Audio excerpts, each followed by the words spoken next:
From highbrow conversations with Hollywood's elite. It's very hard for me to be bored with a Wagner opera. Fair enough. To comics getting finger banged in a taxi cab. I was in the front seat of the cab. I took his hand and put it. Oh my God! 2012 has provided the full spectrum of radio gold. Ice Cube! And it's only half over. That's amazing. These are the must-hear moments from the past 6 months. That was one of the most popular radio shows. Oh, I squeeze, vampire. Opie and Anthony's worst of 2012 so far starts It's the worst of 2012 for the Opie and Anthony show. My name is E-Rock. I think the production that just played said everything except who I am, so I had to say that. But I had to say the other stuff too because they make me do that. But whatever, you know what's going on here. If you don't, I'll fill you in. We're going to go back from January, at the beginning of this year, right up to this point, and try to play all the most memorable stuff that happened on the Opie and Anthony show. And we only have a few days to do it. We only have a certain amount of time today to get stuff in. And if you listen to all of this and you go, what the hell? I like this particular segment. Why didn't you put that in there? That was my favorite. Well, you know what? Be lucky that you got to hear it in the first place. Otherwise, we didn't have time, and I'm putting in what I can here. So fucking deal with it. Or look online somewhere. Maybe YouTube. I don't know. Anyway, on today's show, we're going to be looking at a whole bunch of stuff, and I really hope you like this. We're going to hear from Ricky Gervais and Joe DeRosa try to answer the most unanswerable question known to man.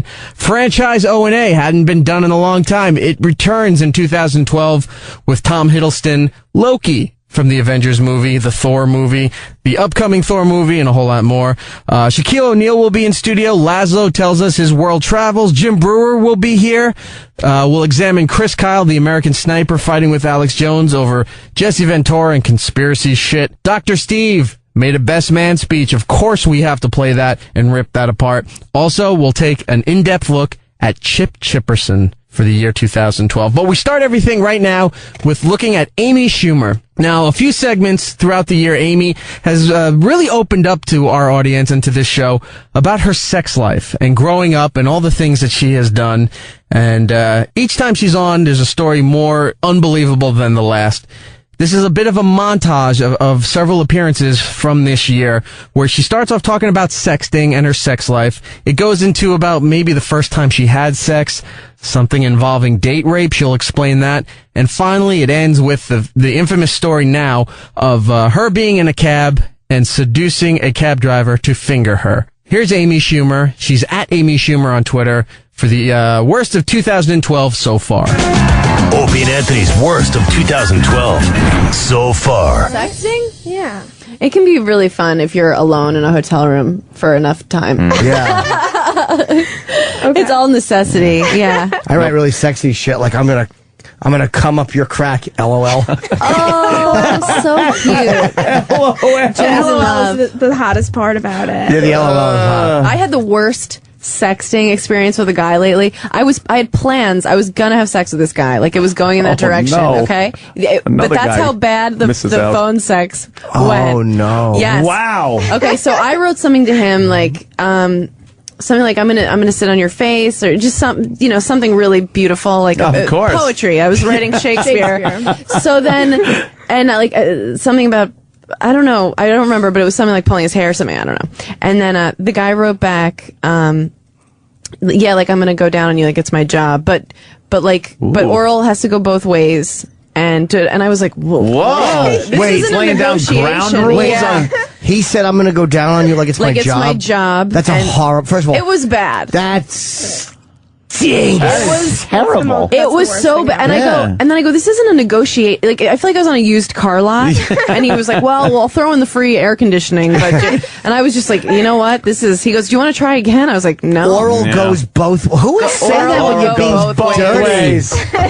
My client would like to receive some oral. I was like, guess who's in the friend zone? Yeah, that was it. That I was like, oral goes both oral's ways. gonna go On a both text ways. message. A text. It's not like you're even in the room trying to avoid some cocksucking. It was the worst. I was just like, ugh. That's fucking awful. I don't think I even masturbated for like a week after that. Wow, I that was guy's just like, fucked no up. thanks. That guy fucked He up. does, and he knew He knew it. The next day, he's like, yeah, we really blew it. I go, whoa. Wait. You blew it. Yeah. Let's call You a spade failed. a spade here. It's like the Kobayashi Maru.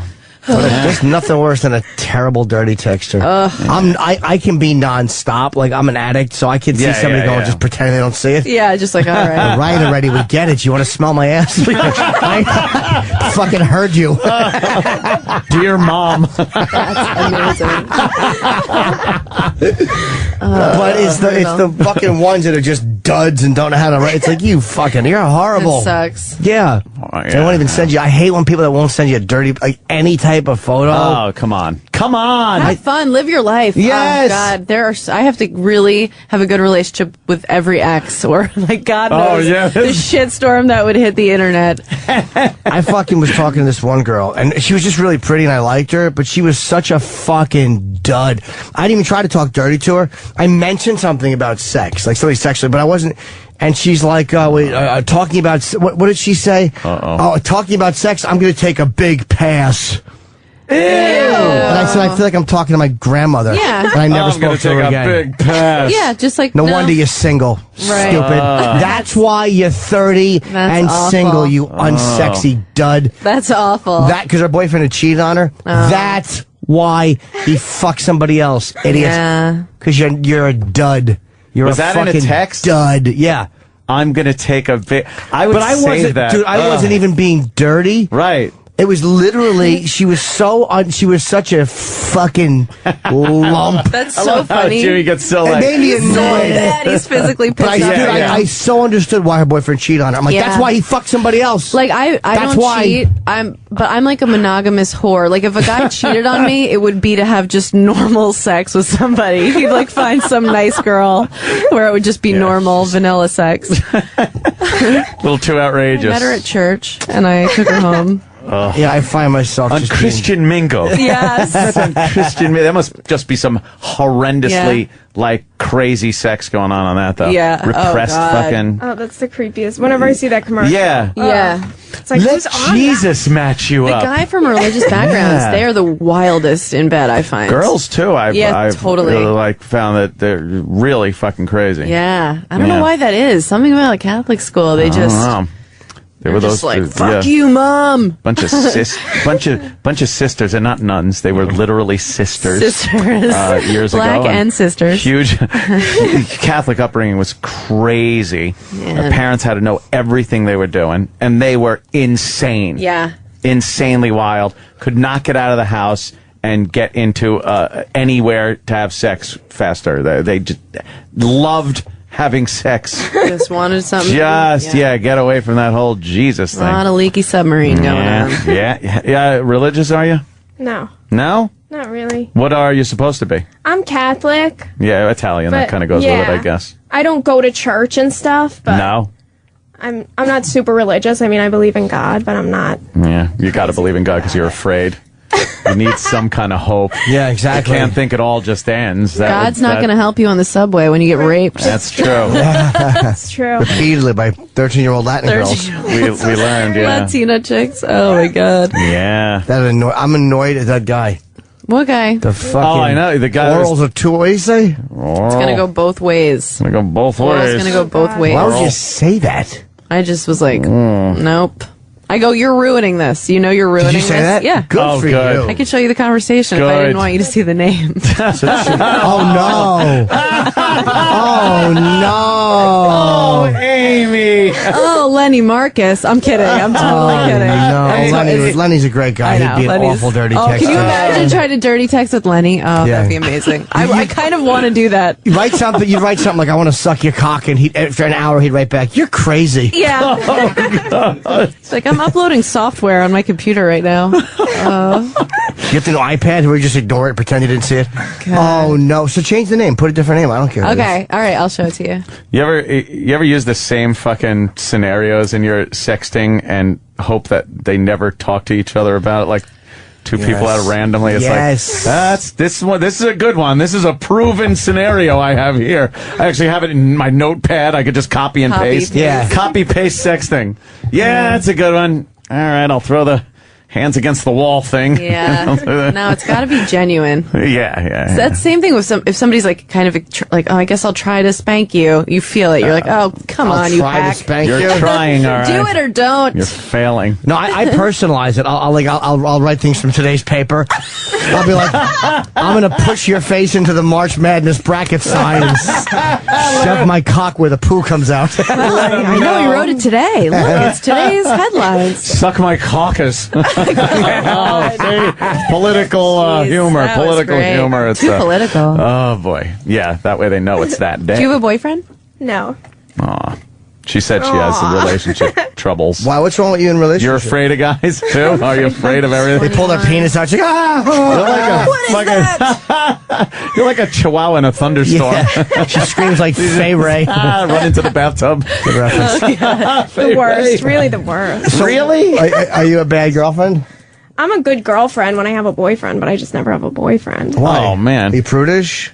No, It's got to be an issue. I don't, I mean, I have a hard time, like, actually not getting sick of someone within, like, a week. Oh, wow. Yeah. That's kind of my thing. How do you refer to his penis? Like, what word will you use? I guess his penis. I don't know. What do you mean? That He wants you to filthy say thing. cock. But I'm not, Slowly. No. It's regular. Like, that says a lot. Oh. Some people won't talk like that. Yeah. They just won't. Like, at all. When a girl's like, I want to, and she won't say it, like, you want to what? I want to get out. You're a member. Yes, remember. You remember. Your thingy. You're a member to join my club. Call it a pud or don't call it nothing at all. The old AIDS dispenser. Yeah, exactly. You want the life changer? Get on it. Put the life changer in your mouth. That is horrible. Unbelievable. man. Life changer. Yeah. When was the last time you had a boyfriend? Jimmy. Jimmy, you're not a queer. I almost got him year that ago. time. About a year ago. A year ago. But, like, I date people, but I haven't been in a relationship. Yeah. In like a year. And what did he do? I just got over it. Like, I was over it. We You dated for didn't a want while. to have sex with him I mean, like, I did just he do didn't anything? like Was he a him student, or did he do like have a job? He yeah. was a student. A student. Oh, yuck. Have you been in Yuck. love yet? Like No. fucking love? Oh man. Or you just want to be having missing sex out. with a person all the time? It's all All you can the think time. about? Oh. So you're missing out So you on haven't lived, heartbreak. Yeah, your comedy's going to change once you start really living life and getting disappointed. Yeah. A Let guy the pain never really made you feel like, wow. I don't mean sexually. I just At mean like, first, yeah. I mean, Yeah. the beginning of the relationship's always exciting, but then after that, I just get bored. Did you have your heart Yeah, it's broken like at a rape. young age? Like a young crush? You were 14 and some guy you found out he was fucking all your friends? Oh, wait, who are we? wait a minute, Sorry. Wow, sorry. I don't know what just happened there. I don't know what just happened. Then he got busted for selling coke, and you went and visited him in Fishkill, New York, while he served time. No, wait, who is saying this? Who's saying How this? old would the guy have been? How old would the guy have been? You may have been 14. I'm not. Why do you guys just Wow. assume I'm talking about me? No, I'm not. I'm just saying. I yeah. got the plan B for my friend yesterday. right. For my Yeah. friend. What? Wait, what was the question? How old was the guy? It was when I was 14. How old was he?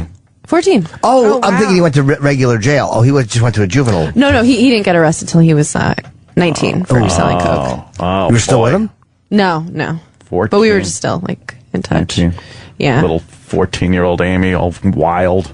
Yeah, not really. I was not a Catholic school girl, Yeah, but I was so- friends with all those chicks, and they blew my mind. They would just be like, I just blew him behind that dumpster. I'd be like, what? What? I'm still teething. Jesus Christ. I was a late bloomer, but then once it happened, Then it you gotta happened. make up for lost yeah, time, I as was they like, say. well, what time is it? I have a lot of catching up to do. I catch this freshman 15 in my own way. Well, don't forget, oral is a two-way street. That's exactly how I read it. It's gonna go both ways. Yeah. Let's get this straight, Missy. ways. I'll do you if you do me. Yeah. What a mistake. Quid pro quo on the oral. Quid pro Yikes. quo. But especially since the thing is, you don't say that. You can think it and go like, all right, but when it's happening, but when you're talking dirty, you don't have to be so literal. It Sometimes was an immediate negotiation. I mean, when you're going down on a girl, you're hoping that it will be reciprocal. Oh, I'll say it like if she's like I'm about. If she's like I'm about to come, I'll be like, well, that's to be determined. Yes. Yes. I'll say let's discuss the. you're either going to come really good or your clit's going to get pinched between my fingernails. I'm going to flick your clit like it's a fucking marble. So where do you go on dates with guys? So I can't let you see. Where do you go on just change the I'm going to change it, but Danny's looking at your shoulder. Oh, that's hilarious. You would know. Yeah. Oh, no, boy. he's a famous comic. Oh, yeah, he's no. really famous. DeRosa. She goes, ugh! But the text will give it away. Goes, ugh! If she says, I want to rub my pussy on your shoulders, we'll know who it is. Poor Joe. Yeah. He just got an ugh. Wait, I'll know who it is by the context. I'll know who it is by the... Yeah. Yeah. I'm not doing it. No, I'm kidding. I won't. Oh, man. No, I was going to make a Bob Kelly joke. Like, if he says something like, boom, you lay back, you get your pussy eaten, you get your nipples slit. Boom, you come on my fingers. We'll pet my dogs. No, change that. I won't always my contact. I don't know how these guys talk dirty. Oh, God. You know, oral goes both ways. If there's a lot of misspellings, I'll know. Oh, man.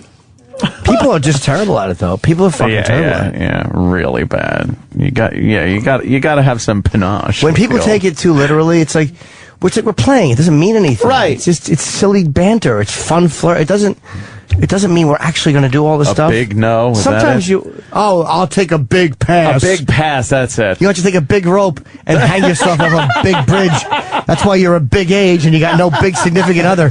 You fucking big zero. Look, keep playing with your dopey pussy. That lonely. Keep fucking dry humping your clit, you fucking zilch. Oh, shit. Hope a fucking dog steps on your twat. She made me fucking sick. Oh, goddamn. You unsexy lump. Oh, that is just horrible.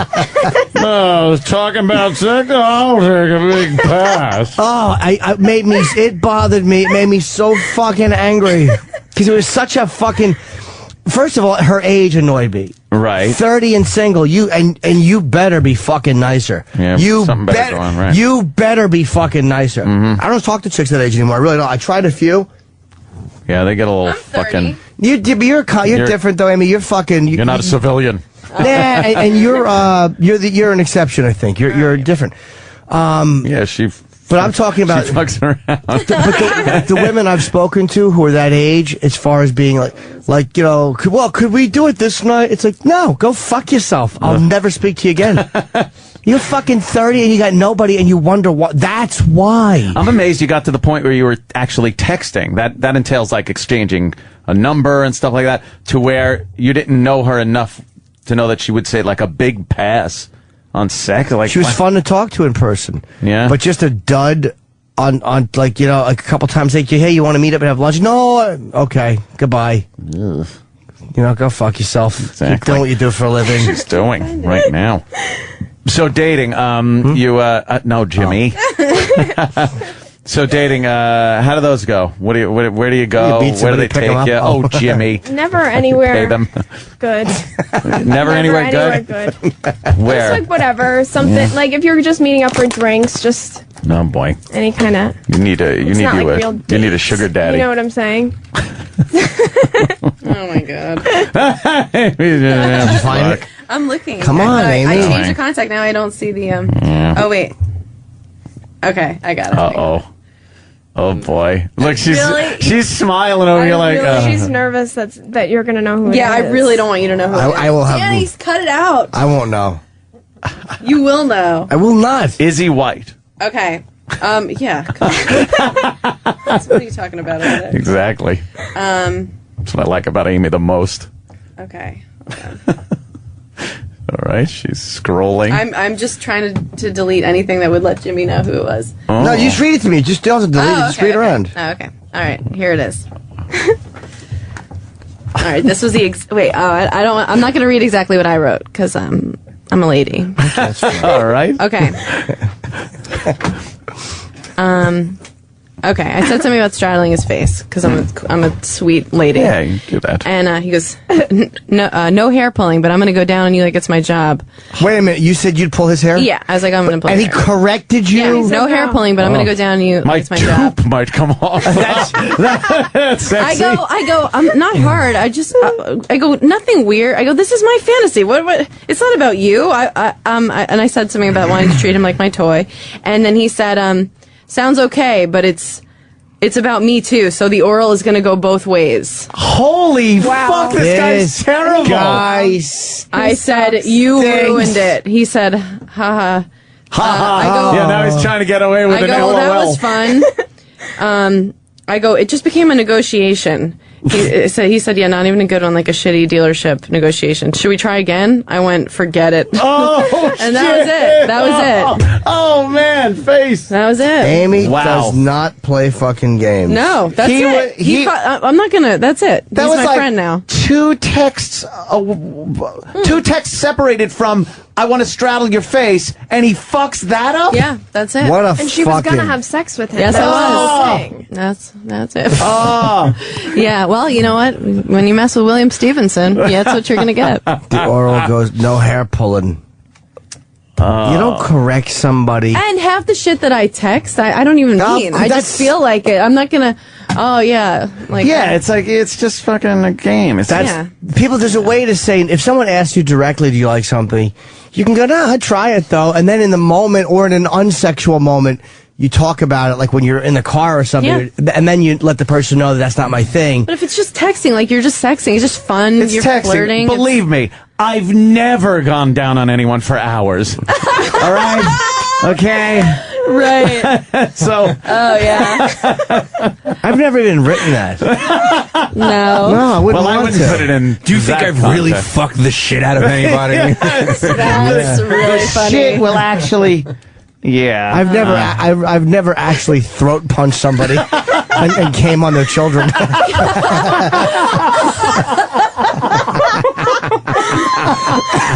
Oh my god, that's amazing. Well, kids are fast. Yeah, you know. They get away. That's how it goes. Oh man. Oh, there's is that not the worst? That annoys me. That's most annoying. But yeah. It's infuriating. Both of yours are terrible. Yeah. That guy should hook up with fucking a big pass bitch. Oh, that one gets me more. that she. I'll take sucked. a big I should have. pass. I deleted it. Shut up. I took her number out of my phone because she was really pretty. I didn't want to be tempted to text her again because she was such a dud. But I was Yeah. nasty to her too. I was annoyed. Yeah. Wait, he wrote, okay, I go, I can't believe how much texting just backfired. That was really the worst. And he wrote, Good for you. he Fuck. wrote, agreed. He wrote, agreed. Didn't go the way either one of us thought it was going to go. I said, no, the blame is on you. Yeah, he's trying to I wrote, own it, learn from it. And I wrote, friends forever. And then he said, good point. I accept me being awful at texting. I really did botch it. That was it. All right, Yeah. I forget the fact that he said botch it means he must But be he a great tried comic. to share the blame at first. Yeah, both, like oral. Yeah. It I goes was both like, ways. no. I was like, own it. Learn Yeah. from it. Yeah, you got Friends for life. There's a way to sneak things in there because you don't want to come out and go, "Do you like this?" Because it's just I like things to kind of feel organic, but sometimes you take too big a risk. There's a way to let somebody off the hook. If they go down a road you don't want to go down, or you just play But with in it. You're just texting, texting. anything goes. It's Anything like goes, you're fucking- texting. I'm not. Yeah.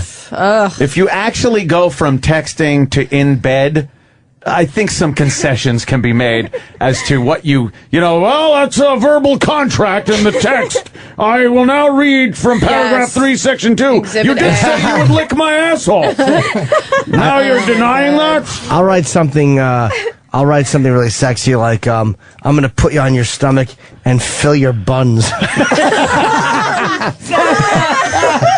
How are you single? What? I know. What a Keep catch. I'll say Chivalry. I'm going to put my hard hot dog in between your buns. Oh my god. Yeah, I'm gonna- You're honestly going to leave here a lesbian. I'm gonna pound you, and then I'll say I'm gonna pound you slow, then fast, then slow, then fast, and I'll write it like 30 times. in a row. Keep going, Then yeah. slow, then fast, and I'm gonna tease you with my fucking helmet. And I'll say fucking helmet. Fucking helmet. Oh, these poor women Yeah. and men. Yeah, I'll say dear androgynous. You know what women like too when you tell them, my tongue is gonna be all chafed and shit like a cat tongue after I'm done licking down there. Oh god. I want like the first text to be like right when she goes, so what would you do? Like where it just starts getting into it, I would dry dick you in the ass hard and deep. Like the first fucking one. Right out the gate. Right out the See gate. how far that gets. Or just fire out. Dry dick you. Any girl that doesn't just block you is a keeper. Come on, definitely. Or you fire out random what ifs, like, not that I'm into this, but do you mind if a guy shits in your mouth? If a guy shit in your mouth, would you swallow it, spit it out, or just comment on the girth?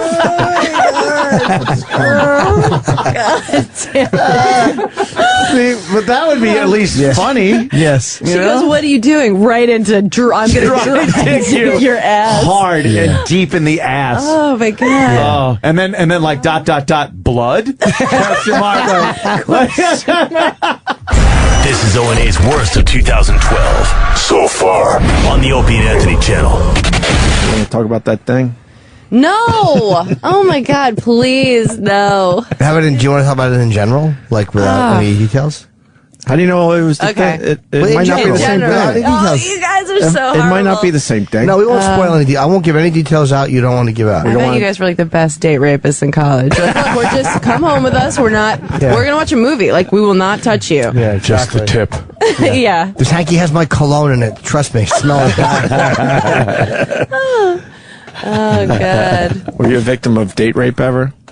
One of my boyfriends kind of raped me. That's kind of how I lost my virginity. Really? How Yeah. old were you? That's so fucking I was like hot. 17. I mean, that's horrible. What happened? I was 17. I was like, we were drinking and hanging out, and I passed out, and I woke up, and I go, we never had sex, and I go, what are you doing? And he goes, I thought you knew. And I go, what? Like, for him to say that right away. Yeah, But, sounds like an erotic excuse. yeah, I think that kind of stuff happened. But I think that Wait, kind he of was stuff already having happens. sex with you? He was having sex And with you me. woke up. I woke up to him having Oh sex with me. no! It's a magic time, Yeah, Amy. I was it's like, a magic Mom, I'm moment. a woman. I sat on her bed. Did you have a certain glow about you? Like, It was blood. blood. I had a little halo of blood around me. It's exactly how you pictured God. it growing up, Yeah. right? Yes, just as you imagined growing up. It was like Twilight. It Guys was a are lot like really Twilight. fucking heinous. Were you drunk? No. I was a little drunk, yeah. A little drunk. Well, I guess I was asking for it. Did he finish or did you stop him? I stopped him. I was like, hey, I thought we were going to... You know, I'm not Can we get a hotel? Maybe go see a movie first? Right. It was not just- against plucking away any virginity or things No. like that, but we were watching you got to Monday make Raw. it kind of nice, you know. Yeah, at least like pretend like it's consensual. Like I think Right, that's right. become my favorite sex. Consensual. Just consensual is my fave. Virgins do nothing best. for me.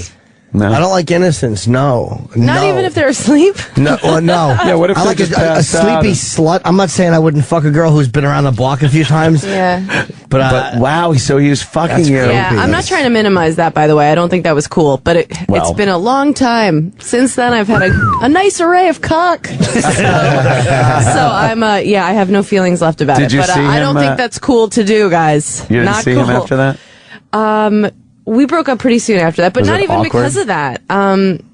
It was. We went and visited a college together the next day. Aw. Oh, that's nice. And you're just like, was it all that was was on your like- mind? I was like, where my pee hurts. Yeah, it was all that was on my mind. Better than for where your sure. poop hurts. Yeah, you know, I should be grateful. I should be grateful. Yeah. did you feel like you'd been raped, or was it because it wasn't violent? You felt like it was like just a weird thing. It was just a weird thing. Like, that was one of those things that, I felt really weird about it for a couple weeks, and then it kind of blew over. And then years later, I was like, wow, that's not cool. Oh man, you That's not a tamped good it way down to- for a few years, Yeah. and then came back and haunted you a little. Yeah, a little bit. I mean, Yeah. Yeah. I've never talked about it in therapy, actually. Oh, You know? You might That's want what to. this You ever is. confront Is that what him? this is? Yeah, because Oh my God. Therapy. now a lot No, makes I sense. never confronted him. As far as you. There's a lot. People saying to slow down and tell the story a little slower. Yeah, that's Slower. You know, when we were growing up, was I sleeping. don't think the term date rape even existed. No. It was Do you just think a that date. qualifies as date rape? It was like my boy. Yes. Yeah. Yes. Yeah. But they might Oh my classify God. that as sexual misconduct. Like legally, there's a weird thing where rape, I think, has a certain amount of violence. And like when she says no, if you put it in any way, like there's a weird thing with dating where it's called sexual misconduct, where it's not, which it shouldn't be. Yeah. I mean, it's just a non-violent rape. But if she Right. was like I think that kind of unconscious, thing- that's Yeah, fucking maybe, yeah. But then I know people who, this never happened to me, but they'll like start Sure it having didn't. sex and then the girl falls asleep and the guy finishes. Ah, right. That's a gray area. That is. I don't. That is. I think I'd be like, what? But I mean, I don't know. I've never fallen asleep. I've had like 2 guys fall asleep while they were going down on me. Oh man, I just like need them in the ear. Back to work. that's hilarious. What do you Your got? pussy Nitrous? is boring everyone. Pussy tells bad stories. I know. Oh god, yeah. No, we were just wow. wasted. But that's another one of those things. Guys wouldn't give a fuck if they were date raped. Well, That would be pretty tough. By another man, they would. Yeah. obviously, True. but But if it's by a girl no, that you I would, I'd be like, oh, all right. but I like for wouldn't you be to be emotionally asleep, it disturbed. seems so much more difficult. Yeah, to of rape course. a guy. Yeah, There's just different rules for So, guys. I mean, I'll try it. Give it a whirl. Yeah. Yeah. Yeah. Hey, you were asleep. You were fucking never- drunk. Yeah. You never talk about that in therapy. No, I've never talked. Maybe I should. I don't. Your first sexual experience was a rape? Yeah, you might want to mention that.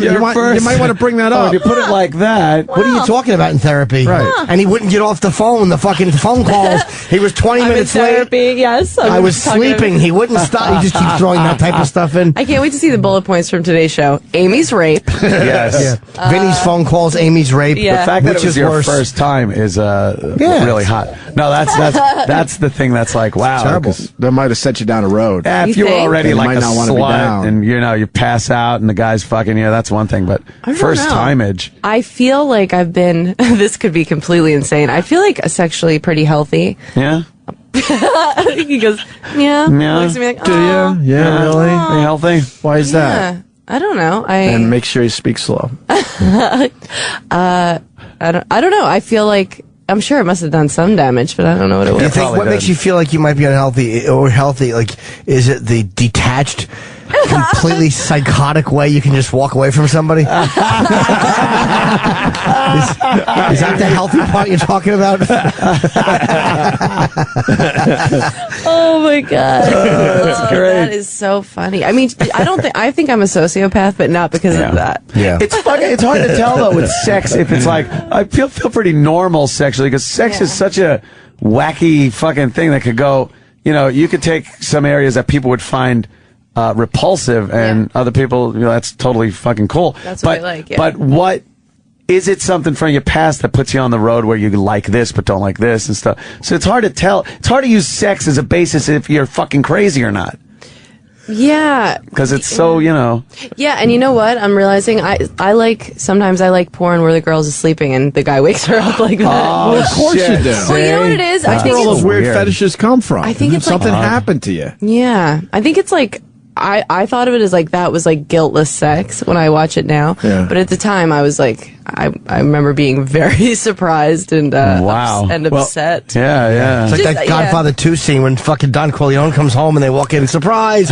Don't show Carlo to rape. It is exactly A lot of like questions that. coming in. Brandon in Missouri. Was Amy naked or did he take her clothes off?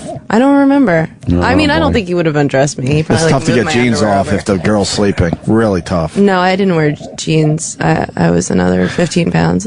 But if you like that sleeping sex videos, that's Yeah, like weird. It's like I do. people fetishize, if that's the word, what hurts us. You know what I mean? We Right. make That is it weird. Why is sexual. that? What's traumatic? Because there's a naughtiness to it, right? It's a way of owning something that can be all encompassing, Yeah. or it's a way of controlling something which can be so crushing and damaging and hurtful. Yeah, it's a way of contring it. That makes sense. But then all the other porn I watch has never happened, and I do not want it to happen. Like what? Like what? I've never stopped myself from saying something in here, and that was the first time. I've Give ever us a done good it. one. Yeah. That was the first- Interracial did you see DP. that? Yeah. Yeah. I mean, Yeah, definitely. But you don't want this to happen to you, but No. it's a turn on to watch it. Yeah. Yeah, I think we all got some of that shit in us. I don't even I- like watching interracial. I know you don't. It's so disturbing to me. Yeah. Because all I'm thinking is, what happened to her? Where's that Dad? she's there right now. Well, what did her ex do wrong? Oh, man. How bad did her ex fuck her that he sent her in this direction? Who raped her first? Yeah, she was sleeping at some point. She like the interracial DP? I've kind of gotten into some interracial stuff too. It's Yeah? yeah, it's kind of hot.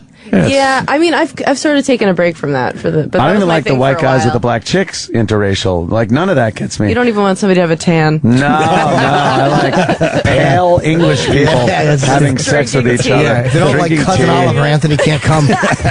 Oh my god. Just powder jerking Nice off. and pasty. Shit. Oh, poor I Amy, like that's him. terrible. Oh no, Well, I now don't. we know why you're a comic and a funny one at that. Yeah. Oh god, You're there was damaged so like the much rest of them. damage way before that. Yeah. Come on. Yeah. That was late in the game. I was like, get in line with the rest of this damage. All right, hey, thanks for that. Here's the other guys that Yeah. damaged me. Just stand on that line. Sorry. Yeah, but you know, it was It was an experience. that. Did you watch Friday Night Lights?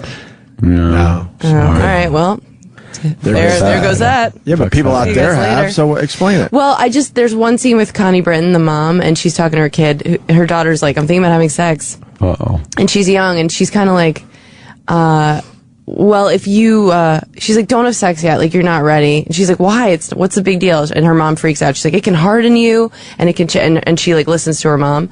And I was like, when I watched that, I was like, oh, yeah. You Oh, know? man, really? Yeah, I think it did.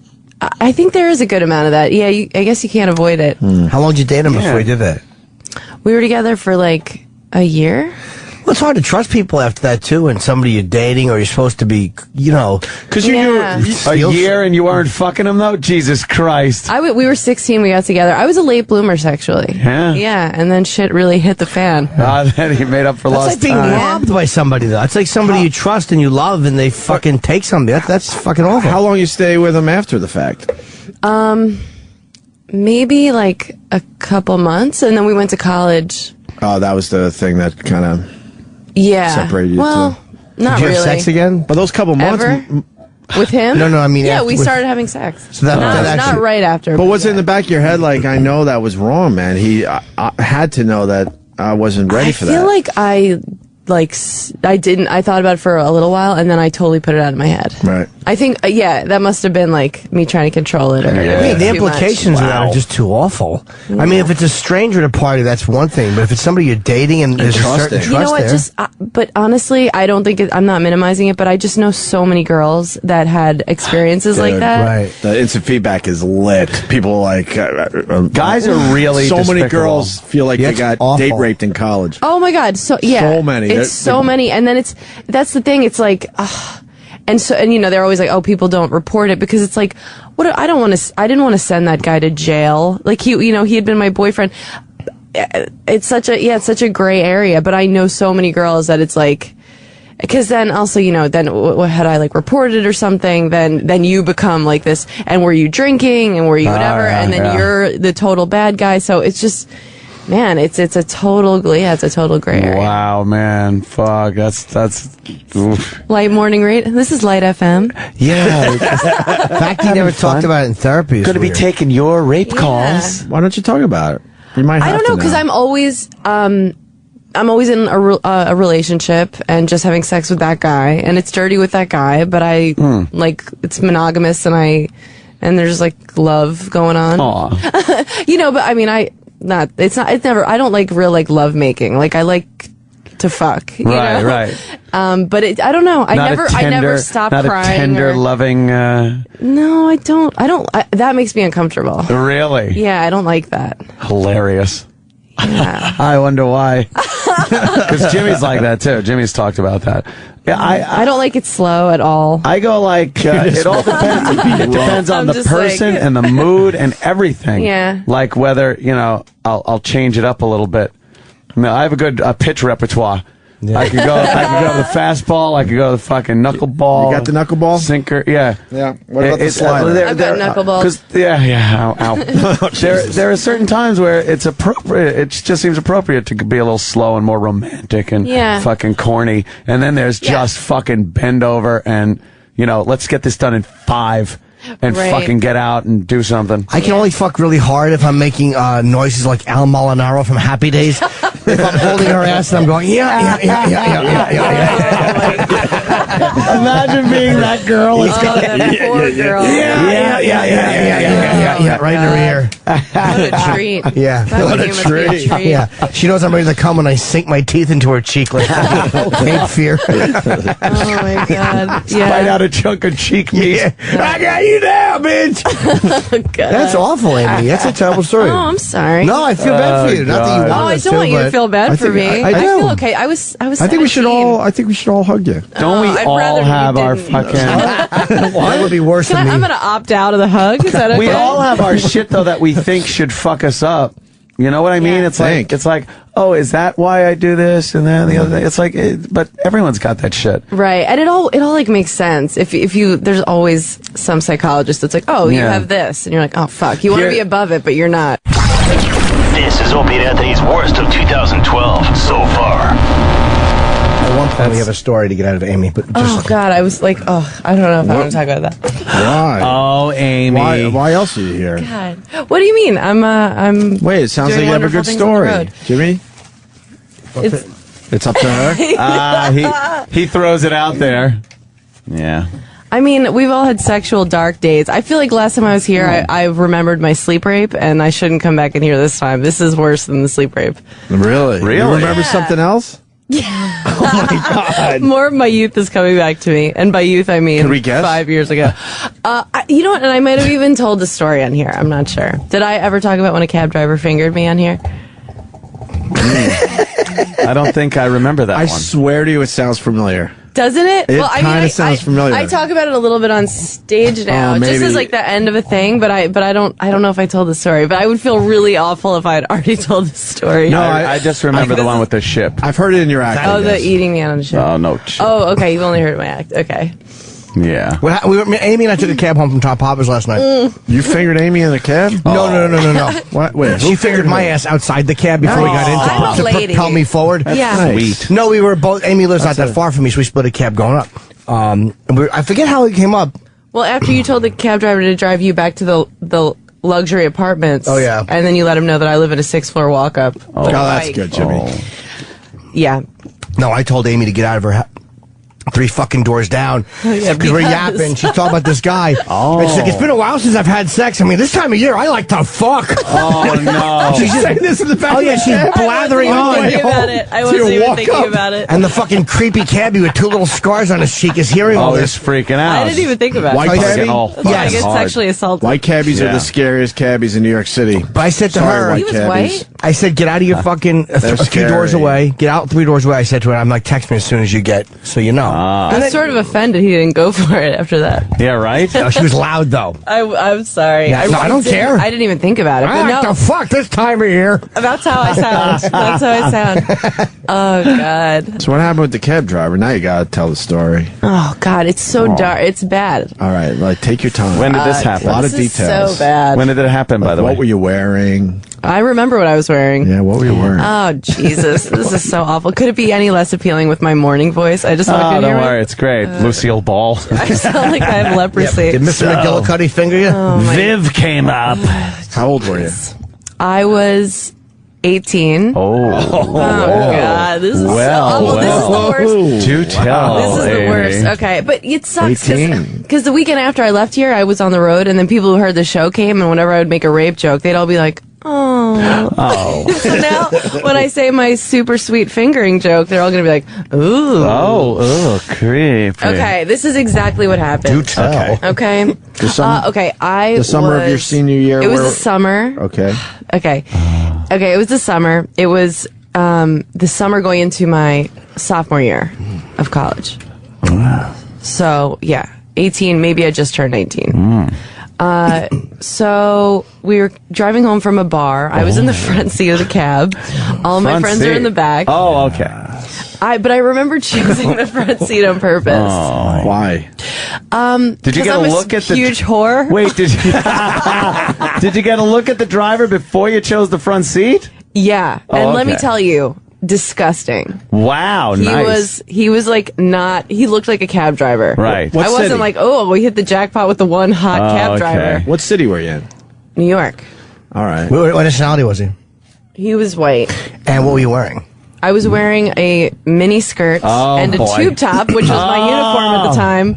Even though I was another good 24 pounds than I am right now. Oh, it's fantastic. I had no idea. A little chubby girl in the Yeah. front seat. I had no idea. I was Chubby like, and eager. you know Great. what? Chubby and eager. Wanting those fingers. Oh God! Anything. So awful. Yeah. Little. My dad money lives in a for cab hospital, fare? and like his friends listen to the show. Like, we heard your daughter today. They'll love it. They're That's gonna true. love this. They will. He's gonna be so proud.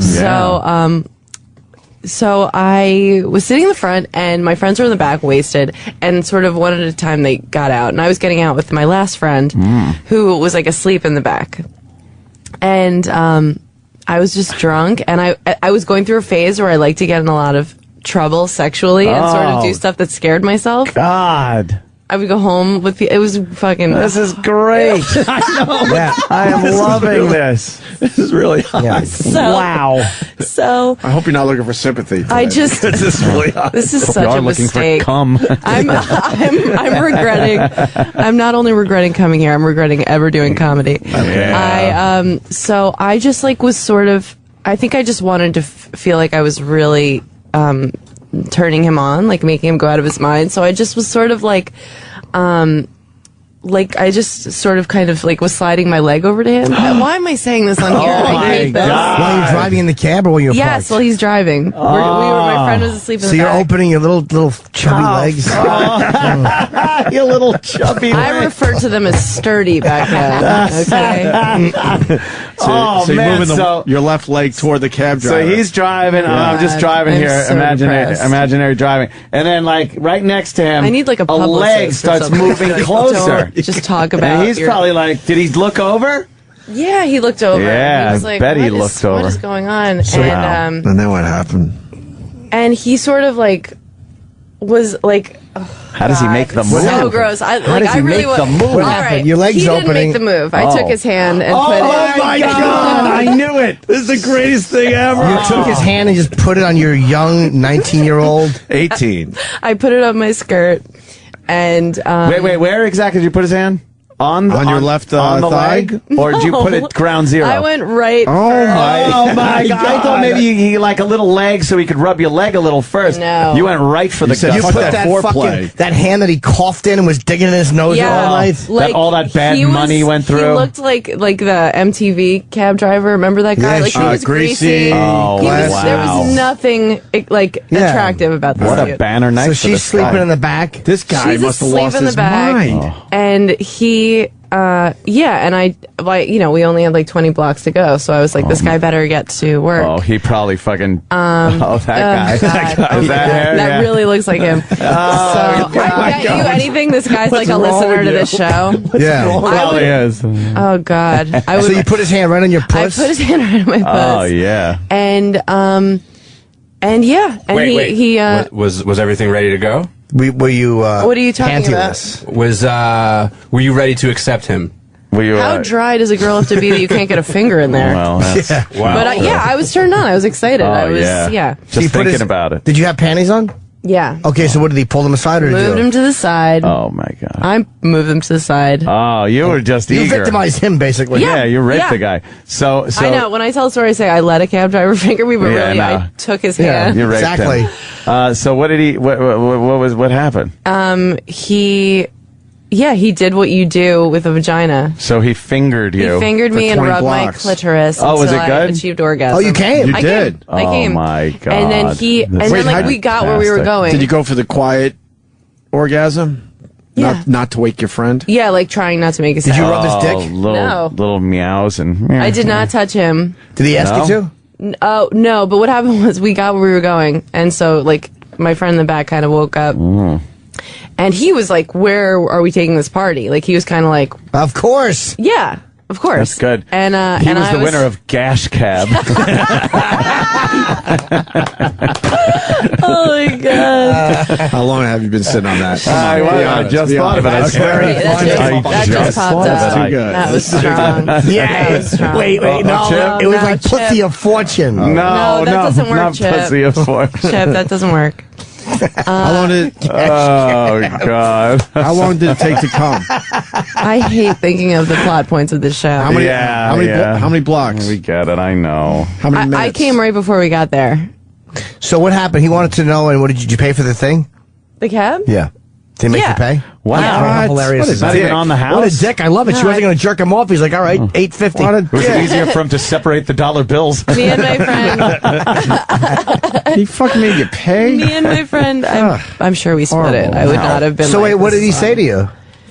He was like, so as soon as I came, I was disgusted with myself and him, right. and he was just like, where are we going? And I was like, and I just like got out of the cab and I was like, come on, let's go to the girl. And he was like, wait, well, like, you know, he was confused. Confused, yeah. And then I was like kind of scared. And we went inside the house and then I felt really gross about it, of course, because it's fucking really gross. That is pretty gross. And so we walked away from the cab, and I felt so bad about it. I told my mom the next day. Why would you do Because that? I was like, what's going on with me? Why How am do you tell your mom I told that? her. I was like, it was sort of like, I think it was really selfish of me just to want to get some guilt out of my life. So what did she do Was your when mom you told horrified? her? No, she's probably turned on. Oh God. Yeah, She just grabbed Amy's hand and put it on her Yeah, vagina. made me fist her. And she asked, "Oh, is it the black one that I've hooked up with?" I'm like, oh, mom. That's so mom. Oh no. So Wow. what did she say to you? I think she was concerned. Yeah. And she was like, she comforted me. Like, it's okay. Like, what do you say to your daughter? Mom, There. I just let. Now was the It's kind of a turn on. Can you imagine like? Oh, sorry. Could you imagine like something happened to a boy, like a little boy, and like the boy goes to his dad and has to explain that he got jerked off in a cab? Like that would just never happen. jerked off in the cab. It'd be like, that's my boy. Exactly. But you know what? Like, that is still, I like watching porn where the guy's really gross. Yeah. And the girl's like beautiful and like innocent and young. Nice. Wait, so you were molested by an ugly guy? Yeah. Fucking like Well, my- I mean, No, I mean, when made you it Watch my home happen. movies. When you were I'm saying when you were a lot younger. see the I flow was? chart? Yeah, it goes back to Jimmy's flow chart. You were molested by some greasy old guy. Well, I don't remember. Older guy. That's That's a If great. that happened, that memory That's a hasn't come up good yet. molestation if you don't remember. yeah. That just means it was really Yeah, deep. those are the best ones when your memories go bye-bye. Oh my God. Let me ask you this: have you ever gone back in time and masturbated to that whole No. scenario? No, that made me like really ill for a while after. And I think only now that it's Yeah. over 10 years later can I. Crazy. Well over 10 years. Where were you? Shit. Fuck you. Wow. Just kidding. You guys. That's fucking funny. Padding a couple of years. Oh, Amy, where were you coming from? What a fucking, That's easy. fucking monsters. I'll be changing your diapers in less than a decade. Where were you coming from that you A couldn't? bar. But you couldn't hook up at Somebody the was bar? guest bartending. It wasn't about that. Oh, It was about being self-destructive. That's self-destructive. Yeah. Yeah, she didn't want to Yeah. hook up and have. I did like a bunch of I did a bunch of self-destructive, You did? dangerous kind of stuff. Was that after the Really? rape? Yeah. Oh, see, okay. I wonder if was it all after that? Yeah. Why didn't you touch his penis? Wouldn't that have played into what you were going for that night? No. No. No. Jeez. That was You just just wanna be- self-punishment. All Yeah. self-punishment. Yeah. Oh my God. After the Crazy. Wow. It was crazy. I did crazy stuff then. I'm not going to tell any more today because it's a lot. Is there? But there was. There's got to be stuff even crazier than that. That was gross? the. No? That was the. That was one of How the many? How big many? ones? That was the. That was up there. How many guys most you've been with at one time? One.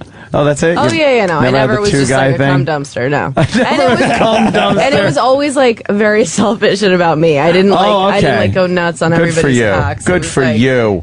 Yeah. Thanks. A lot of people saying the cab driver remembers this story and tells them. Oh, a he's lot. still telling that one. I As you wonder were if he telling it, recognizes he was me. telling it because If he's he- telling it all the fucking I time. wonder if he. I bet he looks like a listener of this show. Yeah. And I bet I It bet. was me. Oh, God. It's a lot of cab drivers saying that. Dude, it was me, dude. Oh, I hope so. Oh, that You would know, be he great. dropped the I hope it was fucking Big A. He used to drive a fucking livery car. Oh, yeah. Yeah, it gets worse. More of Opie and Anthony's worst of 2012 so far coming up. Worst of 2012 for the Opie and Anthony Show. Production already said that. My name is E-Rock Radio on Twitter. We're looking back at the past year that was, or so far the year that was, before everything blows up. I think in December is the estimated date. I could be wrong on that too. But anyway, we're looking at the past year here. Some of the best stuff that happened on the program. Still to come, Chris Kyle and Alex Jones fighting over Jesse Ventura. Lazlo will be here. Jim Breuer, Shaquille O'Neal. Anyway, Dr. Steve, we were doing this, I guess it was a contest. We were reviewing best man speeches and how awful they are. And based on those submissions, whoever had the worst one won the prize. Well, we found out that Dr. Steve had a best man speech. And of course, we had to hear that, and he couldn't win anything because he's an employee. Anyway, so we reviewed Dr. Steve's best man speech. He's at Weird Medicine on Twitter. Feel free to send him some love if you want. Here's Dr. Steve on the worst of 2012 so far. This is O&A's worst of 2012 so far on the Opie and Anthony channel. Want to hear Dr. Steve's best man speech? I certainly do. When everybody left their glasses of fluid. That's when you know the speech is going to be bad. Yeah, everybody raise your glasses. Oh, God. I bet it was. Seepage. Love seeped into their relationship. Their love is much like a herpetic sore. It just grows and festers. And hopefully will last forever. Even though when it's below the surface, you don't notice it. Travis, grab the mic. What's that about? Well, you want some background information on this speech that Dr. Steve? Well, coming from Dr. Gay! Dr. Gay! I just let you guys do it now. Of course you do. Because you're you Dr. agree Gay. with it. There's a doctor in the house. Yeah, ooh, the doctor is in my ass. Dr. Gay. Yes, go ahead there, Travis. Well, this was written the night before, which is always the best time to write your speech. Yeah. It was an alcohol-free wedding. Oof. That is So the booze was free? Let's talk About bride and groom are in wheelchairs from their accidents. From the drunk driving fucking bender. I was invited to one of these recently. I said no. It's like, blow me. I'm not fucking going to an alcohol-free wedding. Alcohol-free weddings is so the only way you could goddamn take it. selfish. Yes. You don't drink then. Maybe most of them were sober people, though. Well, how about the poor drunks that want to fucking drink? I sure wish that I had Taiwan on. Normal like I do when I go to the office. He also spent the night Googling funny sayings about marriage. Oh, God. Oh, that's Ew! He great, should have material. Googled. He should have Googled things women use in their vagina that smell like vinegar. How many years ago was this, Travis? I'm not sure. Couldn't have been that many, though. Do you think getting married on a major holiday is selfish too? Yes. And they always do that because they save money. Yeah, because nobody else is getting married. I had to go to a wedding that was very, very close to Christmas Eve. I'm like, are you serious? I got to run around like a lunatic this weekend and try to get some shopping done. And people have them on New Year's Eve, 4th of July weekend, Labor Day weekend. One, the traveling is more expensive if you're flying in, but the wedding hall is a lot cheaper. Well, ours couldn't have been any cheaper. That's kind of a humorous anecdote. It's kind of selfish to assume that you're going to spend the holiday at someone's stupid wedding. Yeah, I Googled some funny things about marriage. Some funny slogans. That's fun. That was from Scott Peterson's marriage. And little Klaus von Bülow. The mother and child immersed in fluid. The unborn child could have been a doctor or scientist. Instead, wound up with salt, what we call brine on the brain, for being at the bottom of the ocean. Oh, God.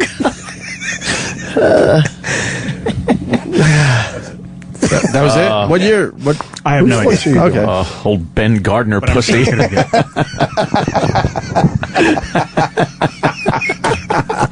Yeah, little head fell out. Oh, Richard Dreyfuss opened her legs. I was very scared. Mama D's for you, yes.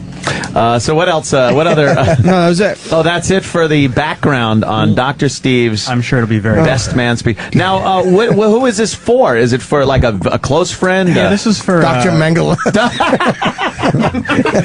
Big fan of your work. Some funny anecdotes. He'd always put a lampshade on his head at parties. Yeah. Hey, look, we see a lot of twins in the room. Twins. Yeah. Double vasectomy Todd, is that his name, Sam? Yes, from the Weird Medicine Hour. One of the Weird Medicine guys. Oh, yeah. Yes. All right. Great. Dr. Lecter. Yeah. One of my proteges. Yeah. Thank you, Barney. Yeah. I got really mad because I kept telling multiple Migs to throw it in my mouth. I wanted some viscousy semen. He said, I could smell your boredom. Yeah. Okay, Dr. Googling Steve's funny marriage phrases. Yes, Dr. Steve. I'm not allowed to speak extemporaneously because when I do, I'm Boo! Extemporaneously. At a speech, extemporaneously. myself, so I say really inappropriate things. So I've got some notes here. Normally, this sounds very recent. Within the last couple of years. Really? Yeah. If he's Googling, then it's got to be. And double Google it. vasectomy Todd is not an old guy. This is like a valedictorian speech. Oh, so he can't even use the excuse that happened years ago. It could have happened a few years ago, but no more than that. I would get up and tell a lovely story about how Todd and Ashley met and how they fell in love. Unfortunately, no one knows. It's apparently a big secret. We found out about it on Facebook. Since I don't know anything clever to say about marriage, I thought I'd consult some experts in the field. Henny Youngman once said, the secret to a long and happy marriage remains a secret. Best of luck picking it out. Yeah, but and O.J. Simpson once said, "You white bitch, I'm going to cut your head off."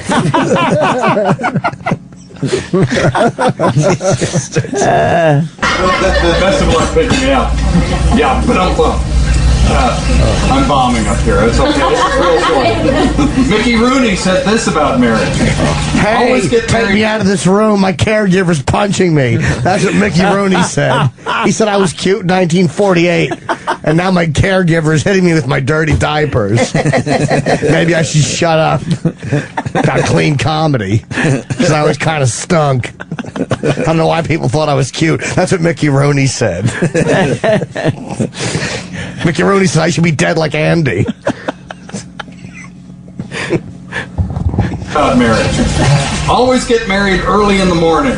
That way, if it doesn't work out, you haven't wasted a whole day. Even Socrates spoke about marriage thousands of years ago. Greek homo. By all means, marry, he said. If you get a good wife, you'll be happy. If you get a bad one, become a philosopher. The Bible discourses on love in 1 Corinthians 13. Love suffers long and is kind. Love does not envy. Love does not parade itself, is not puffed up. Love does not behave rudely, does not seek its own, is not provoked, thinks no evil. Love does not rejoice in iniquity, but rejoices in the truth. Love bears all things, believes all things, hopes all things, endures all things. Love never fails. But I'll tell you what does fail.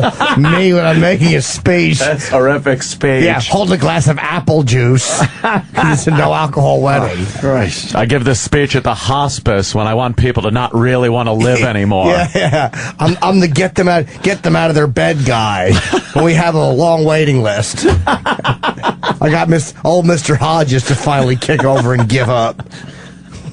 Talk to him with love anecdotes. Oh, he actually read that thing they read at the weddings. Yeah, I was sipping a Sierra Mist. Here are some other things that love doesn't. Love doesn't say, what are you doing? How about now? How about now? What are you doing now? How about now? Who was that just called? Wow. I swear, I'm almost done. Love doesn't ask, does this kilt make my butt look big? He wears a kilt, from what I hear. He wore a kilt at the wedding. Not Dr. Steve, the groom. Love is an electric blanket with someone else in control of the switch. As we raise our alcohol-free glasses and remind our hosts that Jesus' first miracle in the Bible was turning water into wine at a wedding. Todd and Ashley, I hope you will be as happy as Casey and I thought we'd be.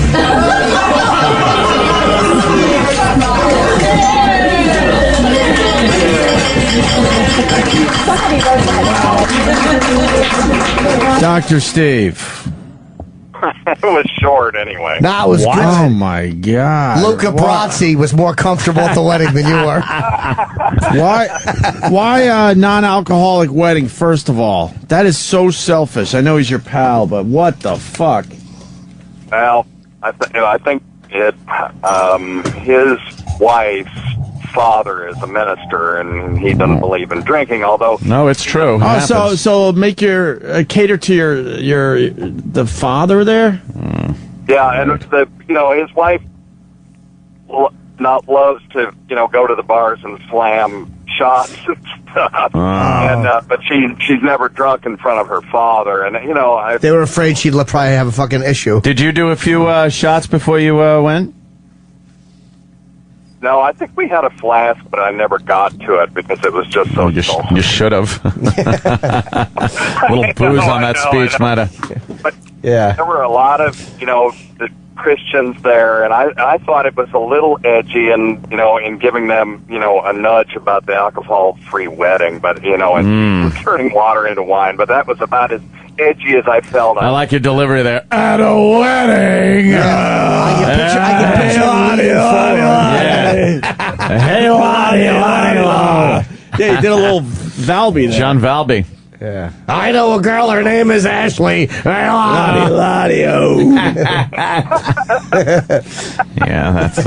that was non-alcoholic weddings suck, because most weddings in general suck. Why did you do and then you take the alcohol away on top of it? Ugh. Why the biblical reading there? Didn't that happen at the church anyway? Because it was a minister. But didn't that happen at the church? Don't they read that at the church? It looks like everyone was catering to the minister. They didn't in their ceremony, but it was just to get to the thing that says, well, here's the other things that... Oh, you were setting up your gags. Right, you're using the teachings of God. I get it. A bit of a long setup, but, I figured I'd suck them in with the biblical revel. No, you sucked. I liked it. Kilt jokes. Yeah, get right to that kilt joke. Yeah. I said but, because I originally said, is my asshole showing, but I knew the minister might be angry. Yes, always cater to the minister.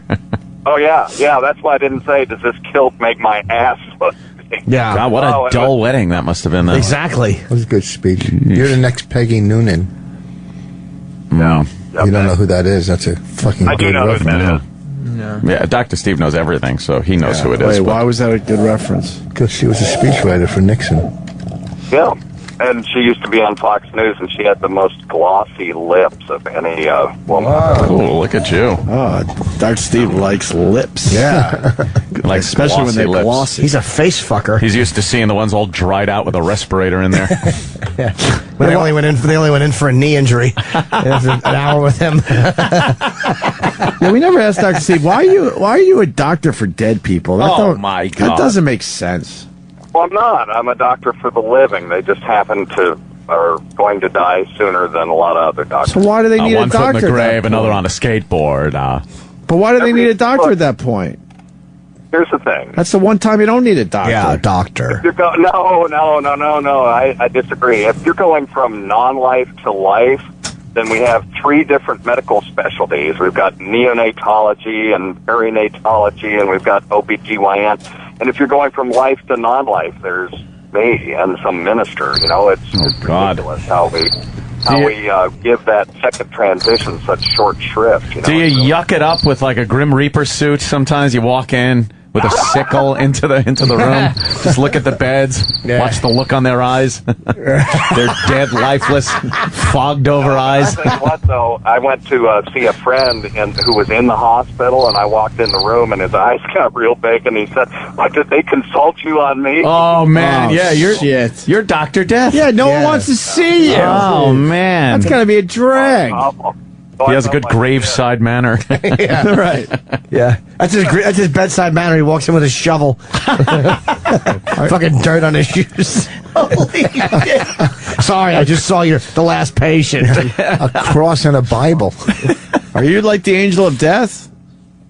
No. Do you ever have to use a pillow? Huh? I don't know. How many charts do you shred? He just, let me have your chart. He won't be needing this. Yeah. Well, we just freed up some space in the file cabinet. He had a headache. I recommended succinylcholine. Right. You know, we were thinking about getting a new file cabinet. We don't have to worry about that. Lost 3 this week. Jesus, I hate your job. Choline reference. That was pretty good. What?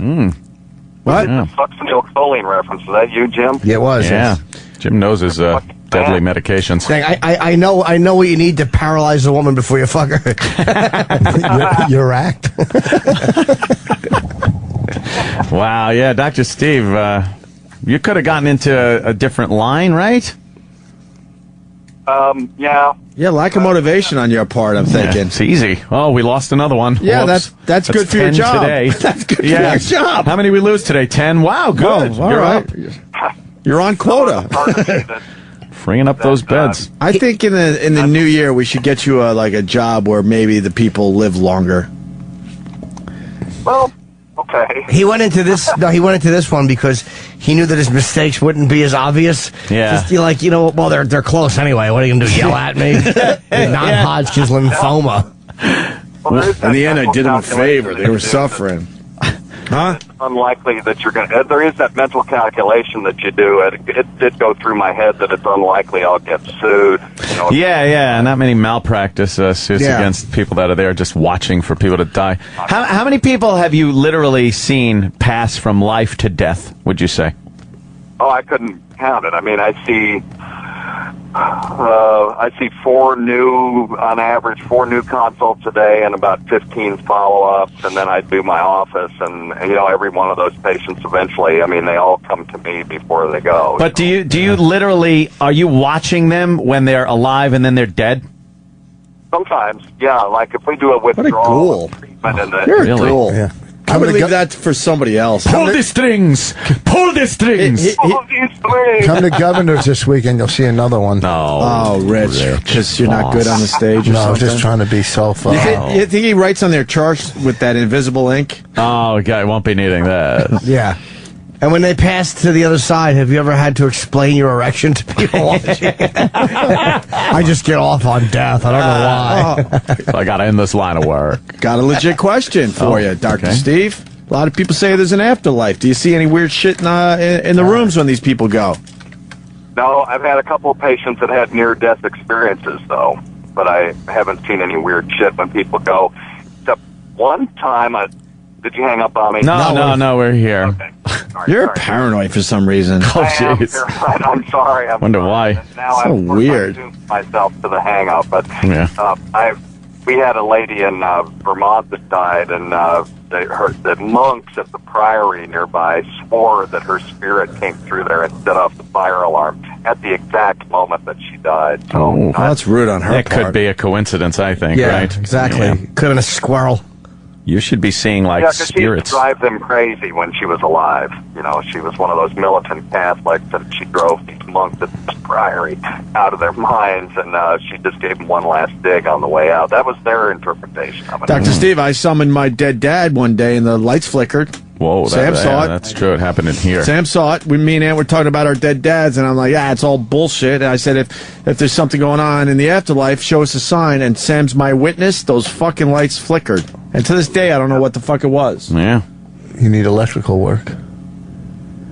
I had a weird experience when my mom died. You know, I was sitting on my front porch, and all of a sudden, I just saw this flash of every moment that my mom and I had spent together, and I was like, what the hell is going on? And then the phone rang. Even the naughty moments? Oh, that's terrible. Wait, sorry, go ahead. You saw all the moments at once? I was in front of an 8mm projector watching home movies, but So what happened? It was strange. Wait, the phone rang after you had this flash. And it was my brother saying that my mom had just died. And had she been sick? I saw everything. I saw my purse and everything. It was bizarre. It was just one of those crazy. Wow. But you saw all this before. Hold on. You saw all this before you got the news officially? Yeah. Oh, all right. That's a a little odd. Had she been sick? Yes. No, her death was not unexpected. Matter of fact, her death is one of the reasons I went into hospice because. Oh, she's. She suffered for 2 years and nobody knew what to do, and it was like nobody else's mom's going to go through that shit if I can help it. Wow, look how noble Dr. Steve is. You are a noble guy. What'd she die of, sir? Stomach cancer. Oh, my God. That's a rough one, Jesus. Jesus. We rented a house. How long would that once. take to kill E-Rock, do you think? Oh, fucking decades. Years? Jeez. Yeah. They'd actually find like erosion lines like they do in fucking the Grand Canyon. In canyons? E-Rock comment? Anything? No? Okay. We rented a house once, and there was a couple that died that were living upstairs. They died. Their car went off a bridge into the water, and they were a couple. They were a ghost that lived up in our attic. They were not a ghost that lived in the attic. Yeah, they were. And oh, there goes another one. I heard a flat line. Holy shit. Yeah. Jesus, congratulations, Dr. Steve. You got another one. You hit the over today. The over. Hit the bell. There it is. All right, there you go. That's it. Wow. Dr. Steve gets another one. Oh, my God. He can do his job and radio at the same time. It's amazing. I don't know how you do that. That is so grody. Oh, no. Valley Jim. Valley Jim. Valley Jim. I love Valley Jim. Yeah. Well, where were we with the story? That's it, I guess? Yeah, I guess that's... Story, Are you done pulling at our heartstrings? Can we move on with the radio show now? Oh. Yeah. Dr. Go Steve. get some funny stuff now that I talked about my dad. Oh, we want to know about the best exactly. man speech. I guess we... Yeah, we kind of went through Oh, that. no, I want to know how many years ago was that? Oh, it was, I think their 1 year anniversary is next year. Is fresh. this year, so it's coming up. That's pretty recent then, yeah. Yeah, it wasn't that long. I had no excuse, in other words.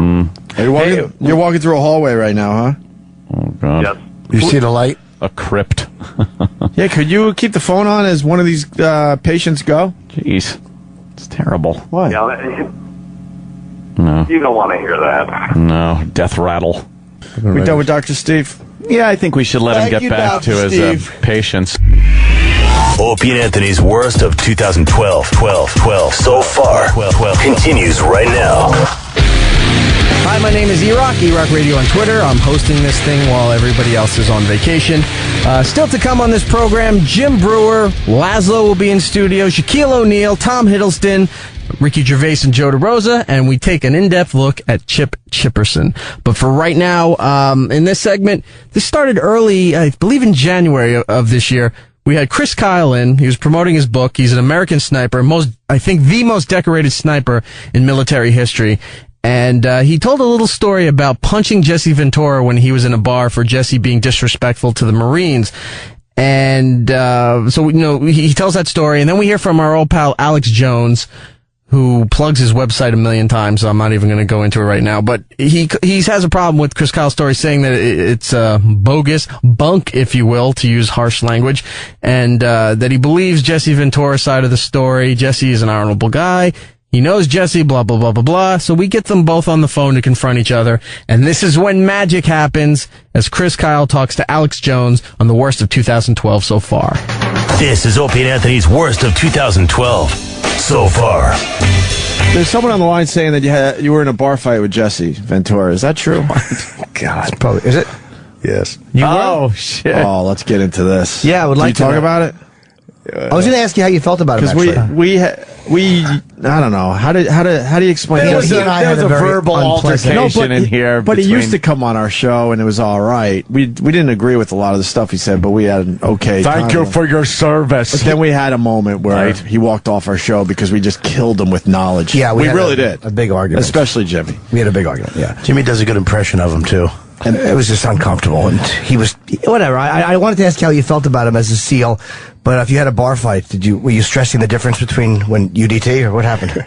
No. I being UDT, I fully respect that. SEALs were born out of UDT, so I consider him. Yes, he's a SEAL. He's part of the family. I don't draw a distinction between them. Okay. What happened in the bar? Yeah, what happened? You were in a bar and oh Jesus. We had just come back from our 06 deployment when we lost our guys. We were having a wake for the guy who got the Medal of Honor, Mikey Monsoor, and he happened to be there.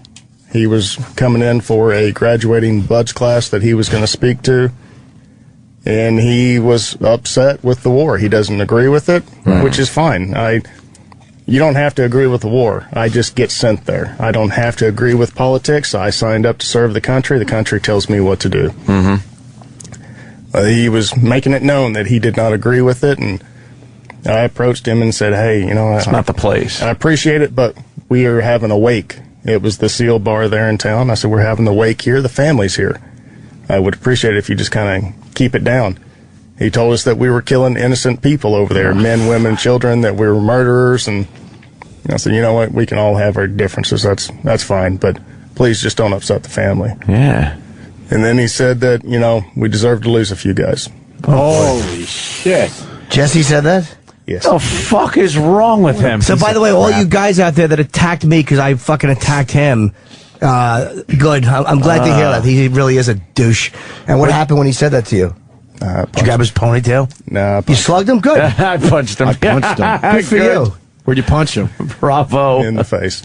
What happened? That's when you take a headshot. Well, I mean, Jesse Ventura, he's a big man. He's an older guy, too. Yeah, he's an older guy. Of course, all the guys then started making fun of me. So, what geriatric you going to beat up today? Yeah, of course. Wait, when you hit him, did he hit you back or? No, he went down. Was he? I don't think he was out. It definitely took him off balance. He went down, but the ref wasn't looking. They never are. Did his walker fall with him? Yeah, I think he fell out of his wheelchair. He's a big dude. Wow, man. he went down. You had a big dude. He's still Jesse the Body. I mean, he's an older guy, but he's still a big, strong guy. Did he awkwardly get up and have to walk out of the place? I don't know. I took off running because the cops were already outside, and as soon as I hit him, I knew SEAL party, SEAL bar. Cops are watching. They saw the whole thing happen, so I took off running. Yeah. So Jesse Ventura said to a SEAL at a bar where there was a wake for a SEAL, "You deserve to lose a few guys." Yes, he did. Repugnant. So you make me even happy because he and I got into a very, very nasty exchange.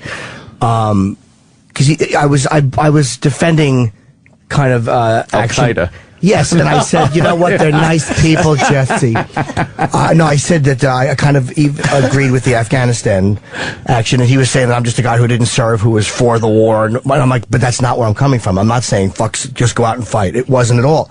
So we just got into an ugly thing, and it got personal, and what an ass he is. He's a douche, but he really hates my guts. So I'm so happy you did that, because I'm not a man. Like, I couldn't stand up and punch him. What happened was, as we kept arguing, he patted me on the back hard, and I knew he was like, as he was leaving, he's like, thanks for your service, but it was like one of those, and for me to match him, I would have had to pat it, and I'm like, I'm not going to do what you did. I wish I was him, though. How great would that have been to slug him? So I insulted him. Yeah, I'm sure I just caught him off balance and he tripped. Yeah, that must have been it. Sure. Good for that you, must man. have been it. I'm so happy. This is O&A's worst of 2012 so far on the Opie and Anthony channel. Hi, Chris. How are you? What's up, Chris? Not much. How y'all doing? Well, good, buddy. You told the story on our show that you punched Jesse Ventura in a bar, and wow, the story took off, man. Was this the first place you've ever told that story publicly? Yeah. Well, yes. I mean, for a big audience like that, I mean, the event is in the book, but I purposely left his name out because I didn't want that whole thing to take off like that, and then ever since then, I've been trying to kind of deflect questions from it because not trying to make money off of putting him down or anything. Yeah. Yeah, well, we got a tip that it was Jesse Ventura. We asked you, and you decided to say yes to that and admit it was Jesse Ventura. Because, like you said in the book, it's very vague. You said you punched a guy, fuzzy-faced guy, was it? Was that the exact? Yeah, scruffy face. Scruffy face, right. Well, a lot of people are now calling you a liar, including... I believe you, by the way. Yeah, so do I. Yeah, so far we believe you, absolutely. They can call me whatever they want because I know this thing has gotten so blown up that the only way to actually put it to rest is the witnesses. I have asked them to stay out of it to where finally now I've said, you know what, just go ahead, come out with it. Oh, and okay. we can put this behind us.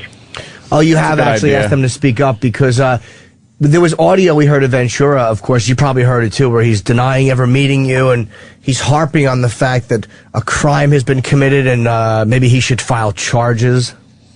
Yeah. Well, he definitely should if he thinks that's right. Do you regret it at all? You know what? I wish I would have handled it differently. I mean, the story, I think, definitely needed to be in the book like it is. Mm-hmm. But as far as, I probably should have played it down to where his name didn't get out there. But you know what? It is now, so I'm... What exactly happened, Chris? If you could just refresh, because a lot of people might not have heard you on that moment. Just if you could give us a brief, just kind of sum the story up so people know what we're talking about. It was a wake for Mikey Monsoor, and of course all the families were there, and he was there. He started getting loud and voicing his opinion coming out against the war and the troops and everything, so we asked him to keep it down, and he got belligerent about it and finally said we deserve to lose a few. Yeah, that's we're way over the line. Now, was he was there, this was in a bar, just so people know? Yes. It was the outside patio portion of a bar, and we were standing on the sidewalk of it. Now, was he with anybody, or was he alone, to your knowledge? No, I mean, he was definitely there at the bar with people. Oh, he was with people. So there's a few people that saw this? Oh, there's a bunch of people that saw this. Yeah, and they've spoken about it like in smaller circles over the years. It's not like this has been a complete secret. Oh, no. I mean, the entire community has known about this. And there's a there's a radio guy who's friends with Jesse Ventura who thinks that we all scripted this together. I guess because Opie just happened to look over. Yeah. And at the instant feedback, which is the one time instant feedback actually, gave us something helpful. Actually, it was a phone call. Oh, a phone call? Okay. It seemed like it might have been someone that really knows Chris Kyle and was kind of just, hoping that you were finally going to mention the name.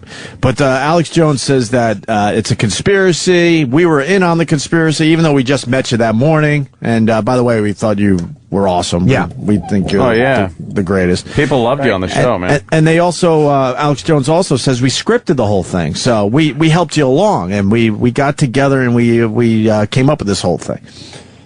Right, I've heard all those rumors. Yeah. Jesse was the wrestler. He did the scripted stuff, not other people.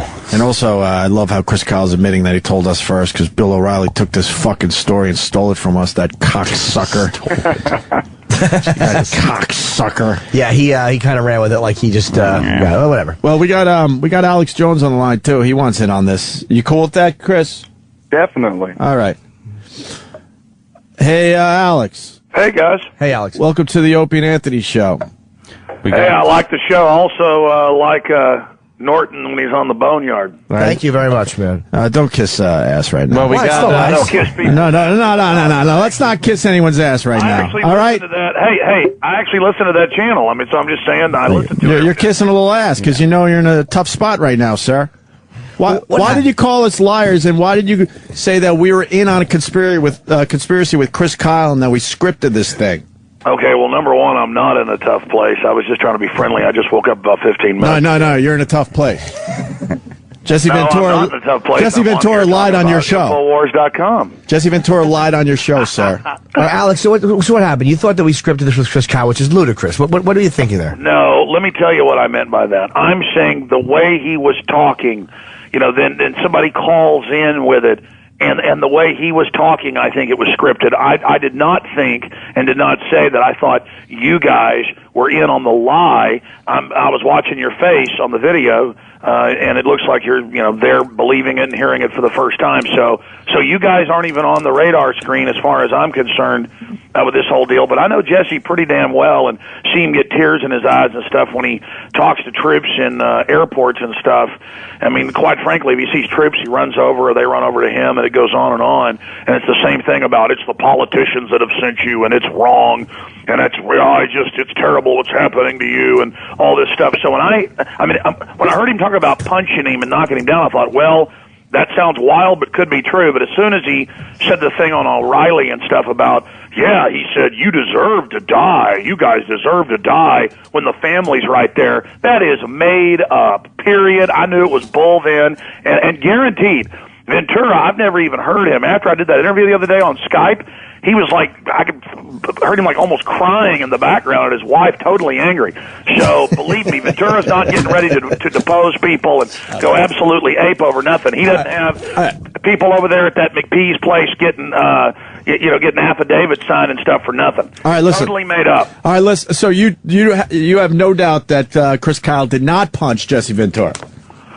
No, what I just said is I was going back to when I watched the video last week when he first said, did Chris Kyle punch Jesse Ventura or not? Well, let me just stop you right there. Ventura denies that it ever happened. And do you believe that? Absolutely. But what I'm telling you is watching the video, knowing Ventura, knowing him well, I'm watching the video, and the guy's saying, he was talking about the war and punched him. I'm thinking, well, that might have happened. When he gets to the part about, he said the SEALs deserve to die, and when he said it on O'Reilly, it looked really scripted by him.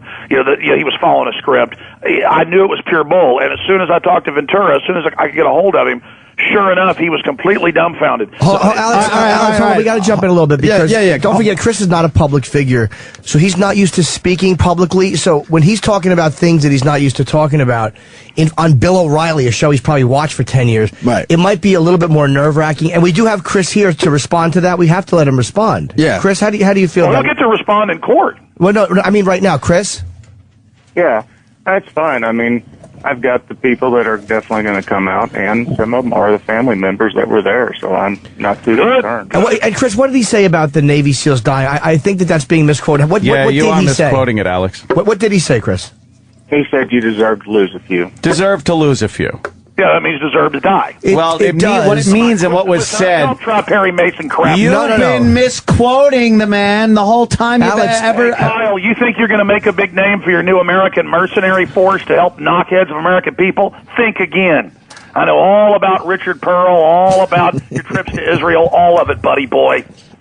Who is Richard Pearl?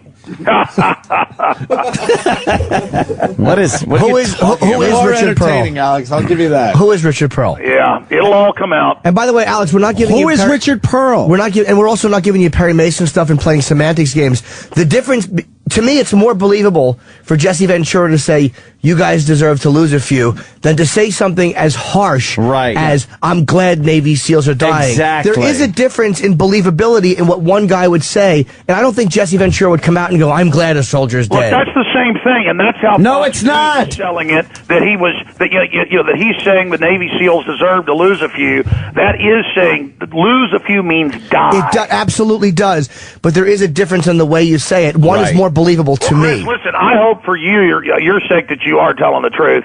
And Ventura's so freaked out by this, he's saying, do they have a body double of me or something? Let me say, I talked to him. That's paranoia. He is completely flummoxed and dumbfounded. I'm flummoxed and dumbfounded. Chris, were you tempted to put Jesse's name in because Alex, one thing that makes this more believable to me is that Chris did not put the name in the book. The publisher probably said he couldn't prove it. The publisher. Now, Chris Kyle is saying today, Alex, that he can prove this, and a lot of the guys that know about this, he finally told them, you could tell everyone what you saw that day. Okay, well, that's not what the owner of the bar is going to say. Now, Chris, why didn't you put it in the book, honestly? Because I didn't want this whole reaction to come out here. Yeah, see? I'm not trying to sell my book off of making someone else look bad. Mm-hmm. And Alex, is it possible? Because we heard you calling Chris You calling it the turkey shoot. But is it possible that your agenda, look, you don't like the war, it's common knowledge, and you love Jesse. Isn't it possible that your agenda is skewing the way you're looking at this? Well, yeah, I mean, we all see through rose-colored glasses, and, you know, I'm a Texan, you know, I mean, I'm sure Kyle at some point is a, you know, friendly guy. My whole issue here is when I say turkey shoot, not that I follow too much this military stuff, but I have a lot of families in the military, and of course there's the big joke about, you know, the Hajis don't know how to aim a gun. My God, you know, there were people there who couldn't believe the kill numbers everybody was getting. I mean, when you're shooting women running around with hand grenades, and you're shooting, plus there's all the contractor footage of them playing Elvis music and shooting whole families out of their cars and then dropping AK-47s on them. I mean, that's the big joke. Every armored vehicle, and Kyle knows this, is full of drop guns.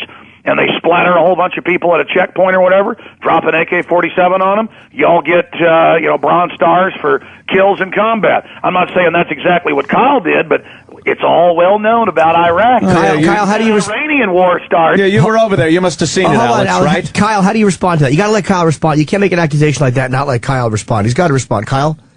Chris, I'm sorry. No problem.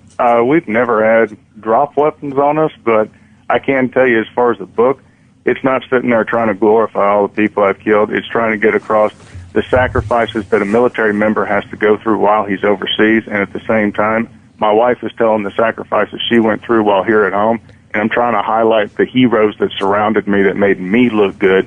And all through the book, I downplay myself. And one thing you said, Chris, too, when you were on, is that people were trying to inflate the number to 2-something. And Alex, you didn't hear the interview, but Chris kept going, no, I'm happy with it. This is fine. Like, I don't need any more numbers attributed to me. He was downplaying everything that day. And on your show... Let me be clear. I think in war, a sniper is an honorable position. People always try to, make it look bad. I've interviewed a lot of snipers like Colonel Craig Roberts and others when he did in Vietnam. And I'm not downplaying that Chris can't shoot a gnat off a fence post at 1,000 yards.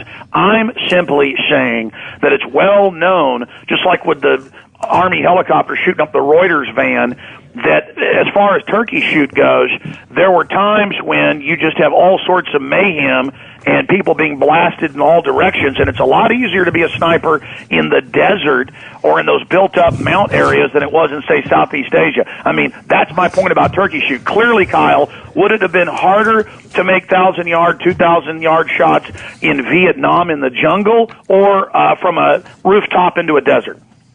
Oh, I am not claiming my war is any harder than Vietnam, and I give the Vietnam vets all the props because they definitely fought a harder war, and I give Carlos Hathcock all the credit as being the greatest sniper to have ever lived.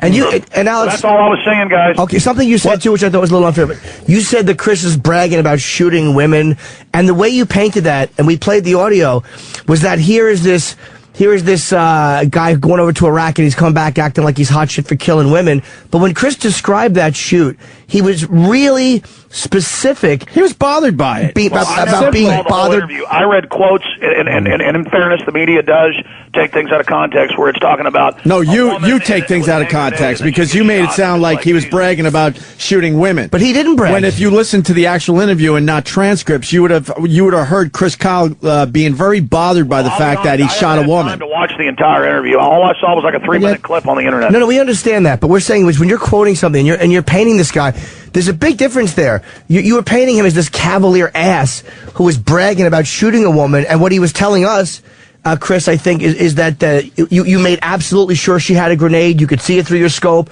You were being told, yes, you have to take her out because she's walking towards Marines. Like, he saved U.S. soldiers' lives, but the way you painted him... Look, all I'm saying is this.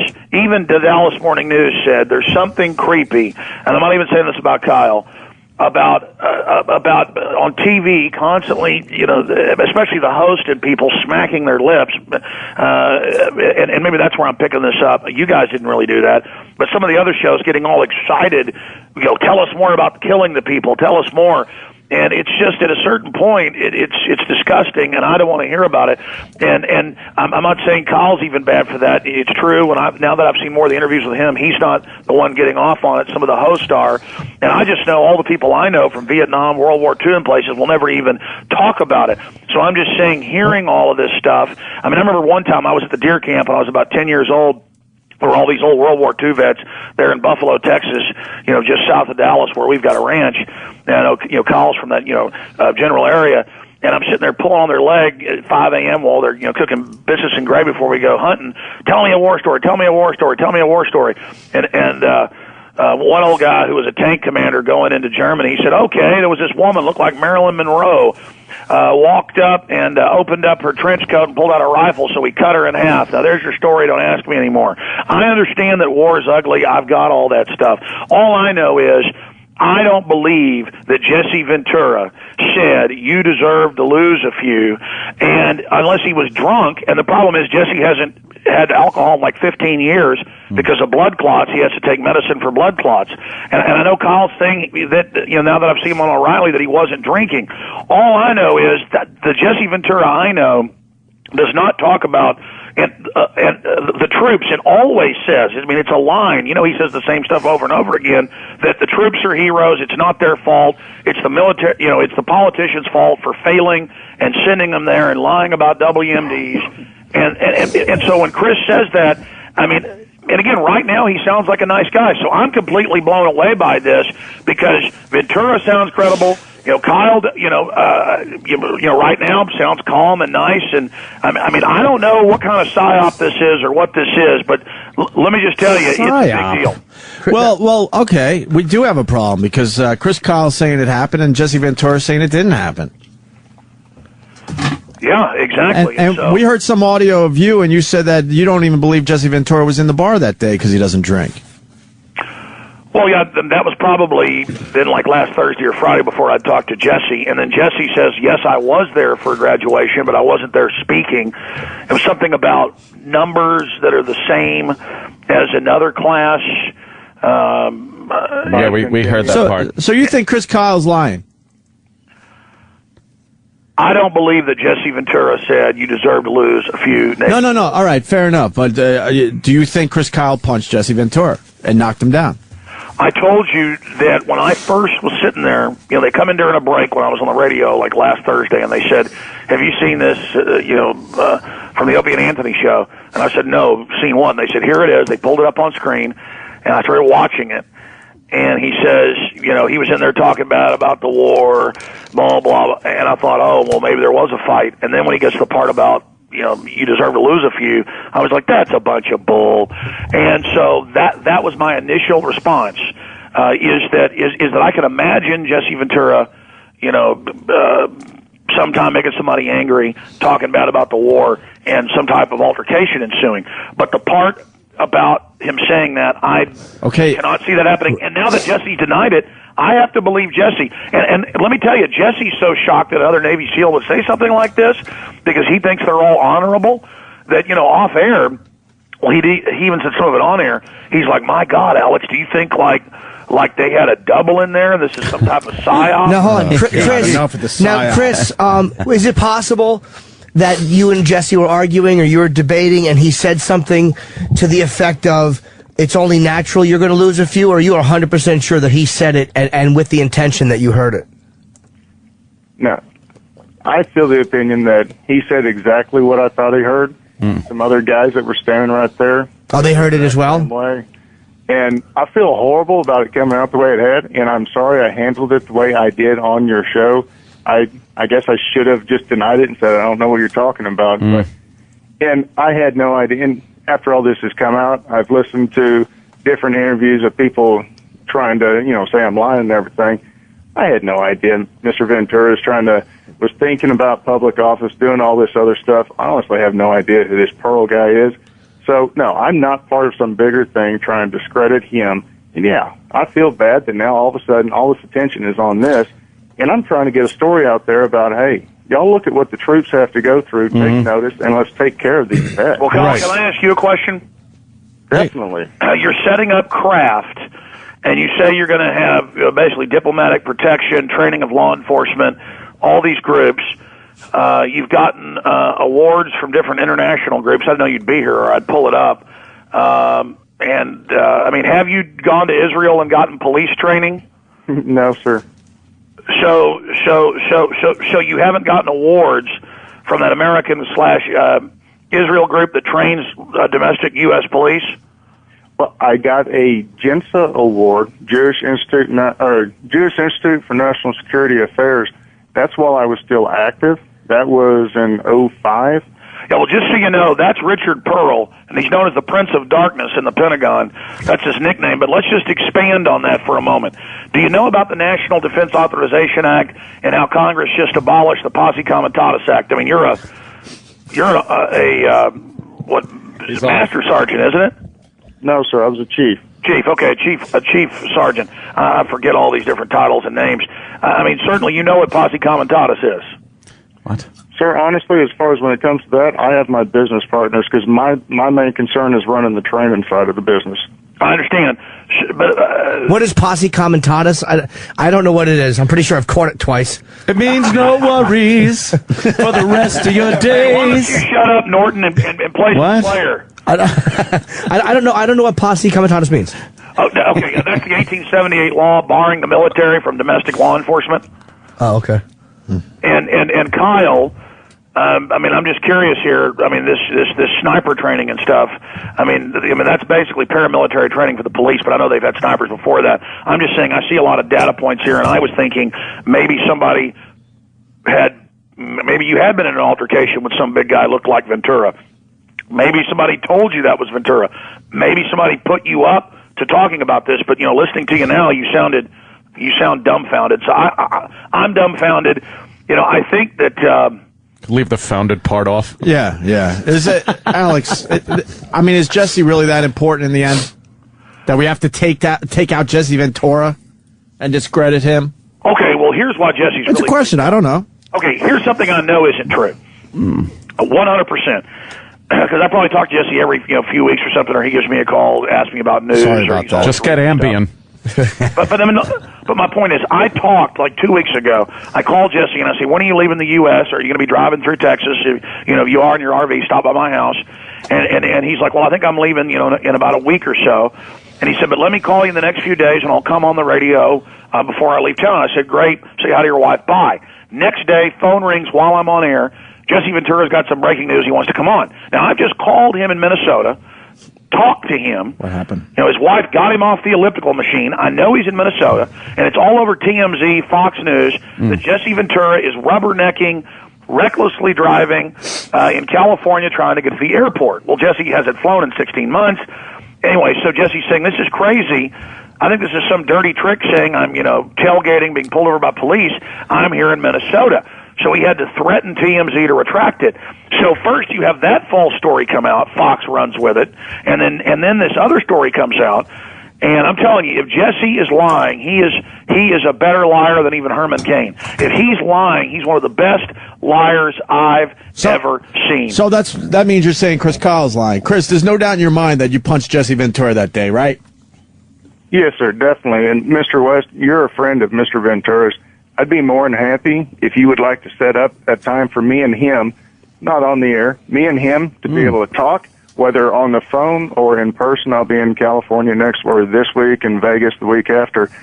I'll be more than happy to sit down, me and him talk, and settle this thing. Wow, that would be a newsworthy event.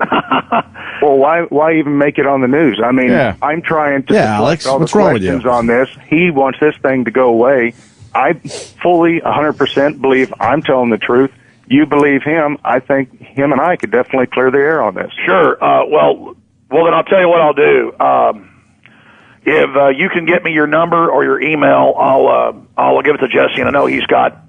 Whoa! How about we do it on our show? Well, no, I'm not even. Whoa! What happened here? He doesn't want to do it on any How about we show. do a joint venture, Mr. Alex Jones? If you want to get them both on together, that's fine. We bring you Chris Kyle. You bring us Jesse. Let's do this. That's fair. Okay, I just don't think Jesse in a cage. What? I'm just trying to keep it from the public eye. Right. Chris doesn't want it. Chris doesn't want a 3-ring circus. Hold on, Alex. Chris, do you have audio Skype? Because the only thing that works from where he's at in the Baja is audio Skype to Skype. There's no phone lines, nothing. So I can. Look, I'll just send Jesse an email, and then I'll see if I can give you his Skype ID. I just need some way to give that to Mr. Kyle. I do not have Skype. We'll get it done off air. You don't want to give it out on the air. We'll do it off air. That's easy. We'll just one more. Chris, just stay on hold when we finish and talk to our guy. One more question for Alex Jones. I don't see the upside of Chris Kyle telling this story, considering his career in the military, and considering his new business there. Why would he take this chance and put this crazy lie out there?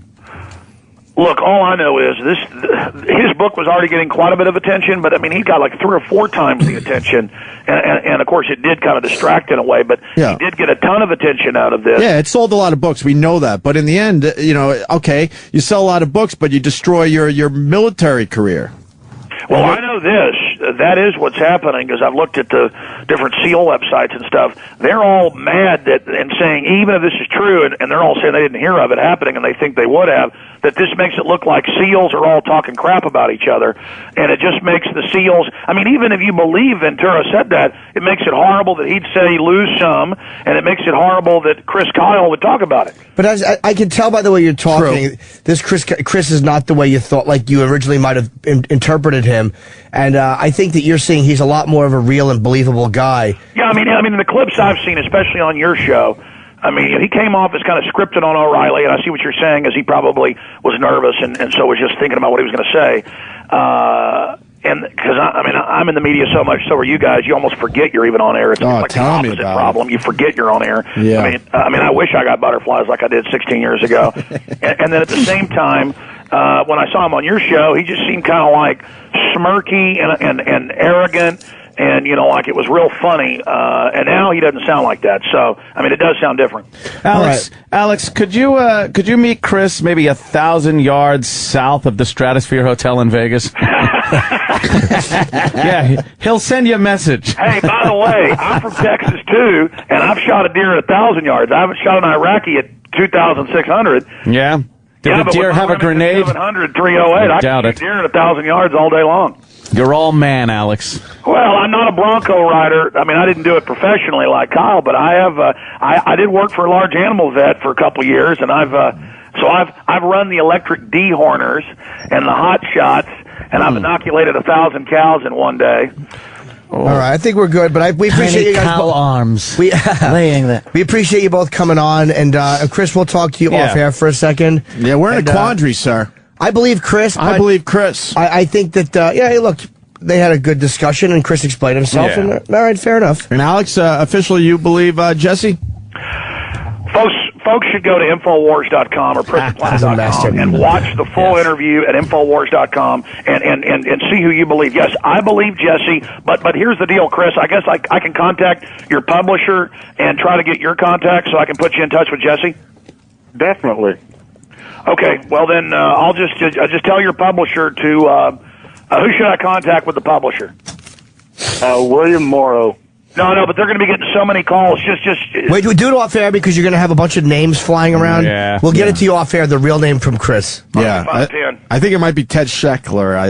Well, whatever we do, it's Ted Scheckler, Alex. Situation, because this is definitely turning into a mess. All right, we'll get it figured out. Yeah, we do it all together though. We do it all together, nice. Alex, thank you for coming on. You bet. Thank you. Take care, buddy. All right, and, Alex, Chris, enjoy the boneyard. All right. Yes, appreciate that. And Chris, if you're not going to be in Phoenix January 27th and 28th when I'm working in Tempe, I meant to say Tempe at the Improv, talk to our guy off the air and give him your info. And if he's not going to be in Cleveland, because I'll be at the Improv that weekend, then he can come to that show. Love the plugs. Chris, you created a lot of talk there, sir. Yes, man. Thank you for coming on today. Yeah, thanks for having me, guys. I don't see why you would lie about this one. I don't either. No doubt. Yeah, so when are these guys coming forward, you think? The witnesses? They're starting to now. They're already talking to other people, getting it all set up, and they're getting them all together. Can we help in that way, or how are you guys going to do it? Because you got to get it to the media somehow. That's what we're trying to figure out the best way to do this. That way, I'm trying to avoid a three-ring circus. I'm trying not to defame Mr. Ventura and, kind of trying to knock the legs out from him. I'm just trying to get all the guys together. I gave them the contact person of who they need to get in hold of and give their story, and then trying to figure out the best way to come out with this so it doesn't look like, this thing continues on, and we're just here to bash him. We just want this thing to end and go away. All right, there you go. Thank you, Chris. We appreciate you calling in today. Take care, buddy. We'll talk to you off air. Thanks, man. All right, Chris, I'm putting you on hold. Hold on. Wow. That's good. Wow, that's cool. I think Alex, hearing him talk, knows that this guy is not a bullshitter. Exactly. He ain't gonna throw his friend under the bus, but you can listen to Chris Kyle. Yeah, he's in one of those positions where he can't throw his friend. Yeah, that was his. You hear that, Alex? Yes, I'm sitting here. You heard that, right? You now believe Chris Kyle after you heard him on our show. Well, I think he's more believable. No, I think, listen. Where'd he go? Oh, no. In the first interview, he seems concerned. Hello? Situation. I just think this whole thing. Hello? Yeah? Am I even on air? Because I hear the phone going on and off here. Are you clicking off? Because I'm hearing half what you're saying. Yeah, get a better phone. It's not our problem. No, I'm sitting right here. It's PsyOps. So I'm sitting right here. PsyOps is going on. They don't want what you have to say on the air for some reason. No, I don't think that's what's happening when I sit. I don't think that's what's happening. You give such a proper response. Yeah. No, I don't think that's what's happening. I don't think. Au contraire. All right, Alex. Enjoy your day, sir. Alex. I believe Jesse Ventura, and it's all going to come out.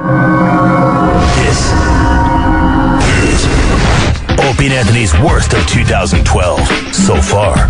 My name is E-Rock, hosting this thing, E-Rock Radio on Twitter. If you want to say hi or block me, either one is fine. Still to come on this program, we're going to talk to Lazlo and his world travel, Shaquille O'Neal, Tom Hiddleston, Chipperson. We take a look at him, Ricky Gervais, Joe DeRosa, and maybe some more, whatever else we can fit in there. But for now, our old friend, longtime friend, Jim Breuer. Every time this guy is on the show, it is gold. He's got amazing stories. He's got a million stories that we've never heard. He has a million stories that he's told us already. This is one of them about when he rented a house, had his whole family, a bunch of friends come down. I believe it was on the Outer Banks. He rented this house, had a big party, and somebody did something and burnt the place down. I can't really do this story justice. Jim Breuer is here. He will tell you everything. He's at Jim Breuer on Twitter, so if you want to say hi, feel free to do so. On the worst of 2012 so far. Opie and Anthony's worst of 2012 so far. That house burning down story from the Outer Banks. That was great. I almost burnt down the entire Outer Banks. Oh, man. Could you tell? Do you mind? Not at all. Because I was howling. No, this is great Long Island, South Shore white trash heading to another state and haven't been out in a while.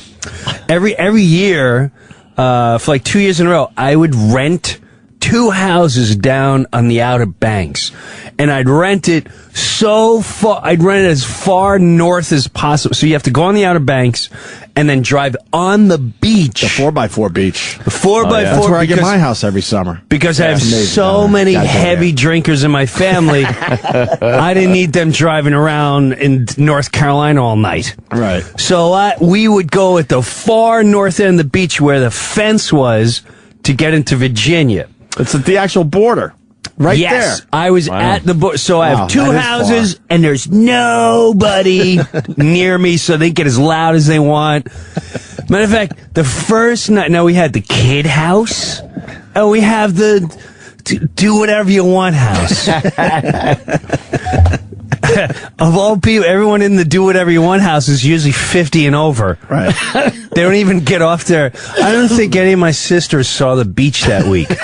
Oh, really? I swear to God. The beach is literally right in front of you. It's 40 yards. It's in front. There's wild horses there.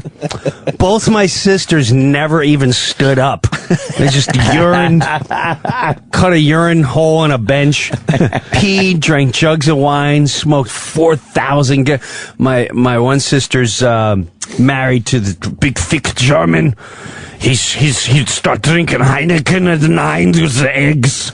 And so the first night we go to bed, and it's like 11 o'clock at night. And for down there, that's about 4 a.m.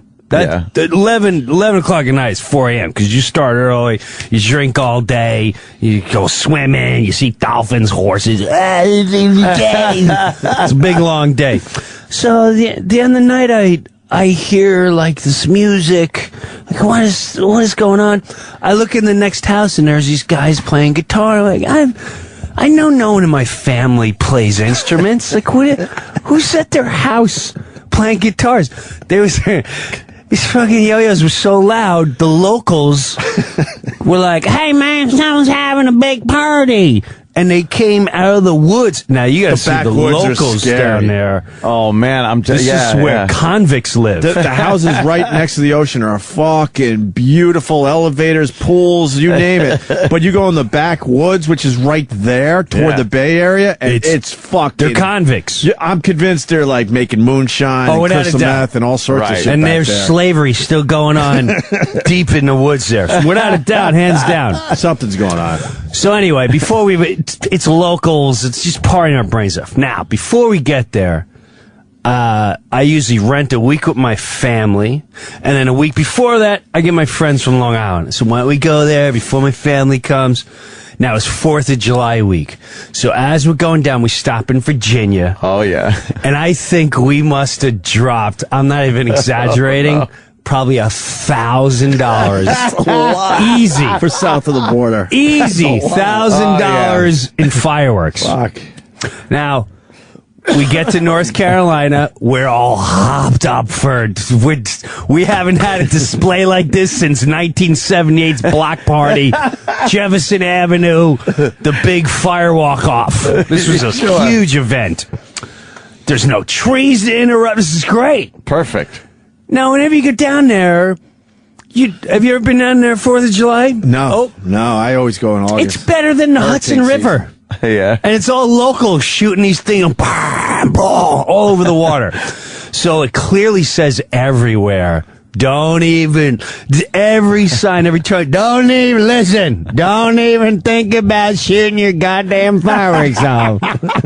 We will arrest you. It is a federal offense. Don't shoot your goddamn fireworks off down here. And they must stay on the ground. No aerials. Well, of course. Now we wait for night. We can't even wait for night. Now we figured before, now we were afraid of getting caught, so we went on the local street. Now the local street on the beach is all sand, so it's impossible. If someone called the cops on you, it's going to take 20 minutes for them to show up. Okay. So we got this plan. There's no way anyone's going to catch us. This is going to be phenomenal. So we go in front of the house where it's just all sand. There's no real roads. And we're lighting off the fireworks. And we're having a fucking hoot. Of course you are. We're wasted on wine. We're blasted shots. We're having a great time. Bringing back the buzz of 79. The buzz of 79. We're going back to 1979 in Rosedale, behind the bowling alley. It's the great buzz of 79. We haven't had this much fun since we stole wine coolers from the Chinamen. So we're hooting up. We shoot off fireworks. We can't believe how great this is great now. Time, yeah. We're like, let's save the biggies for the beach. So we take them all up and we leave them we basically just cover up. Now the wives come, mostly mine. And she's like, you can't leave the fireworks out in the trash down on the street. You should put them in the garbage. We'll put them in the garbage, but they're hot. We don't want to put them in. Just put sand in them. Oh no! So we take the firework garbage, we put them in the garbage pails, and we throw some sand on them. We're buzzed, so it's probably not as much as we should have. So now we head to the front. Now we go to the beach side, and we're lighting the big ones off. The ones where you need the pipes, tubes. Sure enough. I love those. What a great sound that is. It's great, man. Holy shit! Umbrella! That one looked like it was gonna land on us. That's like army shit. That's right. It echoes down the beach. Yeah. So we see the cops coming. Oh shit! But again, it's like ocean water. 200. They're so far down the beach. We're watching them as we're hiding the fireworks. Now we're taking the fireworks and we're putting them under the stairs. There's a little stairs that lead to your house. We're putting under there, and we're burying some. We're throwing others in the garbage. We still see them coming. Sure enough. And we figured, we'll pretend we're caught with some fireworks, you know. Yeah. So he stops, and he goes, all right, I need ID from all of you. So, whatever, we're taking out the ID. And he goes, now, I'll have you know, you gonna tell me where the fireworks are, because I clearly saw you lighting them up, or I'm taking each and every one of you to jail. Oh. I instantly panic. and I'm like, listen, man, and before I can even finish my sentence, I have to say, my friend Larry, he's like, he works at FedEx. He's blue collar. He's like, listen, bro, I don't know what you're looking for, but we got it. You're coming up negative here, bro. You're coming up here negative. You got nothing right here. You might as well put your pen away because you ain't writing a report. I don't know what to say. We all know that guy. I know that guy. We all know that guy. I know that guy. And he's got his own sayings. He's telling the guy, he's like, bro, negative. I don't know what to tell you. Coming up negative. Put the pen away. You got no report to fill in. I don't know what to tell you, bro. So he's sitting there, but he's not buckling under. The cop goes, I'm going to start searching right now. He goes, bro, do what you got to do. Bring the dogs. Got to do. Do what you got to do. We're right here for you at your exposal. Right here at your exposal, bro. Oh, shit. So the cop starts looking around. My heart's now we're all looking in areas. Fuck. He's asking us where we're staying. He's like, bro, I was just visiting about 6 houses down. We're not telling him we're staying right here. All right. So he starts looking around. We're all figuring out where we're going to dart and how. If he sees one. Because if he sees one, there's 6 of us. He's fat. There's no way he's outrun us in the sand. Can I ask you how long ago this was? I'm going to say 5 years tops. So you're well into adulthood here. Oh, yeah. This is a story you do when you're 19, Jim. I've got 3 kids sleeping in the house. I got my baby sleeping in the house. Okay. Just wanted to know. So with that, he finally drives away. He's like, I'm telling you, if I catch you, I'm gonna find out what house you're in. He's like, bro, I'll clean you. We're all clean. We just told you we're all clean. We're not like that. So he drives away. Now we're laughing. We're enjoying how we just got out of the Southern Police. Now the homes there have 3 layers. It's literally like a Tony Montana house. They're just gorgeous. And we're looking over the beach. Now, my blue-collar friend Larry, his wife was pregnant. Thank God. There's a reason why I say she's pregnant. We're all winding it up, buzzed, enjoying life. She comes out of the house. She goes, I'm really tired. My feet are swollen. I'm getting cramps. My back hurts. I'm going to bed. So, all right, good night.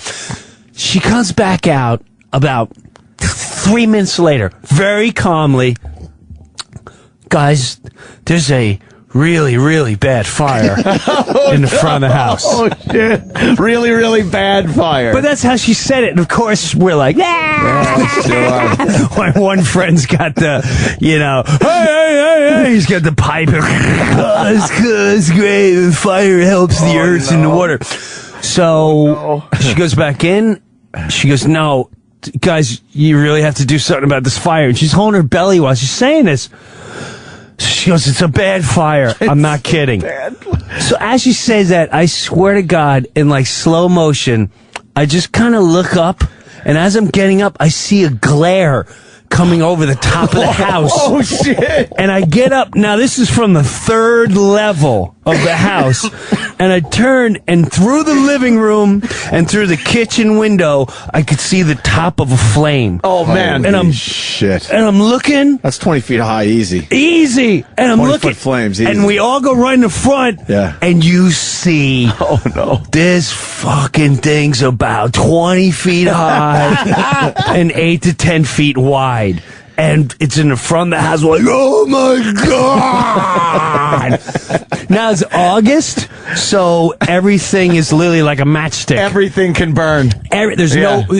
So we go running outside. Now we go run outside. We're literally like dogs. We're trying to throw the sand on the thing. Like, you get that section. And we're taking our shoes and we're scooping sand up and throwing it all over.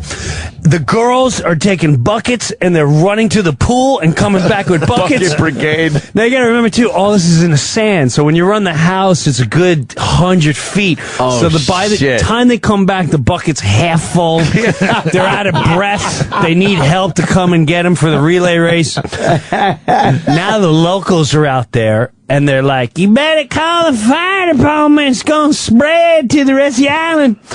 And as they're saying that, you literally, I swear to God, you'd see one little spark come floating off the tree. Oh, man. And go maybe like 8 feet, and the minute it lands,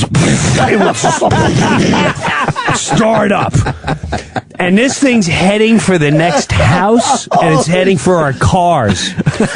So I'm going to say we got it about 60% under control. 60%. The fire department. Yeah, we have about 60% under control. We're hoping by the end of the day we can really get a bite onto this thing. 60%. Oh, man.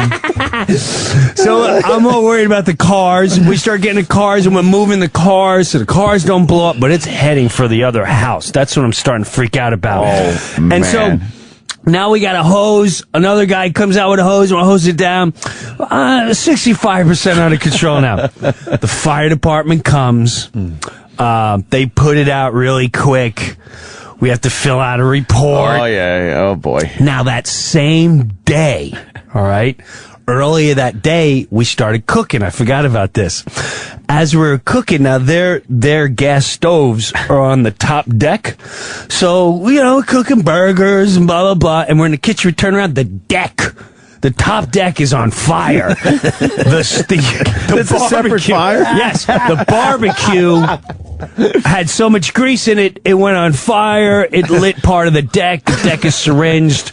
So we have this situation, and we have the whole front. Now, the next morning, we get up, and I am not. They had a row of trees and bushes, just all brown or gone.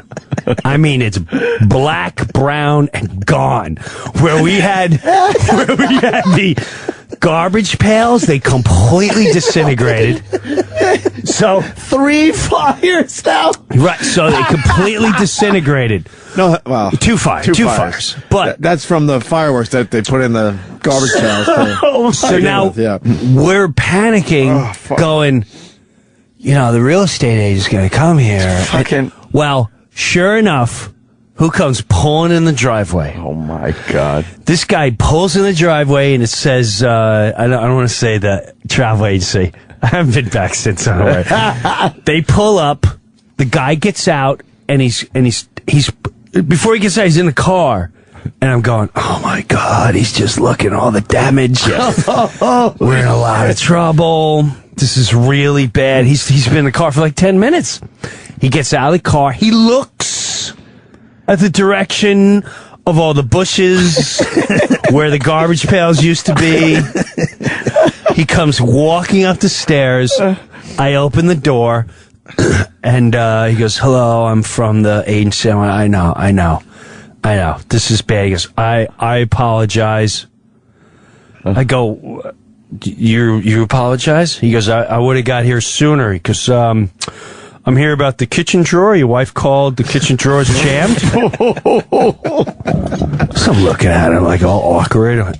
And I'm not sure if he's toying with me. Right. So I said, yeah. motherfucker. Let me show you. Let me show you that. So We're paying good money for this house. Paying really good. You know, I've got family here. Right. I can't cook a meal. It's stuck. Can't cook a meal without lighting everything on fire, apparently. So he fixes the drawer, and before he leaves, I go, listen, just want to let you know, the barbecue went on fire. And he looks at you, oh, this happens all the time. It's not your fault. I said, yeah, the cleaner should have done something with the grease or something. He goes, no problem. He goes, is there anything else? I go, no, sir. He goes back in the car, and he leaves. So now we know, all right, here's what we got to do. We go to town. We bought all new garbage pails and green spray paint. And we spray painted all the bushes and the trees. I swear to God. Green and brown, everything. It had no leaves and nothing, but we painted it all. And we had brown, and we were spray painting the sand. So, and we spray painted everything as if it was back to normal. And we came that close to burning down all the Outer Banks, man. That's fucking insane. 3 separate fires. Dude, it was bad news. That one that was the one in the front when the firemen came. What was actually burning in the front? What happened was the fireworks. The fireworks in the garbage pail. Right. Started a fire in the garbage pail. Oh, shit. And then that thing completely disintegrated, and they put it on crates, wooden crates. Oh, so that So shit then the went crate up. went up, and then that lit up the bushes and the trees And and once the everything embers else. start going, And it's this had over. been a period of a good 2.5 hours. Wow. Between putting those fireworks in there and then going and catching another buzz and dealing with the cops and then sitting and All relaxing that and shit, enjoying man, the that night. thing just brewing. The Right. fire's just fucking percolating. Yeah, where you guys go enjoy the front. Yeah, We're gonna percolate here in the front. Could wait for the perfect opportunity to just burst into flames. Wow, man. Thank God somebody saw it, because you motherfuckers just partying with that If place. she wasn't pregnant, Yeah. and She would have been down there. Decided to go to bed, right? Yeah. that place would have been lit up, and I would have been in the news for the wrong reasons. Oh, yeah. I don't know, bro. Comedian Jim Breuer, apparently involved in a huge fire. Formerly go to no. Here's what it would have been like: half-baked sets a baking blaze. That's it. Perfect. A fully baked blaze in North Carolina by the I'm Not High Jim Breuer. That's good. Arsonist Jim Breuer. Shit. Yeah, this is Opie and Anthony's worst of 2012. So far. Hey, it's E-Rock. I'm hosting this thing. Still to come on the program that we call the worst of 2012 so far for the Opie and Anthony show. Did I say show or show? I don't know what I just said. Shaquille O'Neal will still be coming up in a little bit. Tom Hiddleston, he's Loki on the Avengers. Ricky Gervais and Joe DeRosa answer some questions about trannies. And Chipperson, because who doesn't love Chip? Everybody, but we got to fit some of that in here. But for right now, Lazlo's in studio. Lazlo works for the video game company Rockstar Games. He's in promoting Max Payne 3, which is out right now. You should definitely go get it. It's an incredible game. But he talks about some of his world travels, about where he's been, what he's done. In this particular story, he talks about going down to Brazil to map out the land, the language, the people's actions, all that stuff to put into the video game. And talks about the madness that he had to deal with as far as security, guns and drugs and all this other stuff in order to get all this stuff and cram it into a great game, Max Payne 3 on Rockstar Games, available right now. They did not pay me for that plug. I'm just hoping to get a voice in the next game on Rockstar. Worst of 2012 so far. This is O&A's worst of 2012 so far on the Opie and Anthony channel. At the end of World War II, a lot of Germans got the fuck out of Dodge and went to Brazil, went to Sao Paulo. Yeah, Nazis and just, your standard German people. What's the difference between the two cities? Didn't explain. Well, Sao Paulo is more the capital, So it's and more- sort of the main place of business. There's only 24 million people. That's a Dude, big it is fucking the city, third man. largest city in the world. And when we were flying into it, it's just, in New York City where you have really tall buildings, and then the farther you go out, the buildings get smaller and smaller. Yeah. There, it's just big buildings everywhere. Really? And there's no zoning laws, so you'll have like Is this it? Yes. So you'll That's have like Sim City gone mad. Holy like fuck. That's when you're playing Sim City and you finally go, fuck it, I'm turning the computer off. I've and played there'll enough. be an enormous rich building, because the amount of money in that city is unbelievable, and the amount of poverty is equally as insane. You'll have this razor wired super complex, and right next door are favelas and people making homes out of like pieces of construction debris. It was unbelievable. Now, what about? Did you feel safe there? Because in Brazil, it's like they are so poor. You have people always begging you for money, and there's always this really weird possible danger. Well, when we flew in, we were instructed to get a bulletproof car. Really? Because I had about 10 grand worth of cash on me. Because we went down there to record for Max Payne 3, and we've been going down to Brazil. Why do you have to go down there to do that? Well, a lot of video games, when they're set in a foreign location, when you're running around fighting enemies, all of the bad guys speak in like broken English. My favorite ones are the military ones where they're like, he's coming, comrade. It's like, why, if we're in a gun battle, why are you speaking English so I can understand? I'm reloading. Cover me, It's like, and it's always these terrible accents, and it sounds so cartoony. So, since Max Payne 3 is set in Sao Paulo, we went down there and recorded a bunch of people, dozens and dozens of people, so that how do you record them in a studio? Yeah, record them in a studio. How do you know they're giving you a good recording?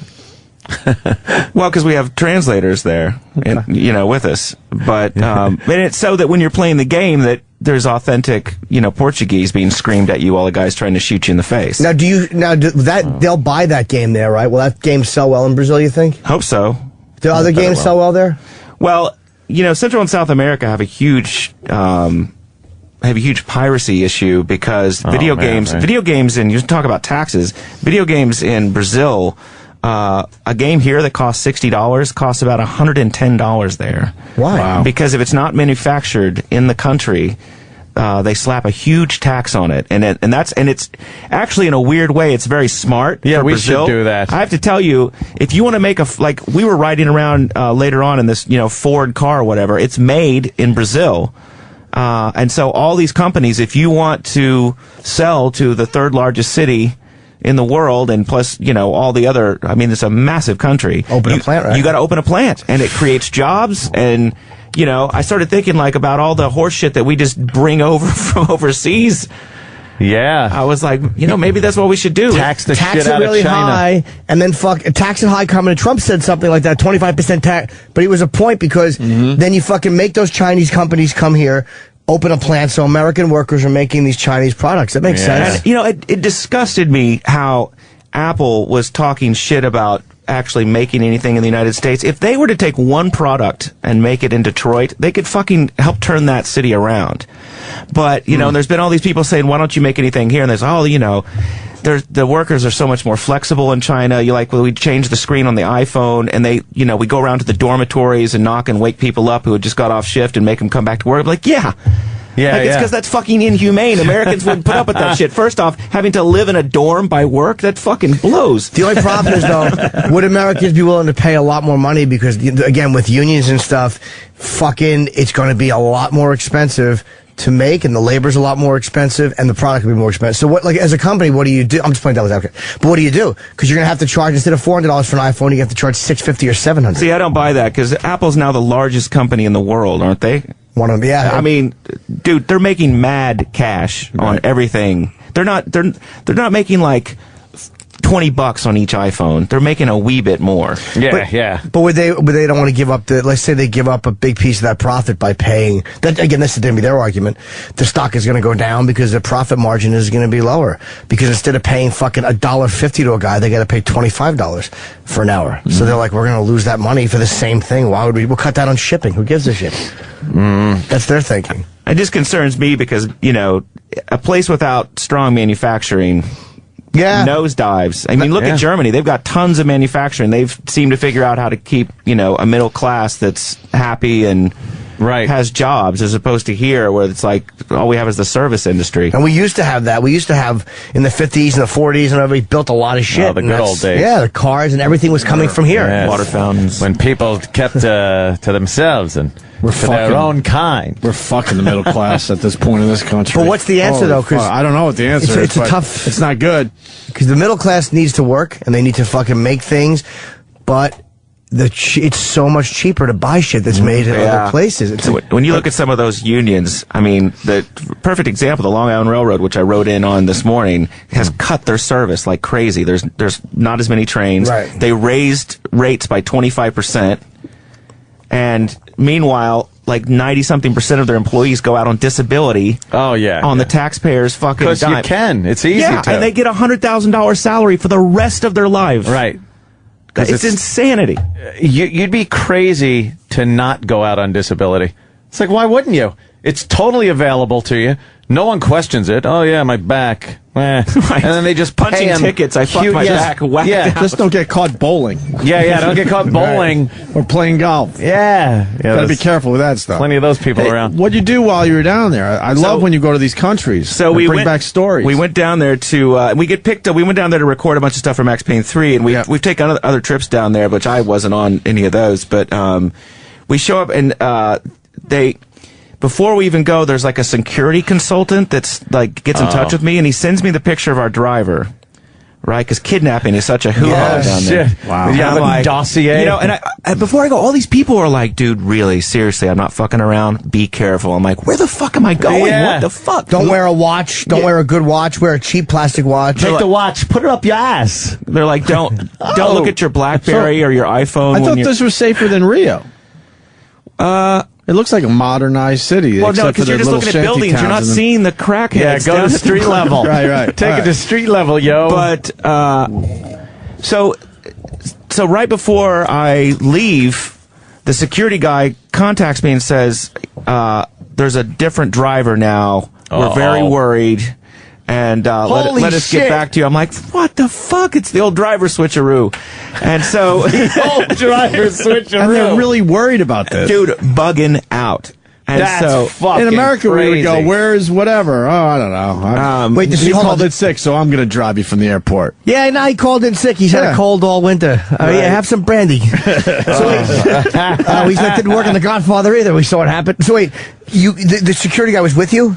No. The security guy we're just in touch with, he provides security for many like rock star, Take-Two kind of people that are going into, because we go into dodgy places. Sure. And when did he know that the driver was different? So he got contacted by the company down there that he works with, and then he contacts me while we're still at the airport to fly. And here's the other thing, as a dumb American, that I didn't realize, it is a long time to get to South America. Fucking 9 hours. Well, every time I go to the Caribbean and place like that, I'm like, that was a short flight. Yeah, you know, yeah. you just think it's all that area. It's all that area, and it's like, really, 11 hours on a plane? What 11 the fuck? hours. Holy fuck. So, and the other thing that's weird is, you're used to flying one direction towards Europe or south towards the Caribbean or something. You're flying in the weirdest direction across the ocean when you're watching the little map on the plane.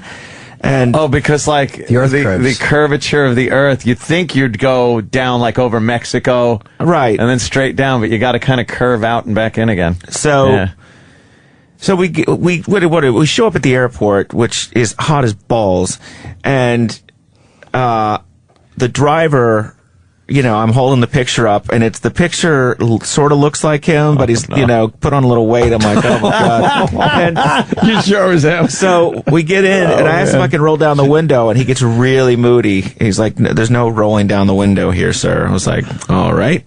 I said, and the glass, dude, is like that bank teller glass, like I can see why you can't fucking roll the window down. Wow. And I said, so this is bulletproof glass? And he said, he tells me that the whole car, he said, you have to be worried about people just putting a gun on top of the car and pulling a trigger and shooting a bullet straight down through your head. So that part is bulletproof as well. And then he informed me that in case somebody puts a bomb under the car while we're on the way to the hotel, that the undercarriage will keep me from getting my legs blown off and stuff. That's I was nice like, wow, to know. This is a really relaxing city. So. Why do all you guys in the car sit on your helmets? So so I have to go to the bank to change American dollars into Brazilian reals. Yeah. You didn't want to do it at the airport? Was the rate exchange shitty there? They told us that for security reasons they wanted to drive us to a bank, and the banks down there, dude, are a fucking trip. You can't get in. You have to go through a rotating door. Yep. And it's a metal detector. So, we're used to revolving doors. Dude, I'm walking through the fucking bank front door, and the door goes slam. I'm smash my face into it, and then there's people like screaming Portuguese at me that I've got metal on me. So you actually have to shove all your stuff through this little window. This is to get in the bank. Holy shit, that's crazy. The driver had to case the outside of the bank for us because a lot of robberies happen right outside the bank. And the security guards at the bank, they don't give a fuck. Like, they are not coming outside to help your ass. Yeah. Because it's all, again, bulletproof. They just care about what's happening in there. So we get inside, and they take us off to this special room. It's the Wild West. It's crazy. And this woman comes back, and she looks really nervous. She says, "There's a man out there asking for 2 Americans." I'm like, "Oh, here's where it fucking goes down, dude." And I haven't slept because we've flown all fucking night. And you were in a video game, That's it was fucking like you were in the game. Rio, make a withdrawal. Yeah. What was weird about going from the airport to the bank in Sao Paulo is we've already modeled a bunch of the city in the game, and I was like looking out the window, I was like, "Fuck, man, there's a level right over there." I know that road. And so she comes back and says, "Oh, actually, it's just your driver. He was getting nervous that you'd been inside too long." So then I get all this money, and he makes us wait by the front door, and he goes and cases the outside again and pulls the car like right up to the front door, and he's like, "You run to the car." I'm like, "Really?" Oh man, dude, at this point I'm like, what are we doing? We're going all this effort for for a video game. So what happens? You run to the car. He's obviously armed. Yeah. And so he takes us to the hotel, makes sure that everything's cool. And then they wanted to provide security for us the rest of the time. And I was like, "No, we have a producer down there." And so the rest of the week I'm riding around like a Ford Focus. No security, no security, really? Just trying to keep everything on the DL, not flashing fancy phones or whatever. But it's an amazing city. The people are, that we met and hung out with were really cool. And it's like there's more helicopter traffic in that city than any other city in the world because the traffic is so fucked up that people just take helicopters from place to place. Did you take any? No. I'm scared to death of helicopters. I wonder how much they cost. Are they cheap? Plus, there's a lot of people that don't want to get robbed, so they want to land on the top of the building where they live or whatever. Or where So they it's work. probably expensive. They probably take advantage. Just walk around with like I would bet wads you of it's a lot cash of in your money. hand. Yeah. I have so much money. Just count it in the street. I'm so rich. I'm so rich in this city. This is My great. God. I'm American. Right. I have rich family members at home. We'd be driving to the studio, and you'd sort of go through this weird checkpoint of guys with literally fingers on machine guns. Yeah. It's like, whoof. Did you walk into a favela? They have tours. I didn't do one when I went. I wish I had. A bunch of Rockstar guys have gone through the favelas because they wanted to make it authentic for the game. But And what do they do? They film in there? Oh, yeah. How do they do that without the bag? You have to make a deal with the local drug dealer. Oh, yeah. Really? Yeah, you got to pay off the local gang enough money and say, we're going to be bringing these people in. Jeez. They want to look around and take some pictures so that we can make a video game back in North America. Trust me, it was a bit of a stressful negotiation, I'm sure. But the gangs, it's weird though. They won't rob you if the gangs are letting you in. I don't think, right? I'm assuming they won't. I think anything goes. It sounds like a crazy place. Not if they know you made a deal with the gang. The guys who run the favelas, they're all run by drug lords. Then your life would be a living hell after you guys cleared out. Yeah, the other thing that was weird is there's tons of motorcycle traffic, and it's against the law for 2 people to be on a motorcycle. Oh, really? Because the traffic's so bad, what happens is one guy is driving the bike, the guy on the back just has a gun and taps on fucking windows and robs cars one after the other and drives off. No. What a great gimmick. So to combat that problem, they just said, no, you can't take your friend anywhere. on a motorcycle. Wow. God, what a bunch of criminals. Genius, though, right? It's crazy. It's a fantastic city, though. The food was amazing. You didn't see any of that shit. It's great. It wasn't poison. Did you have to have someone taste it? No. Jeez. No, we recorded every day from like 10 in the morning till 11 o'clock or midnight. How long were you down there? And for over a week. But you didn't see any of the shit you're describing. No, the last day we went out. I went downtown and got to see legitimate prostitutes and that kind of fun stuff. Was it scary or no? How far was your hotel from where you had to record? By traffic, sometimes it's like an hour and a half. But if there wasn't like at a hotel it's like closer, 20 minutes. Yeah, that was a bit of a nerve-wracking thing too. Is trying to figure out how nice of a hotel. Will I not get fucking cracked over on the head in this one? Or? Were you constantly looking around oh God, am I gonna get fucking pounced? Well, and see, I grew up in a paranoid household anyway, because my dad was a drug narc and had a contract out on his life when I was a kid. So we had guns all over the house, constantly waiting. Before home invasions were cool, we had we would stack soda cans and stuff in front of the doors in case somebody. Oh, really? Came so in. you'd hear that? Yeah. So you'd hear that, and I remember the one time I almost got shot in the face by my father. Was as a kid, I thought it would be hysterical if happened to Jimmy when he came home. I mean, when he was out buying heroin and shit from people. When he came home, I thought I'd hide behind the door and scare him. Oh, good, yeah, that's really good idea. Wow, gun out, nearly took me out. He was a drug narc? Yeah, he narked to the government. No, he worked for the cops. There was a bunch of heroin moving. This is the 70s. There's a bunch of heroin moving up from Mexico. We got some horse coming in. Yeah, some horse coming through Oklahoma. Your dad was a cop? Yeah. Oh, okay. I thought he turned state's evidence or something. No. And, that would have sucked. That's what I thought he meant. I thought he narked. He ratted. Who put a hit on him? Somebody busted. No, obviously it wasn't mafia. But no, just some big drug heroin dealer. They must hate when they lose a lot of heroin that's coming in. Yeah, but you can't put a hit on the cops, though, because it just makes... What do you think the cops are going to do if you murder a cop? What if he's a bad cop? What if he's a dirty cop? You're right, they just might. We do have people on the payroll. But they, that just makes... at the papers? It makes... They'd like a story like that, They like wouldn't a they? story like that. They might. They just might. But it fucking makes life miserable for everybody if they kill a cop. It's just stupid to do. No, it doesn't stop them from doing it. Especially, like I said, when they lose that huge shipment of heroin, you can't just go, the cops took it. Oh, okay. What happens to the guy that is supposed to bring it up? When he has to go back and go, the cops got it. Well, there's a story in Max Mermelstein's book called The Man Who Made It Snow about Max Mermelstein, who was one of the first Americans, if not, he got deep inside the Medellin cartel because he married a Colombian girl and helped her brother hide a body. He didn't know what was happening. But the guy introduced him as my compadre. And once they do that, that means I'm vouching for this American with my life. So he gets into the Colombian cartel. He actually goes over to Colombia and he gets to meet Pablo Escobar. Ooh. And I think Luis Gacha, who was alive at the time. Get a picture with him? There is a picture of, I don't know if Blow was based on him or around his life. Oh, right, okay. It might have been. But see Jimmy down there. Pablo taps him on the arm. Can you get a picture? I gotta get a picture with Pablo. Then I'm twittering and I'm fucking Pablo. But there was one, the Ocha brothers, I think, were the guys who ran it with Escobar, and they would drop fucking heroin in bundles or coke in bundles out of prop planes, and it would hit the water, and you'd collect it. It was a genius way of doing it. But a couple of the bags broke open, and they lost a lot of coke. Oh, shit. A lot of coke.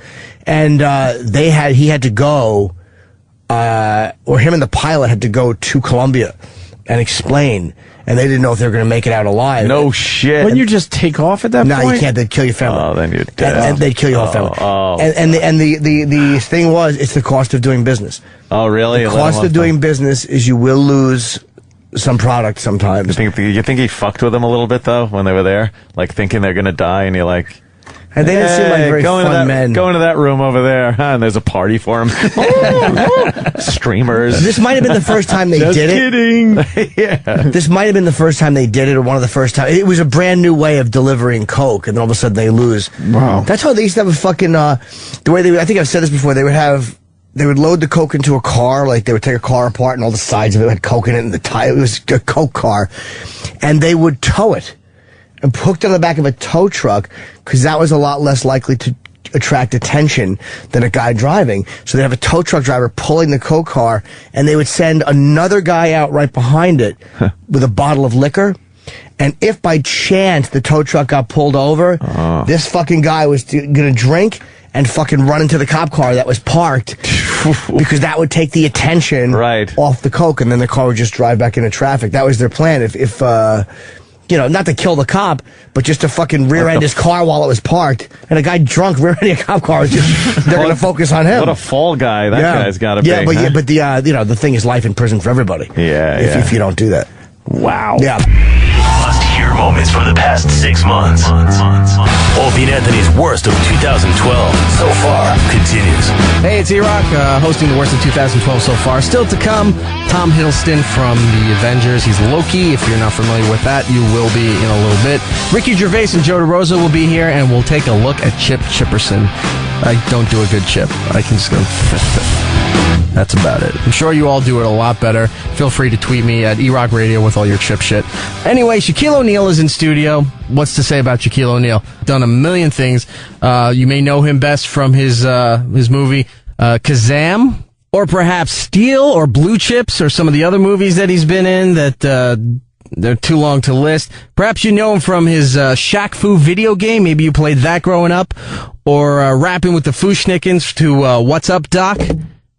Or maybe you know him as just one of the greatest basketball players that there ever was. Anyway, he's in studio, and he's not talking about any of that. He's promoting soap. Here's Shaquille O'Neal on the worst of 2012 so far.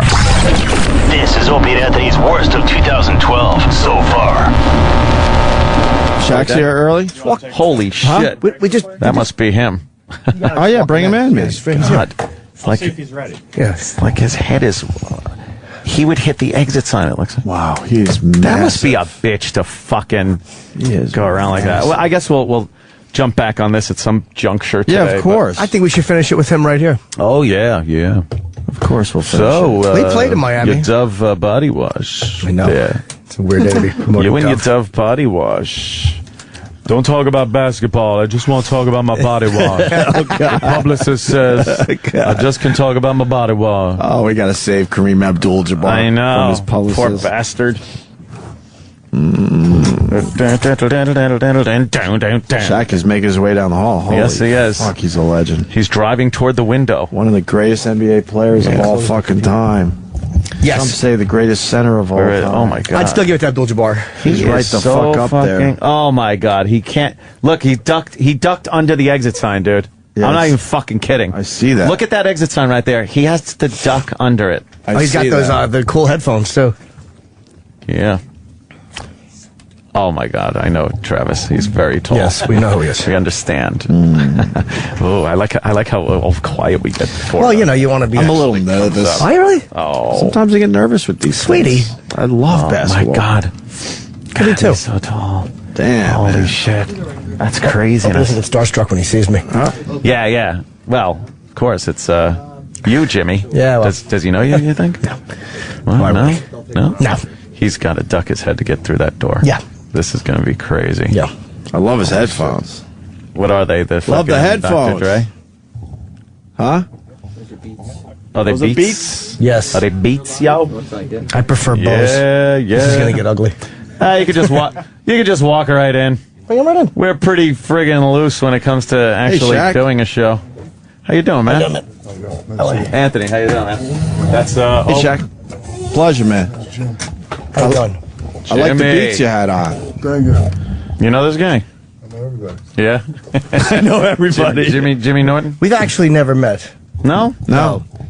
But Shaq has helped some comedians, so I'm certainly hoping that you're okay. up for helping some more. Because you made Kevin Hart famous. Oh, he did? Yeah. Jimmy knows Kevin Hart real well. We kind of came up together. And even though I'm a lot older than him and he shot past me, but I'm happy for him. It's always good to see a friend shoot by you. What got you involved in the roasts? Like, did you want to be roasted, or are you just a fan of comedy? Well, I'm a fan of comedy, and I saw it was a big void in comedy, so I just made all the comedians offers they couldn't refuse.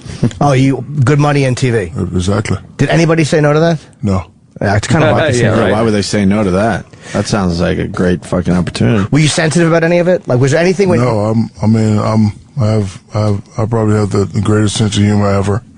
I like to laugh.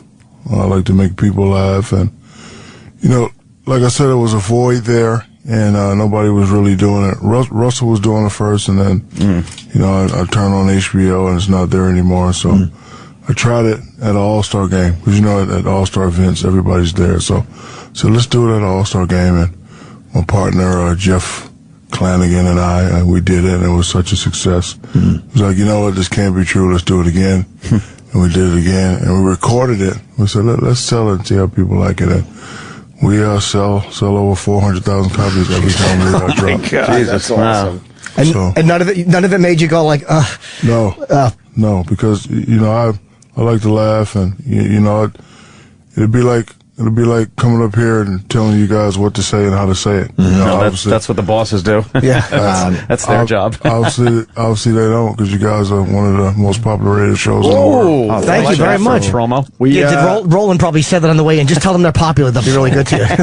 That's why we like it here, because they don't bother us as far as that shit goes. For the most part, yeah. Hey, we're all smelling like your Dove products. We have to say it. Yes. They gave it to us last week. Yeah, and, we honestly at first didn't even know why they were bringing in the products, and we're like, oh wow, this is good. Yeah. And then I started seeing the commercials, and we've been using the body wash, and that's why you're here for the most part, right? Well, obviously you guys have always been comfortable in your own skin, and it's a great product. I've been using it even before we joined the strategic partnership. But I thought it was a great commercial. My mom came by the house to check on me, and I was like, you got to be in this commercial with me, and it's a great commercial. And the Dove men's care product is a great line, especially the body wash. I actually like the size and the price. Yeah, because I'm a guy, I like to keep my stuff clean during the day.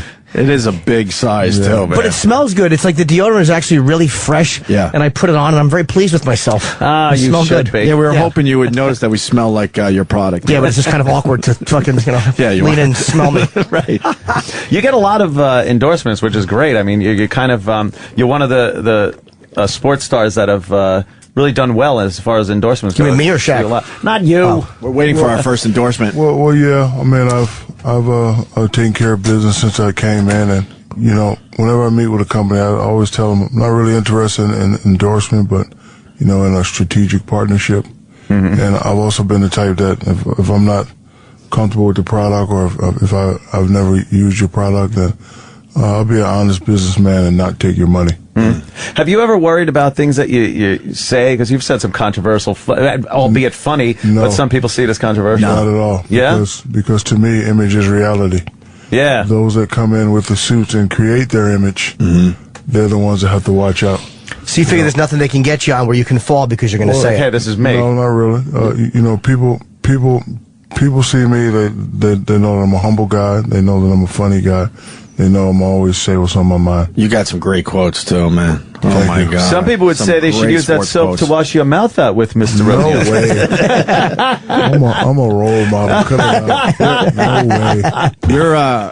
Your Kobe quote to this day makes me howl, man. How does my ass taste? He doesn't know. He don't know. I'm just saying it, man. It makes me fucking howl.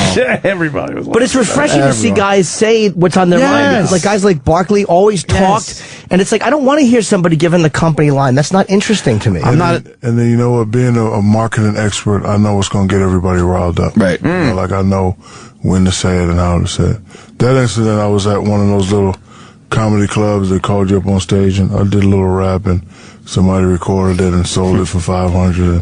And they try to make a big deal out of it. Yeah, that was at Noam's place down in the village. Was it the Fat Black Pussycat? I think it was one of those because the comedy store was right around the corner. It was like one of those. It was like one of those little underground clubs. Oh yeah, maybe the Village Underground. But you know what?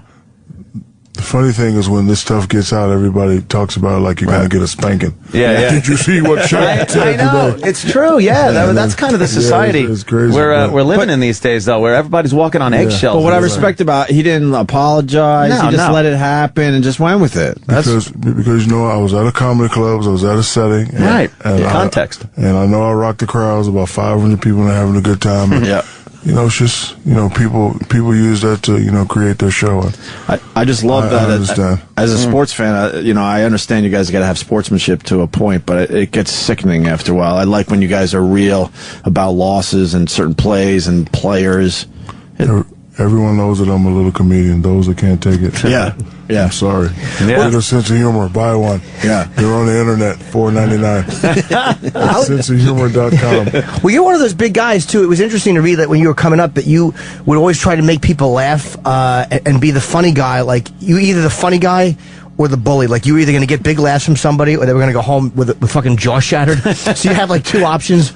And which I think was interesting. When you'd move to a new place, you would just try to make people laugh first before you would try to dominate them another way. Yeah, because I'm a really funny, sensitive guy, and I never wanted to have to fight. But when they used to say Shaquilla and Sasquatch, oh shit, that's it, kicking your ass right now, 3:00. Who the hell would say that to you? A lot of people. How dumb do you have to be? Yeah, at what point does that stop? Well, it stopped. It stopped like after the first couple of weeks when I got there. You know, because you know it's just like those jail movies. You get there and you find out who the toughest kid is. Yeah. I was like, this guy right here, This with the chick ponytail right in here. the back. Oh, wait a minute. I'm going to kill this guy. So you see him at 3 and you steal on him and you beat him up in front of everybody, and then the next day you get major respect. Right. Nothing bothers you. Yeah. I wouldn't know about anything like that. No, I miss Shaq in the NBA because there's not a lot of personality right now. Not a lot of guys stepping up and just being personable and saying some crazy stuff. Yeah, at all. Who would you say is in the league that? Nobody. Really, right? It's different. I mean, LeBron is a bore when he's not playing. Always tell my kids that when I was coming up, the league is more fabulous than it is now. Right. Every team, even the bad teams. Just think about like in the '80s, even a team like Denver, Alex English. Every team had a great player. Right. Anybody ever tell you look like Boomer Esiason? Oh, I man. did. Yeah. Oh, wow. Yeah, like Boomer. I went to school with Boomer back in Anthony had a fight with Boomer Esiason. 5th grade. I punched him in the forehead and broke my arm. A dick-headed motherfucker. Yeah, Anthony punched him. Yeah. Broke both fucking arms. Broke my arm. Both bones in your right arm. I've done like golf tournaments with him though. After that, so he's cool. I like Boomer. He's a fun guy. Yeah, he's all right. Well, you're very business savvy. Obviously, when did that start? Like you go in for the sport part of it. You're good at basketball. You know that's going to be part of it. When do you start to realize that that's necessary? One day, I was on punishment. My father came in and he hit me in the head with a book. And he said, if you ever start being a leader and a follower, you could become somebody. So anyway, I read the book, and the book was about Kareem, how he lost everything. So one of my fears as an athlete or as a professional person was losing everything. So he invested in soybeans, Kareem, right? That was a big loss for him. We had Kareem in here, and we weren't really allowed to ask him any basketball questions. He had a publicist. We felt sorry for Kareem Abdul-Jabbar, believe it or not. He was having a great time, but afterwards she wasn't too thrilled that we talked about basketball as well as the book. Yeah, we didn't even get to ask him about that. Get his personality. He lost it all, back in the 70s? Yeah, soybeans and everything. Bad investment, wow. It was always one of my fears coming up, so... And those guys didn't make as much money back then, so the investing was important. When I first came in, I was making a lot of money. I think my first year in made a lot. I don't want to say the number, but it was a lot. It'll probably depress the listeners. I mean, we understand that kind of money, but they. So then another time I was in the arena. Hey, buddy, dude scared me. Iraq. Yeah. Like looking at an animal behind a glass wall, isn't it? He's very athletic as he chews something there. So then I met Magic Johnson, and Magic Johnson told me, he grabbed me by the arm, and he's like, it's good to be the man, but you want to start owning stuff. And I was like, what the hell is Magic talking about? But then, like, as I, played in L.A. and I saw the stuff he was doing in the community development, I was like, you know what?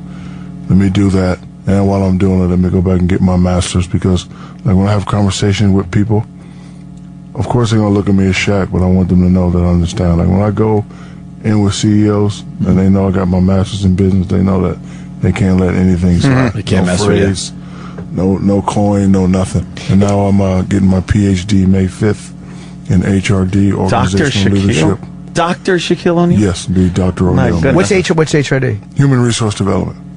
So how do you find, this is the scary part for me, is because most guys, you get a business manager, and it's scary to find somebody that you can trust who you know isn't going to rip you off. Like, do you just go on, I check my stuff all the time, and there's not much to check, but I'm obsessed with the idea that I'm going to just have to see zeros one They time. steal his money and make it to Newark. Well, you have to like, trust people. Like when I came in, I interviewed the top 4 firms, and 3 of them, it even said in Kareem's book, like if it's too good to be true, stay away from it. So one guy came in at I noticed you made this much, we can double and triple it, he's out. Right. Another guy, we'll do this and we'll do that, he's out. Then I met a little Jewish guy, said, hey, I can put it in savings bonds, I can get you some annuities, and I can manage your money, make sure it's like, I like that guy. Yeah, we got the little Jewish guy too. Yeah, you gotta go. You gotta go. Baruch Hashem, Shalom, Lashana Tova.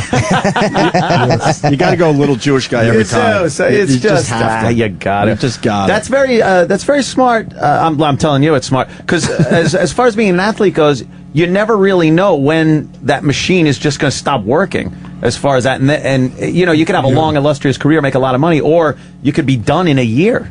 Yeah, you could be done in a year. Like when I first came in and my agent told me I was going to be making this much. I'm like, seriously? But, I mean, in the real world, when you're done playing, there's no way you're going to make that much. No way. Right, so you got to know where unless you get one of them Google, Facebook, IPOs.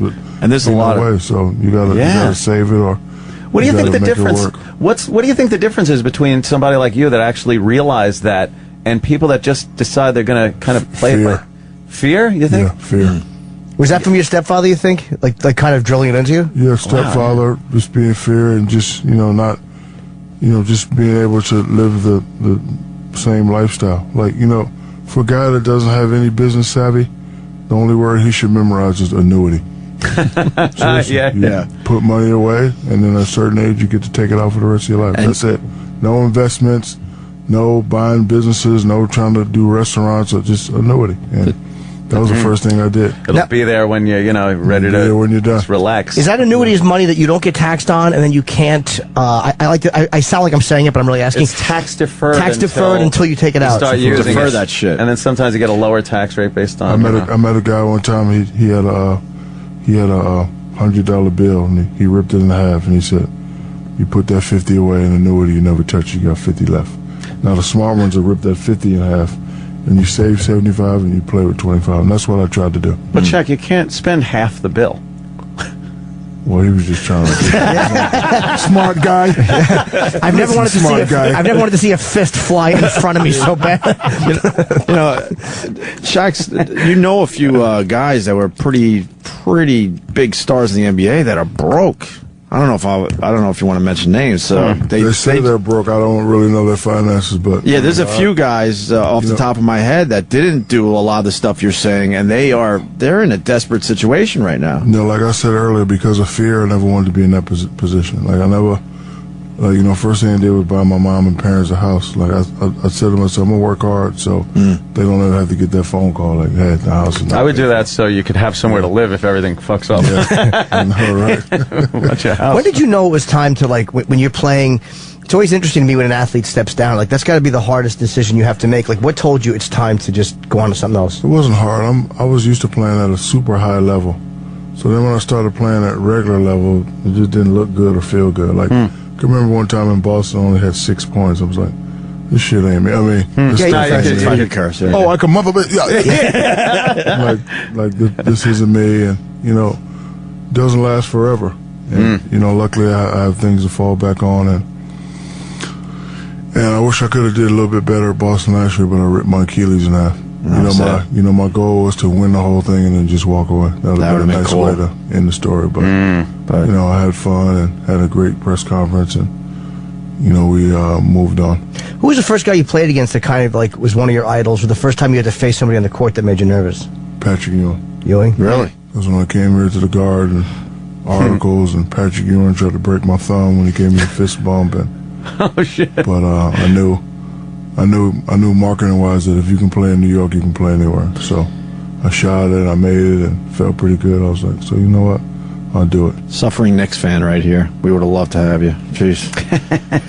All these years, it's been a drought for the Knicks. What do you think of the Knicks team right now, and Jeremy Lin and all that? Pretty good. You know, I've been waiting for Carmelo and Amari to step up. Amari's out though. Yeah, he's out for probably the rest of the year. It's a Carmelo, huh? Carmelo's a great player, but at some point in his career, he's going to have to take it personal that they talk about him fifth. You know, when I was coming up, even though they had Ewan and Robinson, I was like, I'm gonna make you guys talk about me first. I don't care who was there. So, you know, he's a great player. He just has to, you know, step up and lead. Yeah. And I tell him this every time I say, like, hey, we need more out of you. It's not enough to, you know, hit shots every now and then. You gotta put up big numbers and you gotta dominate. Do you think Jeremy Lin's the real deal? A lot of hype, obviously. No, he's a you know, good player, but you know what he did. You know, kid came out of nowhere and brought the Knicks from 7 games to, you know, brought them to 500, and then, you know, reality kicked in. But you know, he's a smart player. He's a smart player. Have you really been training in MMA since 2000? Yes. What do you take, and do you like to watch it?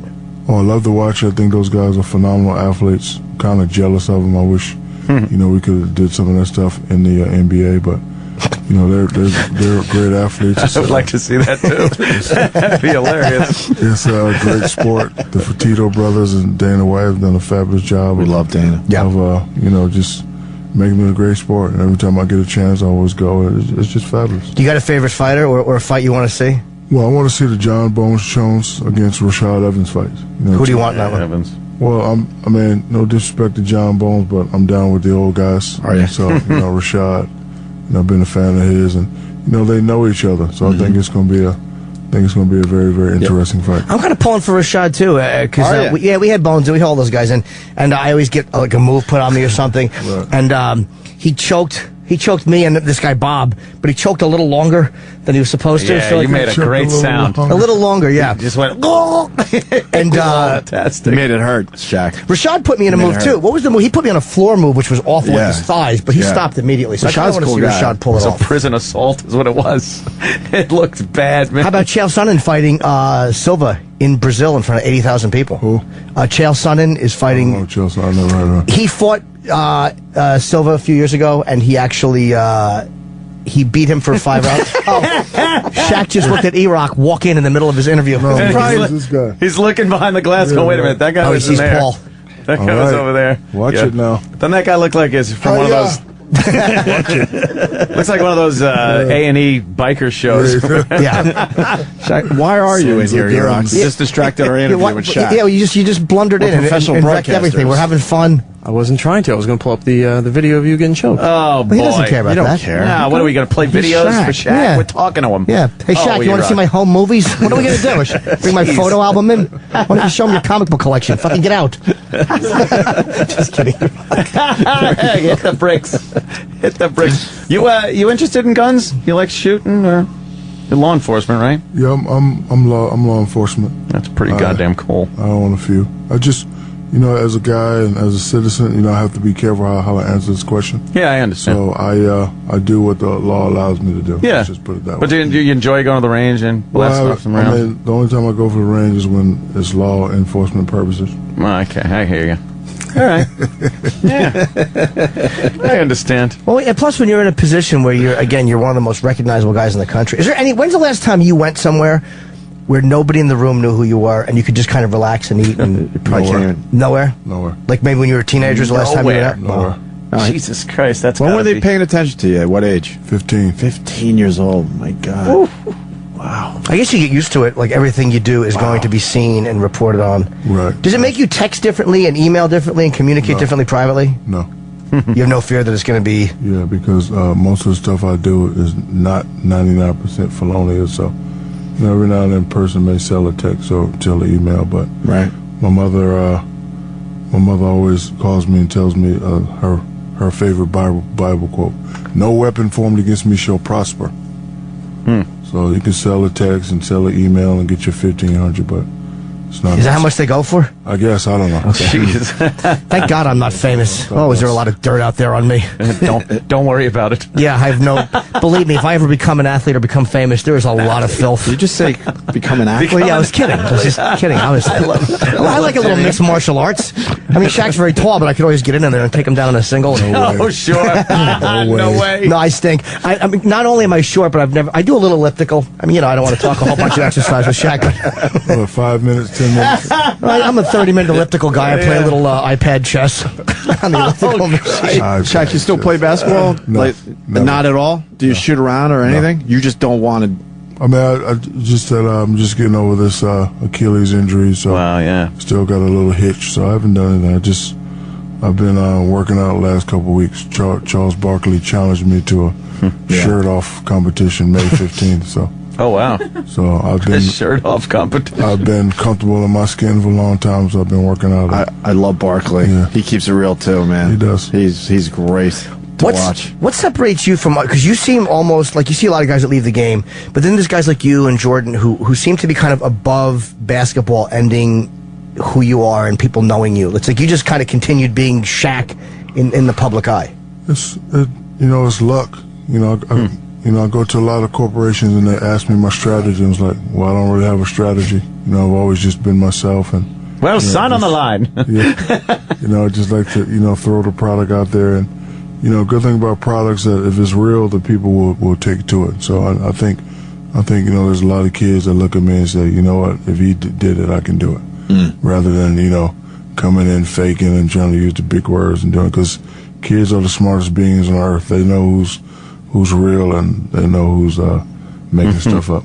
Now, because you came up in Newark for a few years before I think you went to, I want to say it was the South or Germany. Yeah, Germany. And was there ever a shot where because I know you said you were doing little real light B&Es and stuff. Do you think that had you not moved out of that area, things might have gone totally differently for you? My father probably would have stopped me. He probably would have did the police officer thing first, and then I don't know what I would, and then the army second. Wow, yeah. So he wasn't putting up with any of that crap, right? Right. He was an old school disciplinarian, too. Yeah, he was an old school disciplinarian. I always tell people I live the Karate Kid sort of life.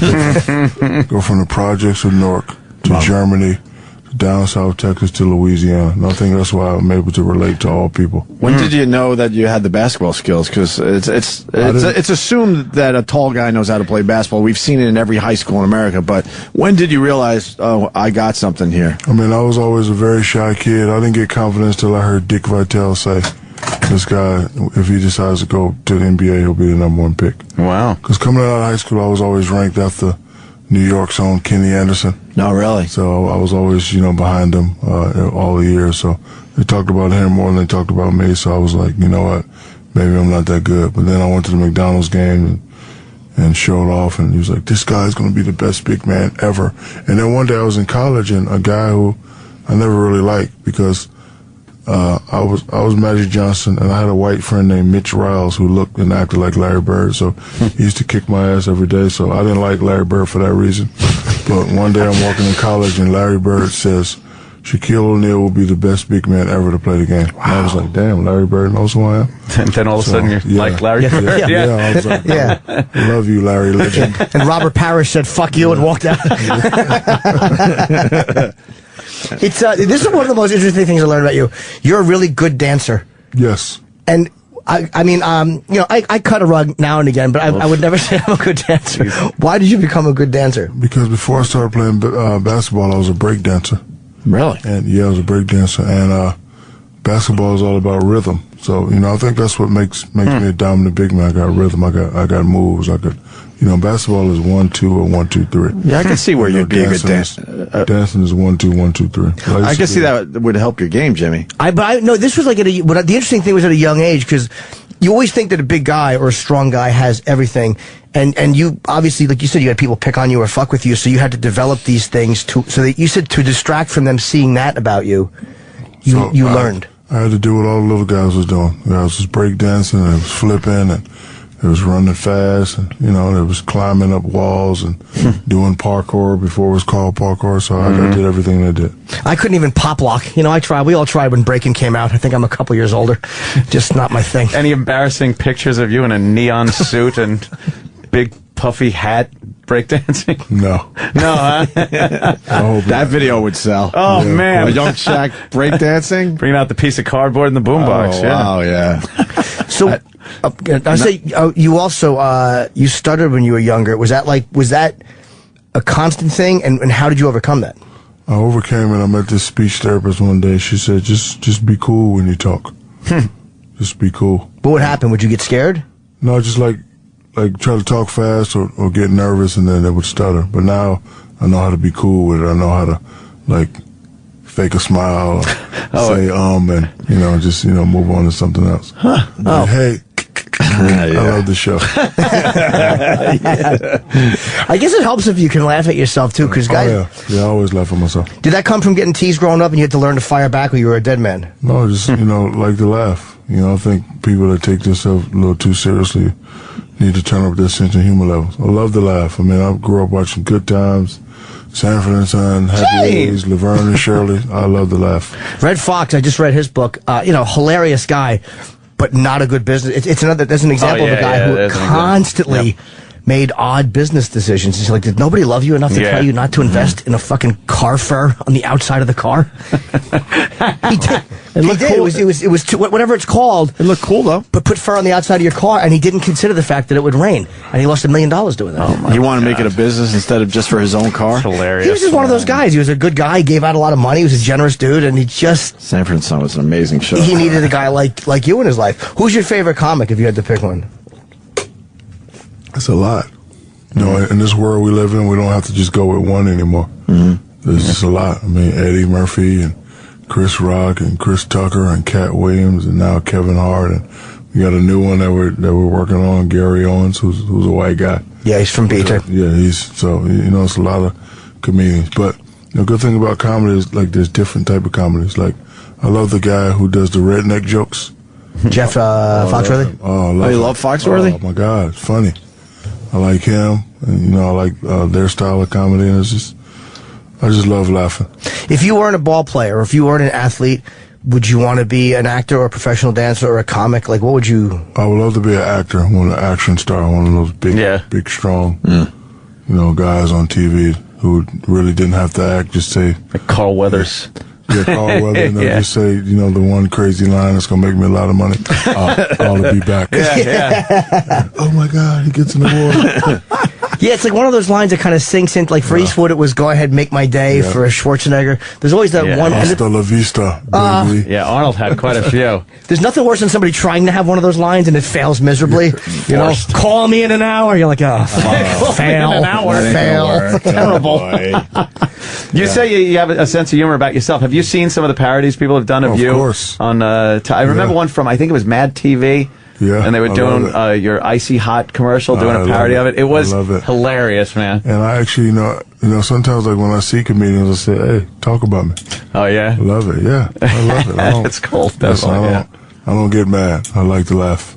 You know who told me to talk about him? I was hosting the Porn Awards in 2004, and Mike Tyson was on the expo floor. So we got introduced very, very briefly, and he kept telling me, he's like, "Go up, tell everybody I'm a pimp. Tell everybody I'm a pimp, talk about me tomorrow." And I'm like, all right, Mike. Of course I didn't, because... Why wouldn't you? Because he didn't show up. Yeah, I'm not going to listen to Tyson. Oh, yeah, you kind of yes somebody to death when they're fucking... Have you met... He's a menacing guy. Even though he's a nice guy, Tyson, there's nothing scarier than a championship heavyweight fighter. I've met Tyson, and he's a great guy. I actually went to visit him when he was incarcerated. Oh, you did? Yeah, I went to visit him, and he's always been very, very hospitable to me. Great guy. Yeah, he was pleasant both times I met him. Yeah, nice guy. There's this air, though, you kind of feel with a guy like Tyson, like there's not that professional amateur boundary. If I do something stupid, he's gonna react to me like a man, not a detached. What are you gonna be? Well, exactly, a victim.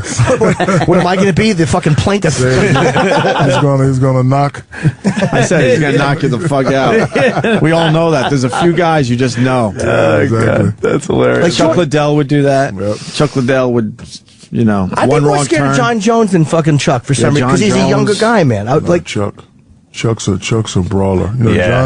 John could throw some blows too, but Chuck's one of those guys at the bar. Chuck looks like he's a bar prop. No, we're talking about the guys that would just snap.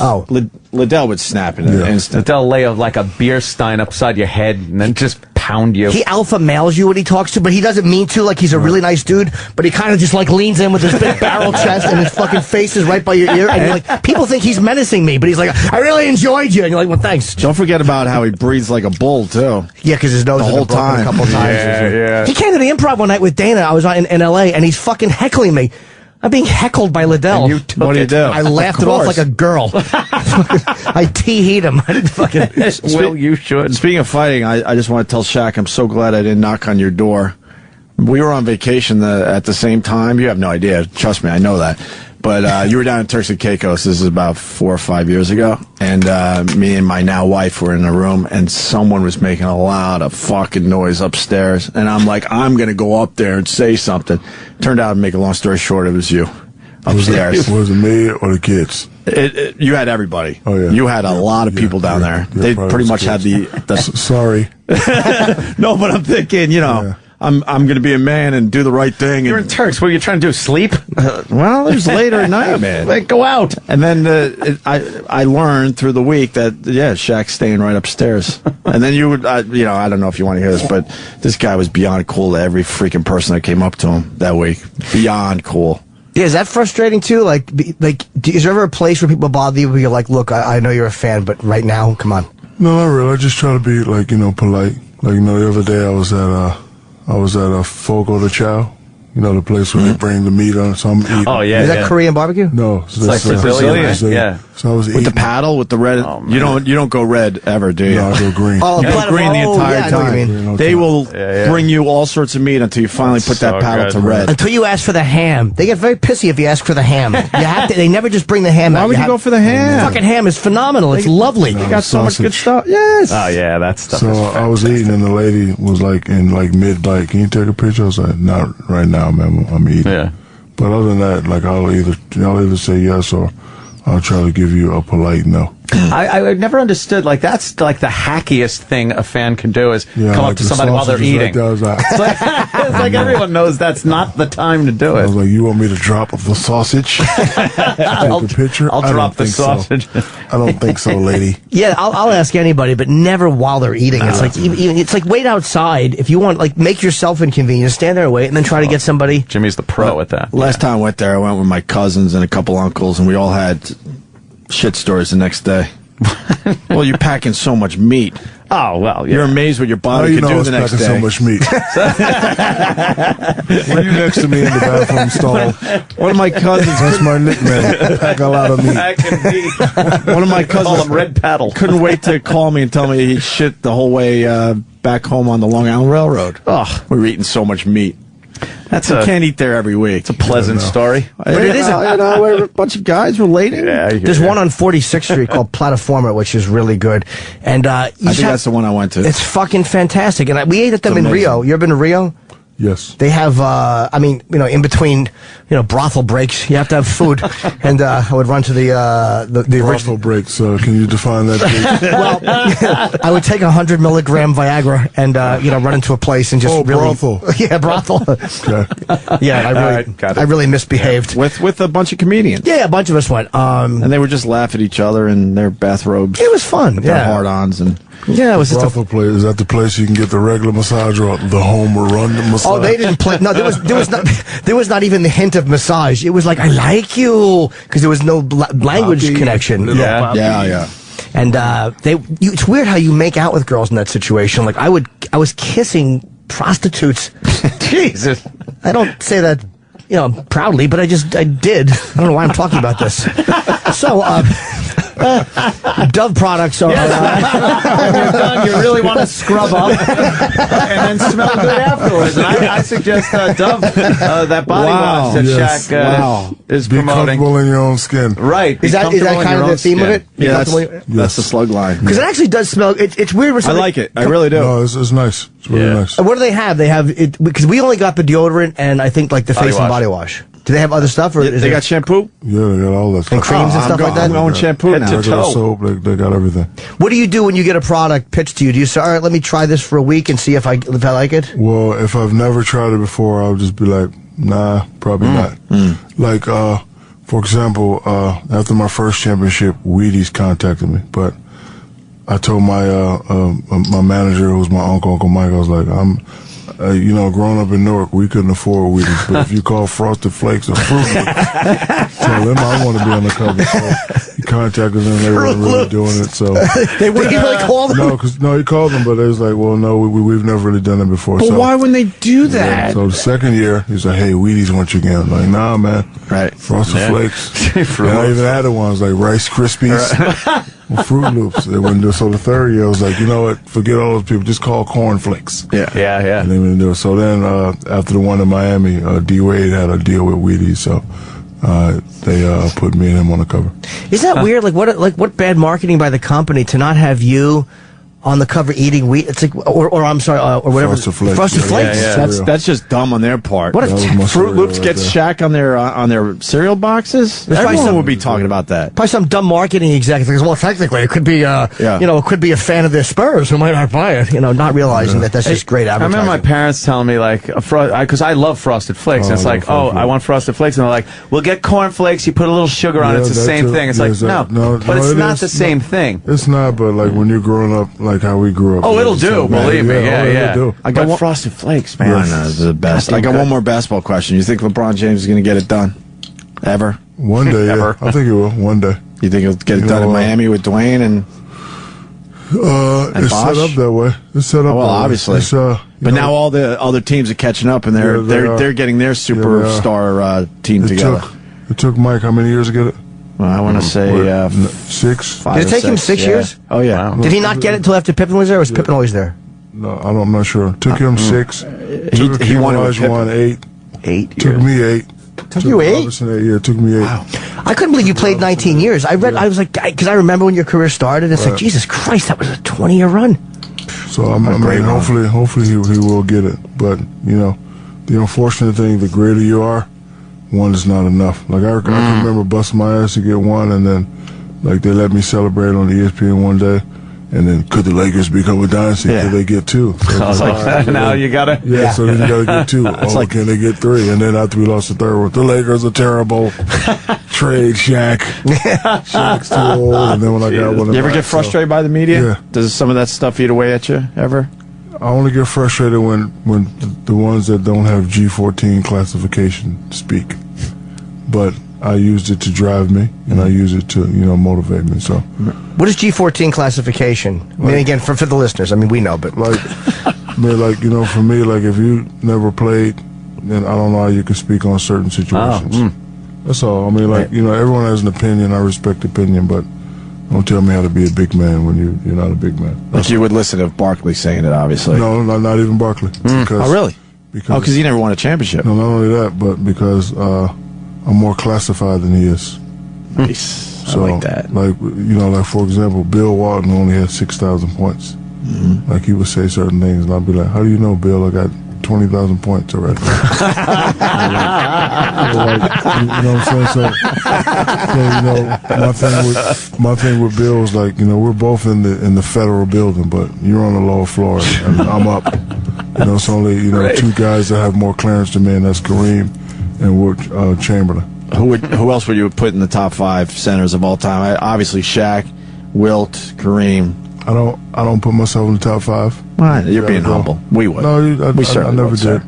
But you gotta go with Bill, Kareem, and Wilt. Those 3, and then I'm gonna put either Akeem or Patrick Ewing in front of me. We're getting. They're telling us we have to wrap up with Shaq. Shaq's busy guy. He is under press, but let's just give a good plug. I want to stay here. That's nice. Thank you. These guys, especially this weird-looking guy in the back. Sam. Yes. The big eyebrows. I know. Doesn't he look like a Muppet? Yeah. We're not sure of his race or gender. He's just kind of creepy. He looks Wanish. What is that? White and Spanish. Yeah. Spanish. Yeah, Wanish. Maybe you're Spanish. We're trying to figure it out. And the camera girl's hot. Hey, sexy camera girl. Hey, you still with hoops? Yes. Love the hoops. Oh, right. Yeah. Hoops is sexy. Sorry, I mean, Well, I hope Jesus, I'll Hope. put. Watch your mouth, man. What the hell's going? Love the hoops. I gotta get out of this show. I love the hoops. Kill this guy. The product is Dove products, the Dove line. Be comfortable in your skin. And they're honestly, it's easy just to say it, but they really are good. And I've been using them for the last, 5 days since we had them. Yeah, and they smell great, and they really are good. I'm psychic. She's from Detroit. You? Oh wow! I didn't even notice that. That's great. You are observant. She's been in here 50 times and I've never noticed that. Detroit tat. I just look at a woman's eyes.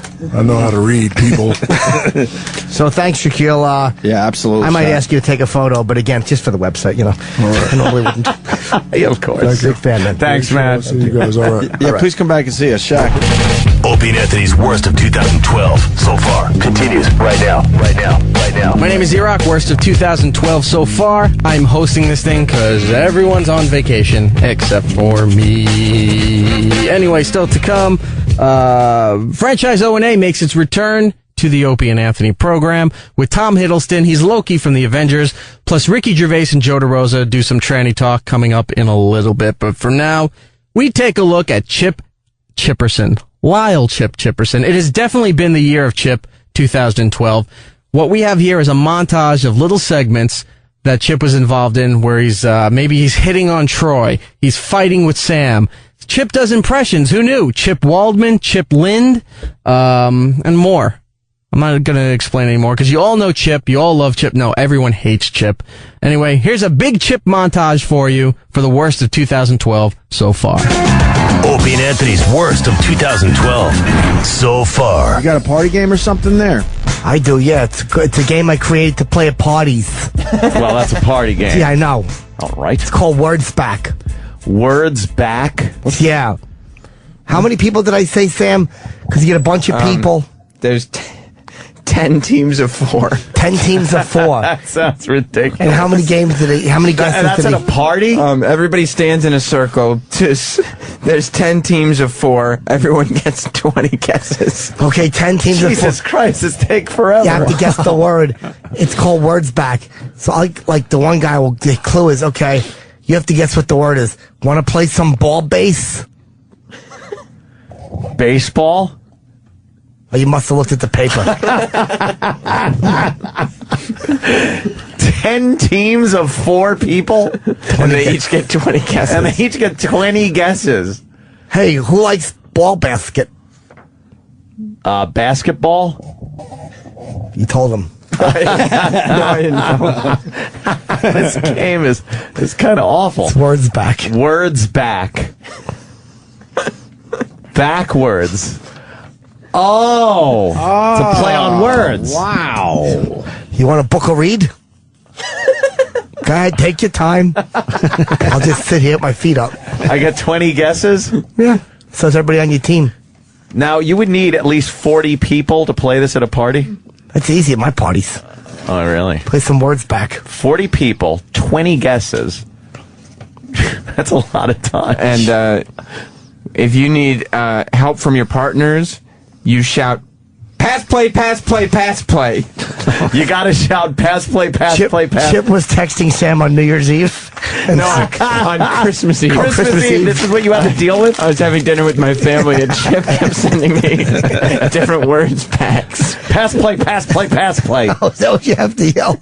I forgot about that. Jesus. Pass, play, pass, play, pass, play. Because I tried to go with them, and I said, then the loser gets covered in green paint because they're envy with green. Oh, green with envy. No, Chip responded, I don't know what you mean. Pass, play, pass, play, pass, play. That's great. Game is so stupid. Opie and Anthony's worst of 2012 so far. I bet Paul Lynde did a Vegas show or something. Let's go. Got that. Right. Paul Lynde's funny. I'm going to start talking like that. Oh, do the impression, Chip. Why don't you put on your backpack or something? That's terrible. That wasn't very good. Chippy Lynde. Chippy Lynde? Hey, you look like you're going to a picnic or something, Sam. No, you're Spotted the two. No. This is good. Yeah. This is a good character. Hey, what are you doing? Putting all your phones in your backpack or something? There's no joke there, though. Because it's more like well-rounded. It's like, hey, look, your banana's all crushed or something. Like there was a bunch of elephants running through the room or something. the table would be crushed, not just the banana. I like it. Hey, where you putting your computer or something? In your knapsack? What are you eating lunch tomorrow? Two things don't even go together. Yeah, you do. You need some material. I got material. What am I wearing? A shirt or something? Oh, that's oh. Chipperson still says something. Yeah, Chipperson. I'll be in the center square. You forgot to mention this about Paul Lynde. He was drinking with a 34-year-old lover when the dude fell 8 stories out a window and died. Wow. It was kept out of the press and his career was safe. Imagine if that shit happened today. Is that true? Really? I guess. Oh, fuck. How did the guy fall out a window? I don't know. Maybe he was a Batman or something. That's retarded. It really is something a retarded kid would Yeah, he might have been some kind of a villain or something. Oh. Could you possibly find this? Dr. Tim in Illinois. He writes, Hollywood Squares question. You are the world's most popular fruit. What am I, a bunch of oranges or something? What are you? And Paul Lynde answered, humble.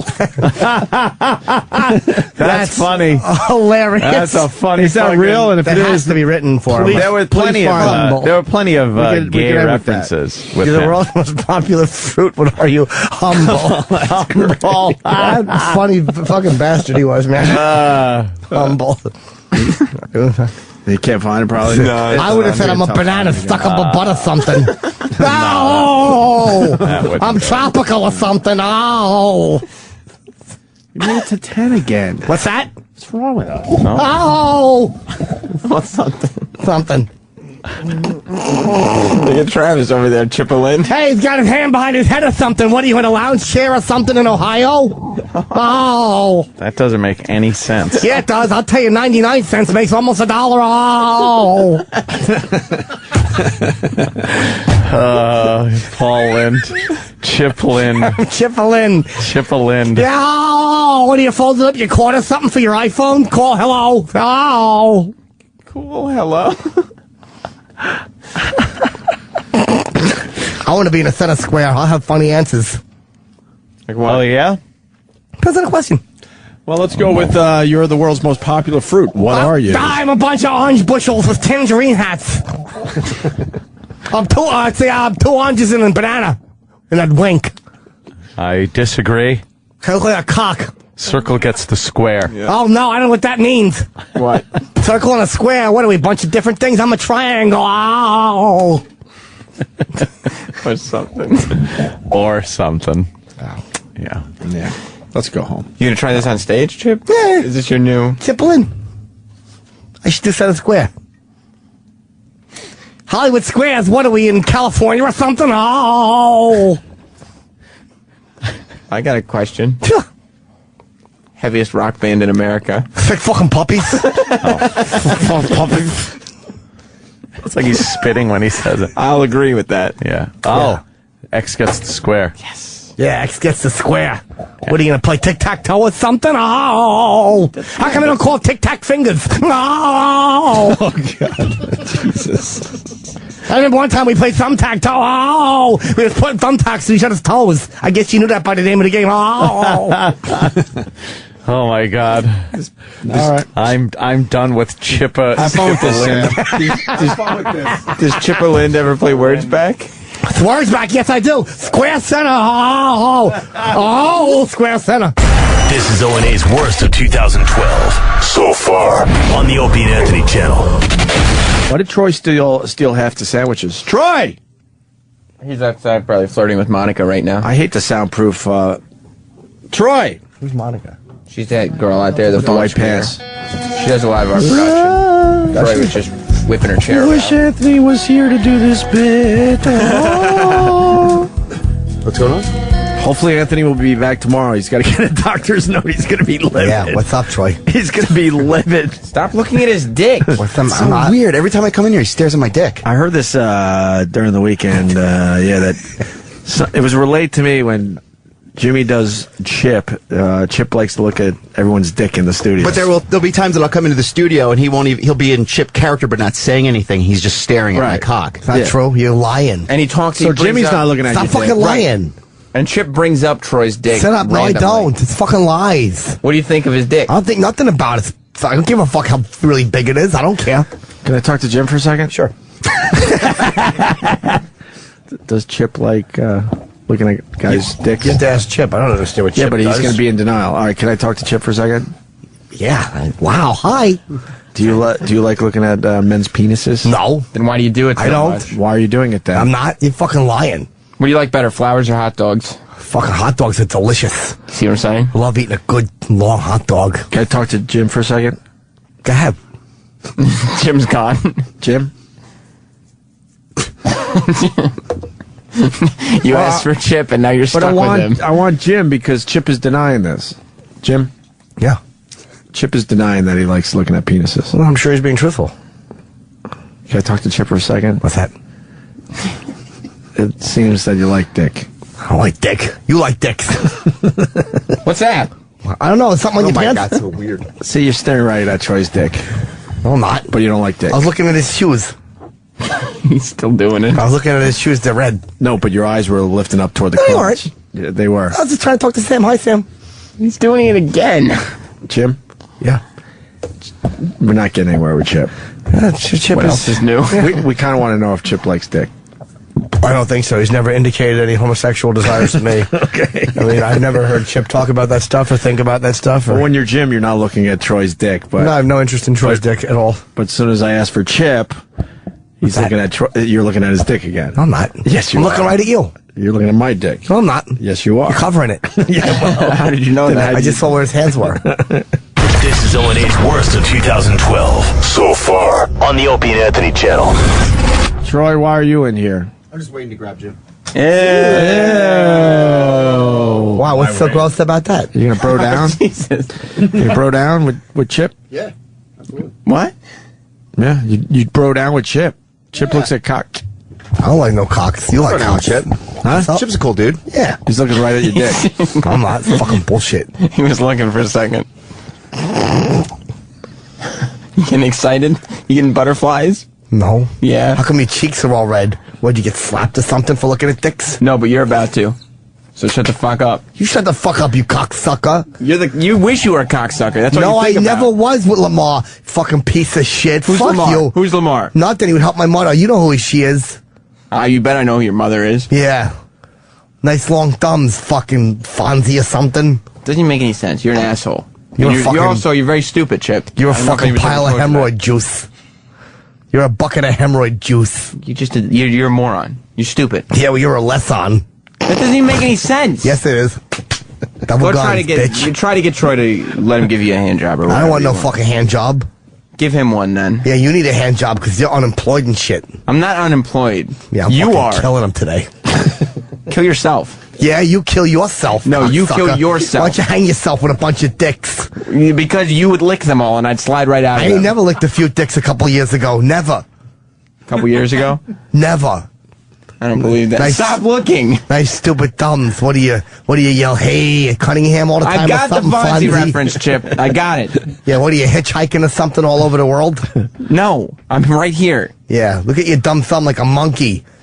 Why don't you go grab a bunch of bananas or something? Right, you got a banana, right, Troy? You're looking at his cock again. I'm asking him a question. You're transfixed, Chip. Fuck you, transfixed. It's fucking Yeah, you're not. I'm not transfixed. You're transgendered. Gendered. Can't even pronounce the word right, you moron. Yeah, you're a less off. I got it. Fucking killing him. Piece of shit. Just die. Can we listen to this Hope cover? you die in a car crash. Hope they pull your fucking teeth out of the steering wheel or something. Fucking piece of garbage. Can we listen to this guy and get out of here? We are. No, we're not. This is Noah doing... Noah, where's his ark? What, do you got a bunch of animals on it or something? Shut up. You shut up, fucking piece of shit. Fucking shut up. No, you Sitting shut at the up. party annoying everybody. You shut up. Who was annoying Nice everybody? pink phone. Who do you call it that? The fucking pink ladies or something? You could have. That was a joke that you could have made and you didn't. I 'cause did you're make stupid. it. How come your cheeks are all red? What, were you getting slapped with a bunch of dicks or something? You already did that. Yeah? Hey, Schweppes. What? That's a can of sparkling Yeah, water. why don't you pour it all over your pecker or something? Why would I do You that? fucking piece of shit. Why would I do that, Chip? Why wouldn't you do it? That's the question. Why does he get so angry? Because he's a homosexual and hasn't come to terms with it. Yeah, you haven't come to terms with it. What are you, the president serving terms? Nice white T-shirt. I hope you can fucking cum and blood on it, asshole. Hope you get shot by accident. Hope you're buying something and somebody kills you in a robbery and there's blood all over your shirt on your wedding day. Why would that happen on my wedding day? I don't know. Maybe you're buying something. Condoms or something. Get it? No. Here's Noah doing. Noah, where's his boat? What's he got? A bunch of bees and stuff stinging him on there or something? By LMFAO. LMFAO? Yeah. Muffo. How come you can't say that? It's easy. Muffo. Idiot. You're an idiot. You're an idiot. Fucking jerk off cocksucker. You're a jerk off. You know who's a cocksucker? You're Literally, a cocksucker. Your mother is. My mother ain't no cocksucker. Yes, never, she is. never. She'd spit on him to get him away from her. You know whose cock she spit on? Troy's. No, she didn't spit on she Troy. did. Yes, no, she didn't. She's yes, moving that. She said Troy was very handsome. Now you're jealous and ashamed. Shut up. Because she got the second fucking dick. piece of garbage. And you didn't. I hope there's fucking AIDS piss in your damn Schweppes. Well, there isn't. Drinking AIDS piss. And you don't get it for fucking piss. piece of shit. Cry. Mother's a saint on earth. Cry, stupid. Cocksucker. You're stupid. You're stupid. You didn't even graduate kindergarten school. I graduated college. No, you didn't graduate college. Your mother's got all your hair stuffed in her asshole or something.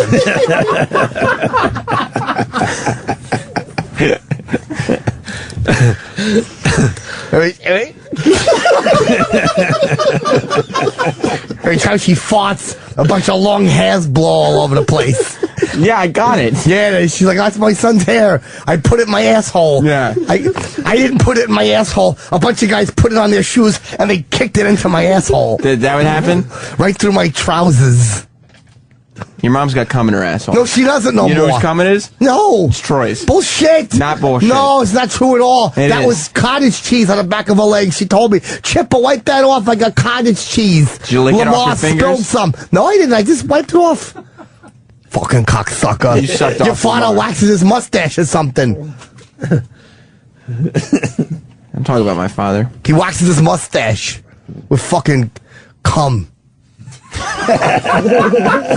That's what he does. He goes to all the gay clubs. He goes, oh, give me some mustache wax or something. Yeah, what are the gay clubs like? They're really nice. There's a lot of dancing and stuff. Everybody buys you drinks. Yeah, I bet they do. Yeah. Drinks of what? Cum. Yo, no, for your father's waxed mustache. Maybe he waxes it with the hair that falls out of your mother's asshole. You know Then what? a bunch of guys kick into there with their big shoes. I bet I know where he gets the cum from. Yeah, from out of you. your mouth. Out of your mouth. I don't have after no it's- cum in my mouth. Yes, you do. Bullshit. I wiped it. No, I never got none in my mouth. You swallowed it. It's in your stomach. I never swallowed some cum sometimes. Fucking piece of garbage. Nice white T-shirt. Who are you, Fonzie? No, Chip, for the last time. Hope I'm you not die like Tom Fonzie. Bosley. I hope you fall down with a glad bag in your hand and just die and go away like Chuck. Fucking cocksucker. Talk about my mother. Turn off Happy Days. Idiot. Fuck you. Fuck a piece of garbage shit.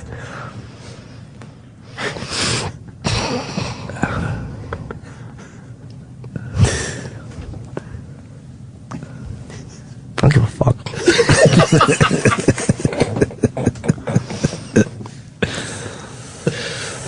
We don't have to play the song now. What song? We made it to 10. I'm not going to say. Some guy named Noah. Oh, yeah, where's this boat? What's he got? A bunch of fucking giraffes running around banging their heads on it, going, ouch. Or banging your mother. Yeah, no one bangs my mother no more. I don't know about that. You're not. My father does. Okay. Encyclopedia salesman. Your father's an encyclopedia Yeah, salesman? he's been away for a while. Making money. Yeah. He's in jail. He's not. Your father's in jail. My father's not in jail. Yes, he is for stealing mustache wax. That's not, he never stole any of it. Yeah, that's right, because everybody gave him the cum for free. He would just lay on the floor and go, mustache for wax. Yeah, and you spilled it out of your mouth. No, I didn't. Because it was full. Yuck. This is Opie and Anthony's worst of 2012 so far.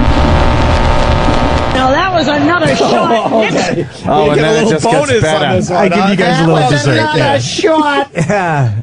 What did she say? Next shot. John. Here's a really important observation from What did Susan fucking Waldman. yogurt mouth say? Or all the moistest mouth in the fucking planet? Yeah, what did old yogurt gums say?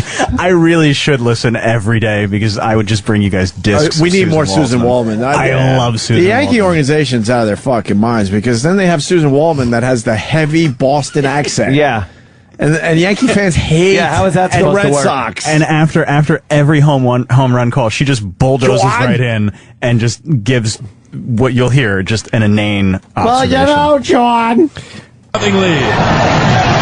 Now that was another shot. Nick Swisher came running down the dugout. I thought he was going to run out the field to greet Andrew Jones. And boy, what a shot that was. Oh my God. Fuck her. I thought he was going to run up the field. She thinks crazy. Yeah, stop telling us what they're doing. I thought. Yeah. Oh, Pettit's having a Gatorade. No one gives a fuck. I thought he'd run out of the stadium. What? Yeah, Nick Swisher ran out of the dugout. I thought he was going to tongue kiss Cano. It's just ya? stuff Did you that think doesn't that? have to be said. No. It stinks. Oh, that's hilariously It awful. stinks. Run up the field to greet Jones. I'll bet you she tries even sucking up to him, like, oh yeah, you're right, John, the Grandy man sure can. When he hits a home run, give me some more yogurt for my mouth. My mouth isn't quite moist enough. The grand. I want a goggle with yogurt. I take mouth moistening pills. I sound like Ted Sheckler from Boston. A little bit. She doesn't sound like she's from Boston at all, does she? Oh, Let's God, go to it's Sammy awful. and Queens. Sammy, I love you. Sammy picked up the phone. I thought he was going to go dialing or something. What? That's Chip. I know. Chip Waldman. We're trying to get more Susan Waldman on the show. Yeah, what are you going to do, Johnny? You going to... What's Roger Clemens? What kind of box is he in or something? Chip Waldman. Terrible. The home run, how come he doesn't hit an apartment run or something?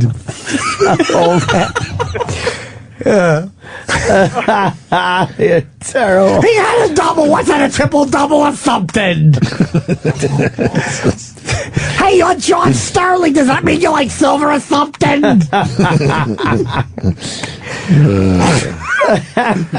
Let's say hi to Sammy. Yeah, good morning, boys. Yeah, Sammy. Yeah, who are you, Sammy Davis Jr. or something? goddamn Chip. Before every game, in her horrible accent, she has to announce John Sterling as the voice of the Yankees. Like he's entering the studio. Meanwhile, he's been sitting next to her the whole pregame. That's what am I supposed to do? Do something as like the ears of the Yankees or something? No, there, Chip Waldman.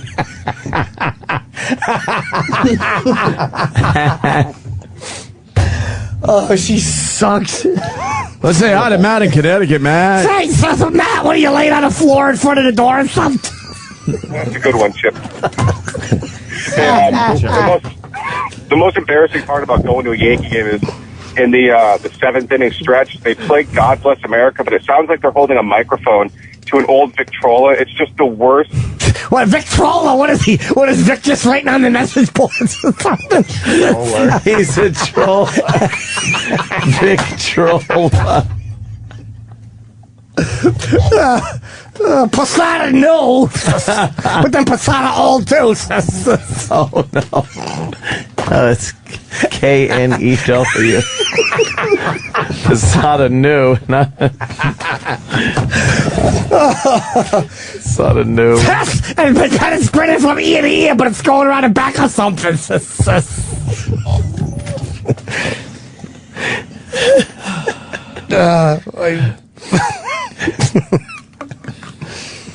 This will be one of those one break characters.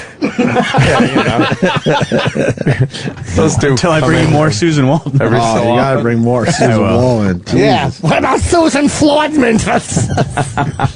Look at her. She's horrendous. Oh my God. All her pictures are great. Oh my God. Oh God. She looks exactly like she sounds. Yes. Yeah. Exactly. I look like I had a face transplant after a chip attack or something. Oh my God. She does look like this. I look like they're putting Botox in my face with a fire hose or something. Wow. Yankee Stadium Spotlight. Yeah. All right. And I'm here with the one, the only Susan Wallman. Hey, Susan, how are you doing? I hope I'm the only one. I don't want another one. I hope there's not two of me or something. I hope I'm the only one. What is she saying? I hope I'm the only one. I don't know. It doesn't make any sense. I hope no one else has my Bee Gees at age 50 wig on. Oh my God. Let's see this. And you're the best. Now, let me ask you about this new ballpark. What's your, we're here for the first two exhibition games. What's your first impression? Well, my first impression is it's going to be Christopher Walken or something. Hey, sis. I do lots of impressions. Here's John Sterling or something. What are you, Grandy Manning or something? It's impressions she does. Of course. What are your impressions? And then she does impressions. Exhibition games. What's your first impression? Well, I have kind of mixed feelings. I loved the other place. My whole career took place in that other place. And before that place. So I like to say place a lot. Something about a place, John. Because when people look at me, they bet on me to show a place. Posada's in the place. Something about a uniform. You have a uniform. Her hair is hideous. Horrendous. Terrible. What does she look like? That hairdo is fucking. Oh, she needs some conditioner. Yeah. Who does she look like? Oof. Fucking monster. no, but her face. Who she looks like? And only the face. She looks like Darth Vader after he took his helmet off. Skywalker's my son or something. Oh, she's a fucking disaster. What a mess. Opie and Anthony's worst of 2012 so far.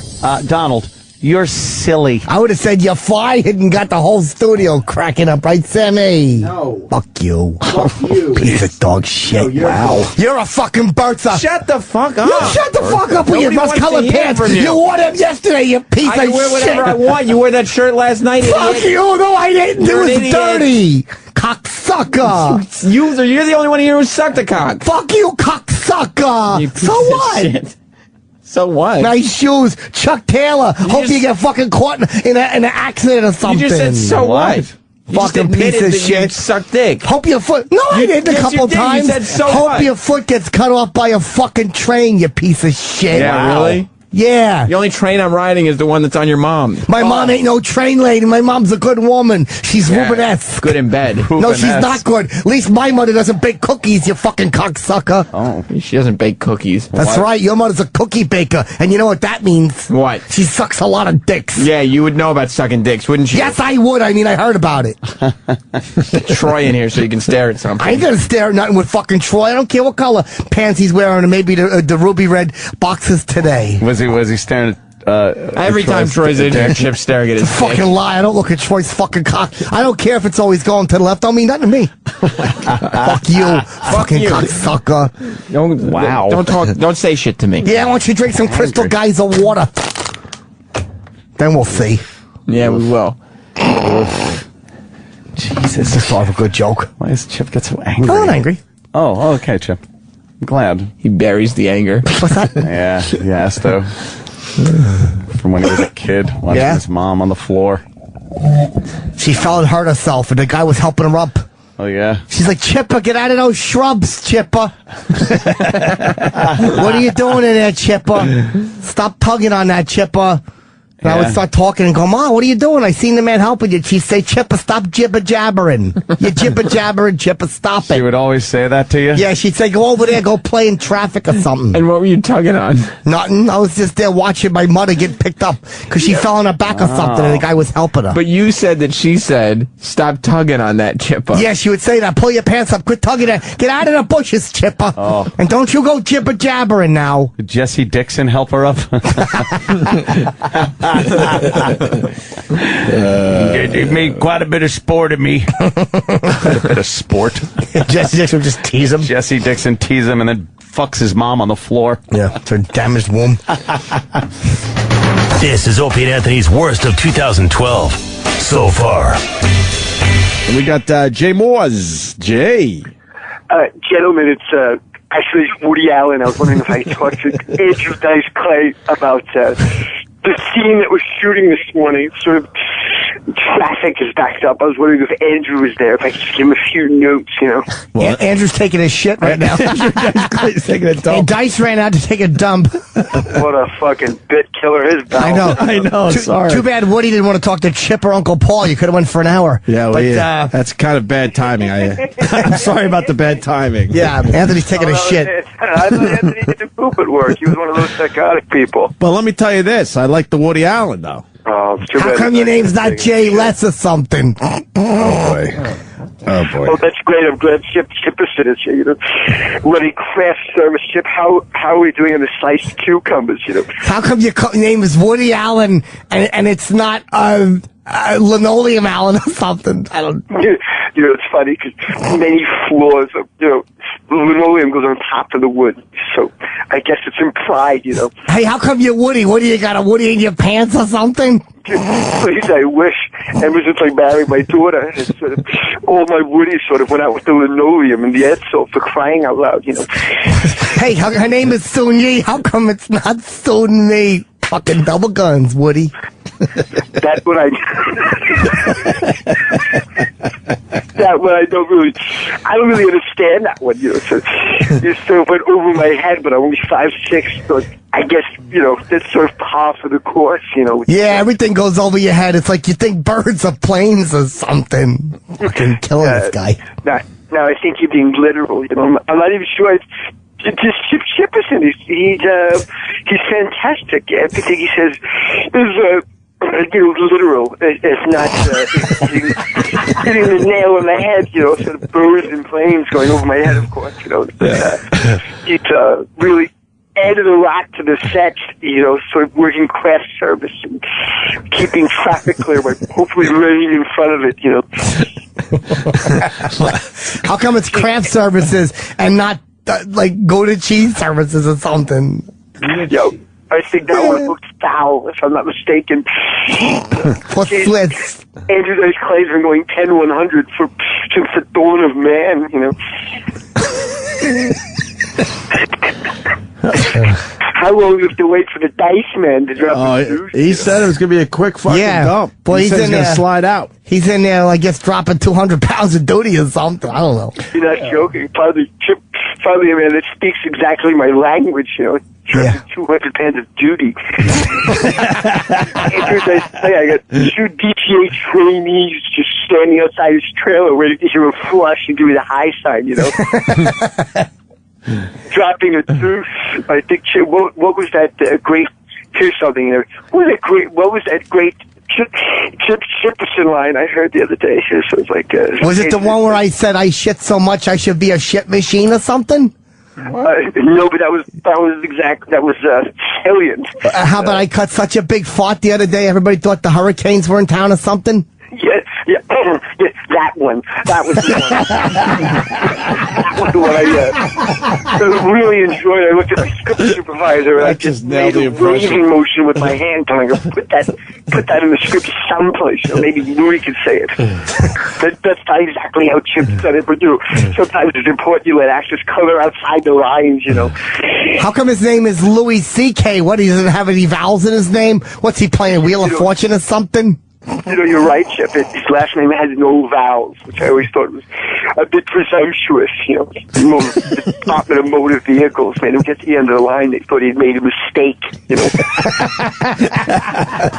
How do you have two periods in your last name? So they probably thought he left the roof spot blank. Well, I'll go back to set. We can't sit here all day waiting for the Dice Man to flush a porta potty, John. He's probably in there combing his hair in the Well, Ant went to the bathroom after all that hot shower talk, by the way. Yes. Maybe he's not dumping. What was that? I'm sorry. I was just saying that Ant went to the bathroom after all that hot shower talk we just had on the radio, so maybe he's not dumping. By the shade. That's one of life's grand ironies. Anthony Cumia doing the radio show across from a room full of blacks and Negroes, Hey, how come it's an irony? What, is your shirt wrinkled or something? Yeah, actually, this is linen. It does wrinkle because it's humid. That's why I like shooting in Manhattan. It really keeps you on your toes fashion-wise. You don't want to be caught with corduroy pants south of 14th Street. You're one of those hipsters. But the Dice Man, it's holding a production to wanted to talk to the plot master about having new Mr. Magoo glasses, What, Mr. Magoo, what are you driving into the roller coaster or something? He might as well, That's right. No match. It's killing us. Double guns, Jew boy. All right, well, make sure you tell the Dice Man when he comes out of the toilet, if he could just come to set in his marks and maybe stop screaming into his microphone. That's why we lost Vietnam, guys like him screaming into walkie-talkies. I think if I had to put it best, the Dice Man would say, whatever that catchphrase is that he has there, Just awesome. Yeah, it's fucking amazing. God bless you. I have to go right now. I just saw a pedicab go by with half my family inside. Got to make sure it's not taking them to Joe Can Be Determined later, Officially run out of Woody Allen things to say, Well, all right, Woody. It was a pleasure. It was absolutely a pleasure to finally have you on the show. We're waiting for him on set, but when he's done dropping his deuce, in a porta potty and cleans, it's impossible. You hire a man, give him a second, third, fourth chance at life, and he spends it in a porta potty combing his hair. Whatever that thing is that he says, So, but Chip, I'll see you at the rap party. I'm very excited. It's a rap party. What, are we all going to be rapping or something? You hear what I said, Sammy? Yeah. Double gun, baby. Never at a loss for a tagline. The Chipperson. I really enjoyed the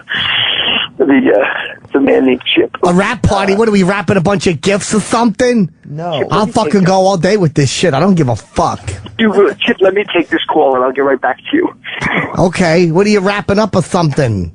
What? What are you, Bose? Is like a Bose with you or something, Woody? He's gone. Yeah, SFPs. I might do like a thing called igloo melting. We rock so hard we melt igloos. So hard, we're like a bunch of big rocks. Igloo melting, igloo melting, igloo melting. We're sick fucking puppies. Igloo melting, igloo melting, igloo melting. We're sick fucking puppies. Igloo melting, igloo melting, igloo melting. We're sick fucking puppies. Igloo melting, igloo melting, igloo melting. We're sick fucking puppies. We rock so heavy only the devil can lift it. Oh, yeah. Yeah, it gets worse.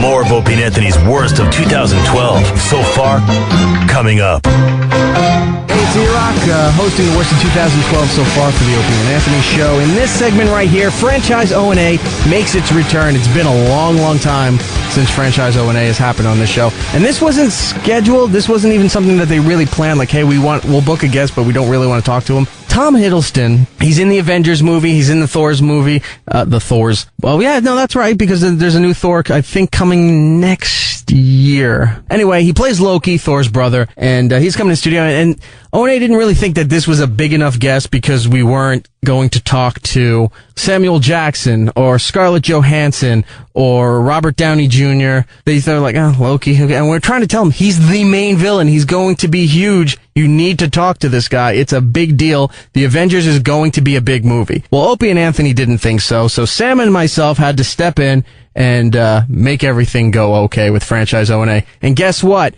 Avengers just broke $600 million domestically. What do Opie and Anthony know? Here it is. Tom Hiddleston on the worst of Opie and Anthony, 2012 so far.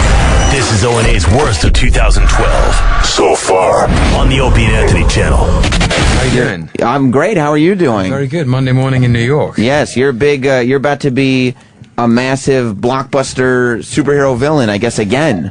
I am, yeah. It was, I mean, this is my day job these days. Yes. I played Loki in Thor, for anyone who saw the Thor movie. Yeah, sure. And Loki is Thor's younger brother, his adopted brother, who sort of turns to the dark side once he finds out the narrative of his life has been a lie.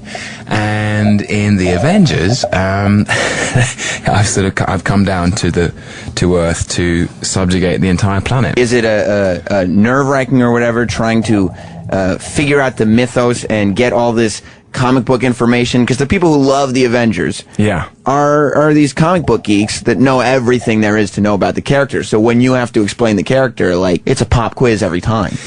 It's kind of almost like playing a real person. Like if you're playing I don't know, if I was playing one of the kings of England or if I was playing a political leader, I'd have to do a lot of work on that person's actual life. And the great thing about these comics is that there is a mythology now that goes back 40 or 50 years. And it's a kind of contemporary mythology which you can just... I mean, it's an amazing thing to have a day job where you get up in the morning and you're like, I gotta go to work, gotta read some comics. Yeah. You talk about the men who go mad with power. Was Hitler one of the inspirations behind the Loki? There is a moment which is quite... You know, there's a moment where Loki is in Germany with a whole bunch of people at his feet. My favorite scene in the film. Is it? Oh, yes. My goodness. Thank you very much. Yes. You know, Captain America has a few things to say about, I think he says, you know, last time I was in Germany and saw a guy standing up above everybody else. Didn't work out. Something like that. Captain America, always the party pooper. Now, I liked the movie. I was having a hard time because I was babysitting my kid at the time, trying to piece a lot of this together. I saw that there's going to be a Thor 2, and there's word of Avengers 2, and all that. So you'll be in Thor 2, I'm assuming. Certainly, yeah. Avengers 2, is that also on your plate? Do you make a return, or do they go like Batman with a new villain? Do you know what? I don't know. The guys at Marvel are so smart because they employ a group of people who are literally their job is to work out how the Marvel movie, the Marvel Cinematic Universe works together like a big jigsaw puzzle. So that Avengers 2, if there is one, and I don't know that there is, I'm sure they're planning it, but they haven't told me. Avengers 2 will have to follow on from the events of Iron Man 3, Thor 2, and Captain America 2. And I think they're still working out what Captain America 2 is yet. You know, Thor 2, I haven't seen the script for Thor 2. I think they have a story outline. Iron Man 3 goes into production in a couple of weeks.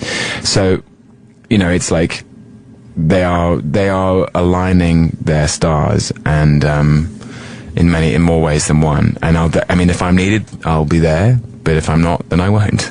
It's like the old Hollywood system. It's Marvel. They set out to do this series of movies, and they're signing actors for these multiple picture deals. Yeah. You know, it's like, you think they're coming, here they come down the red carpet, it's the Avengers here to show everybody what, oh look, here comes Loki, watch out universe, he may have your number next.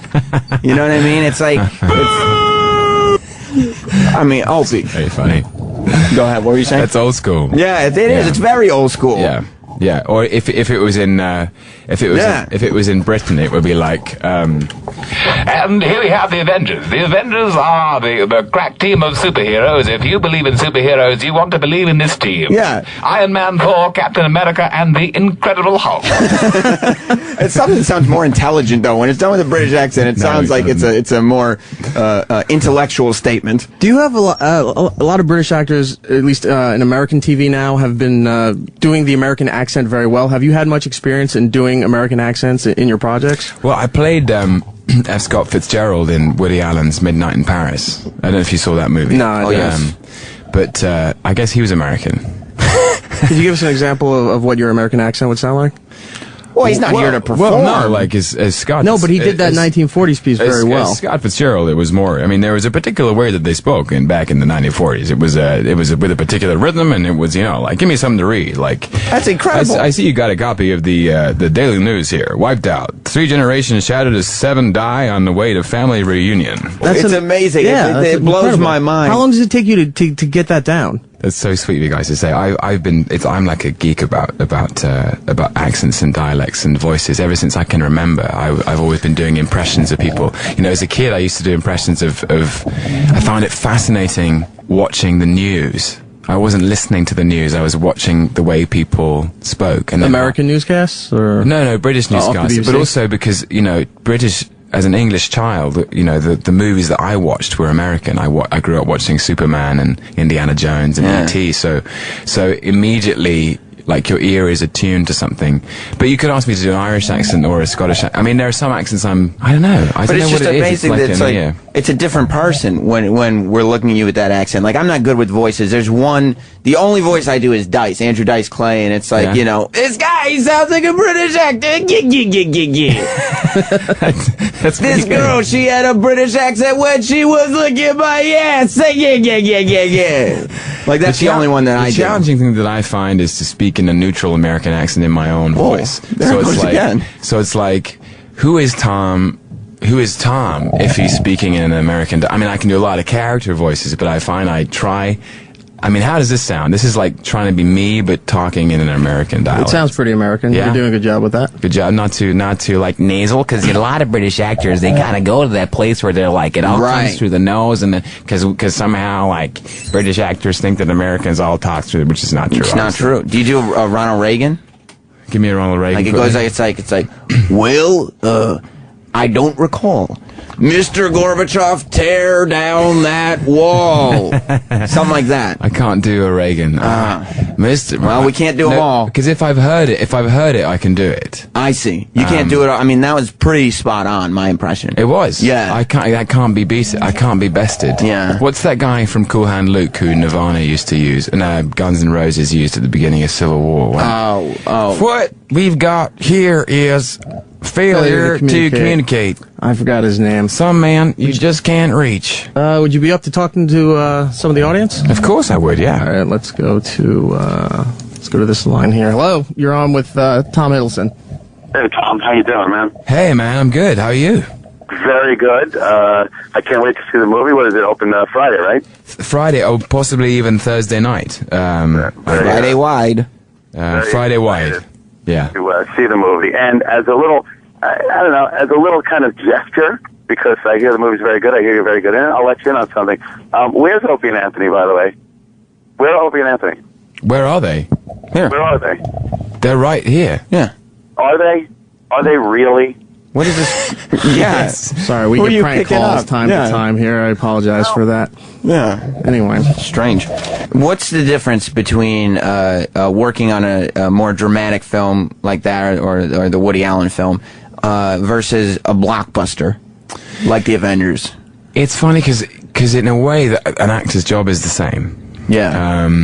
But isn't it more like, I would assume the Avengers had a lot more green screen, a lot more sort of. Yeah. So is that more difficult? Well, like there's a moment in Warhorse where the character I play, Captain Nichols, leads a cavalry charge across no man's land.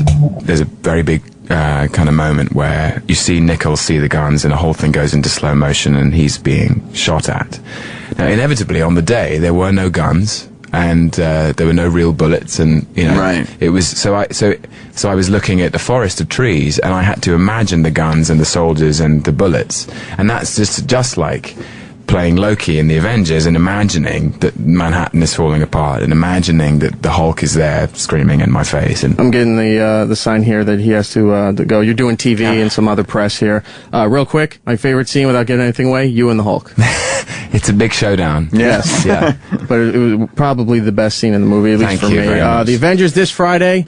Thank you so much for coming in. Thank you, guys. Appreciate it. Such a pleasure. The worst is yet to come.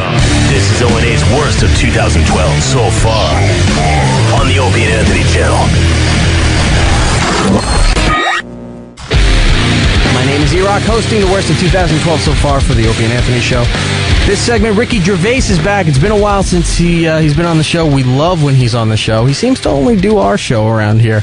I'm not complaining. It's a little curious, but whatever. We get the exclusives and we get all the good stuff from Ricky Gervais. He's in studio. Joe DeRosa also happens to be in studio. And we bring up time to time, well, all the time now with Joe DeRosa, that he likes Bailey J, who I forget the term that they use now, but transgender. They don't like being called tranny, but it's a girl with a dick. Anyway, we bring this up all the time with Joe DeRosa, and we talk about Bailey J and Buck Angel. Buck Angel is the reverse. It's a dude with a vagina. And who would you rather sleep with or fuck or whatever you want to call it? Bailey J or Buck Angel? And everyone has their own answer. It's a very difficult topic to discuss. We ask Ricky Gervais, and we find out it's probably the most unanswerable question in human history. Here it is. This is Opie and Anthony's worst of 2012 so far. We should ask him. Right. We should ask him the question we were trying to figure out earlier. I just thought of that. And this would be perfect for Carl, actually. Yeah. You want to explain really fast? So, there's a transsexual. That question. Yeah. Right? All right. There's a transsexual woman. Used to be a guy, now she's a girl with a cock named Bailey J. I don't have a thing for transsexuals, but there's something about her I find her incredibly attractive. The balls. I don't know. Go to the one down. There's something about her. You know, there's something about you that's so different. It's like I'm tired of these girls with vaginas. I need something different. These vagina girls, as I call them. Right. But you, honey, you've got something. You've got something special. It's a challenge. Can I just say I'm not laughing at this person? I'm laughing at his obsession and saying. Well, we've been laughing at him for a while about this thing. We'll all be apologizing. So she's got a polar opposite now named Buck. See, that's Bailey. Angel. Okay, now this is Buck Angel, and he's a man. Well, but Buck was born a woman and still has complete women parts, vagina, everything. That's a woman. Okay. Well. And tattoos. Right, okay, but he still has his vagina. Yeah. Okay. She was born she was a model even. Do you have a vagina picture of Buck Angel? I know. It's all right. I didn't need to.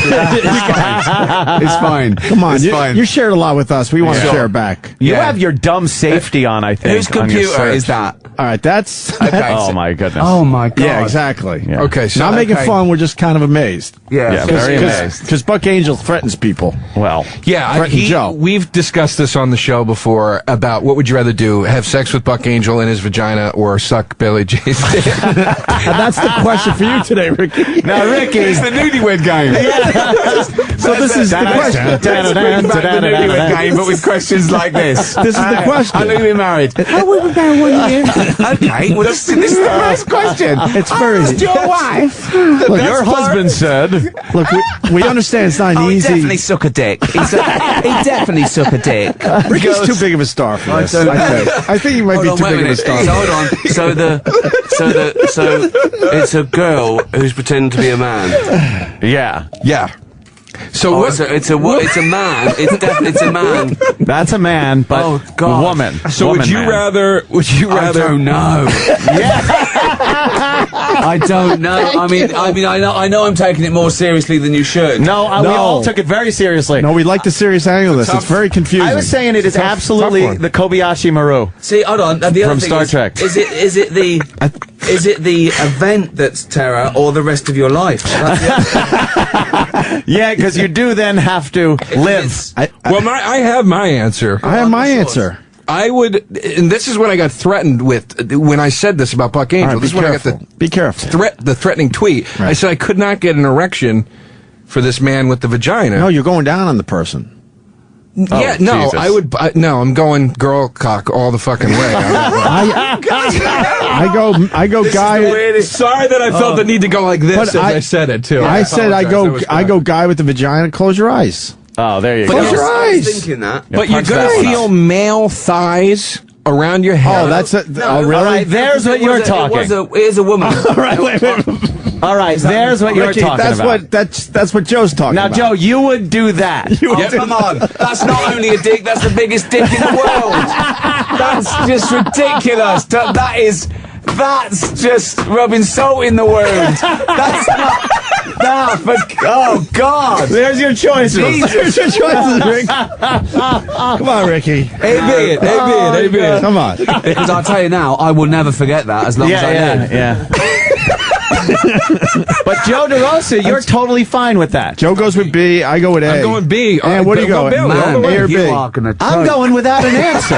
You have to answer. Taking the smart You route. have to answer. You are going to choke on that. Yeah, you're really going to have a hard time. You have to answer it. Well, when you're eye to eye with that thing, Joe, you'd back out. I think if you really pretended, it would just be like she was wearing a strap on.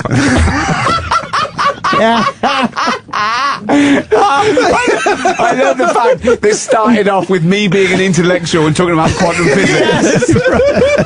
That's the beauty of the show. You can ask the same questions to Stephen fucking Hawking when he's in. That's where the question came from. It came from that physics documentary that I watched. Unbelievable. I would suck the dick. My universe is expanding. All right, that's it for the worst of 2012 so far.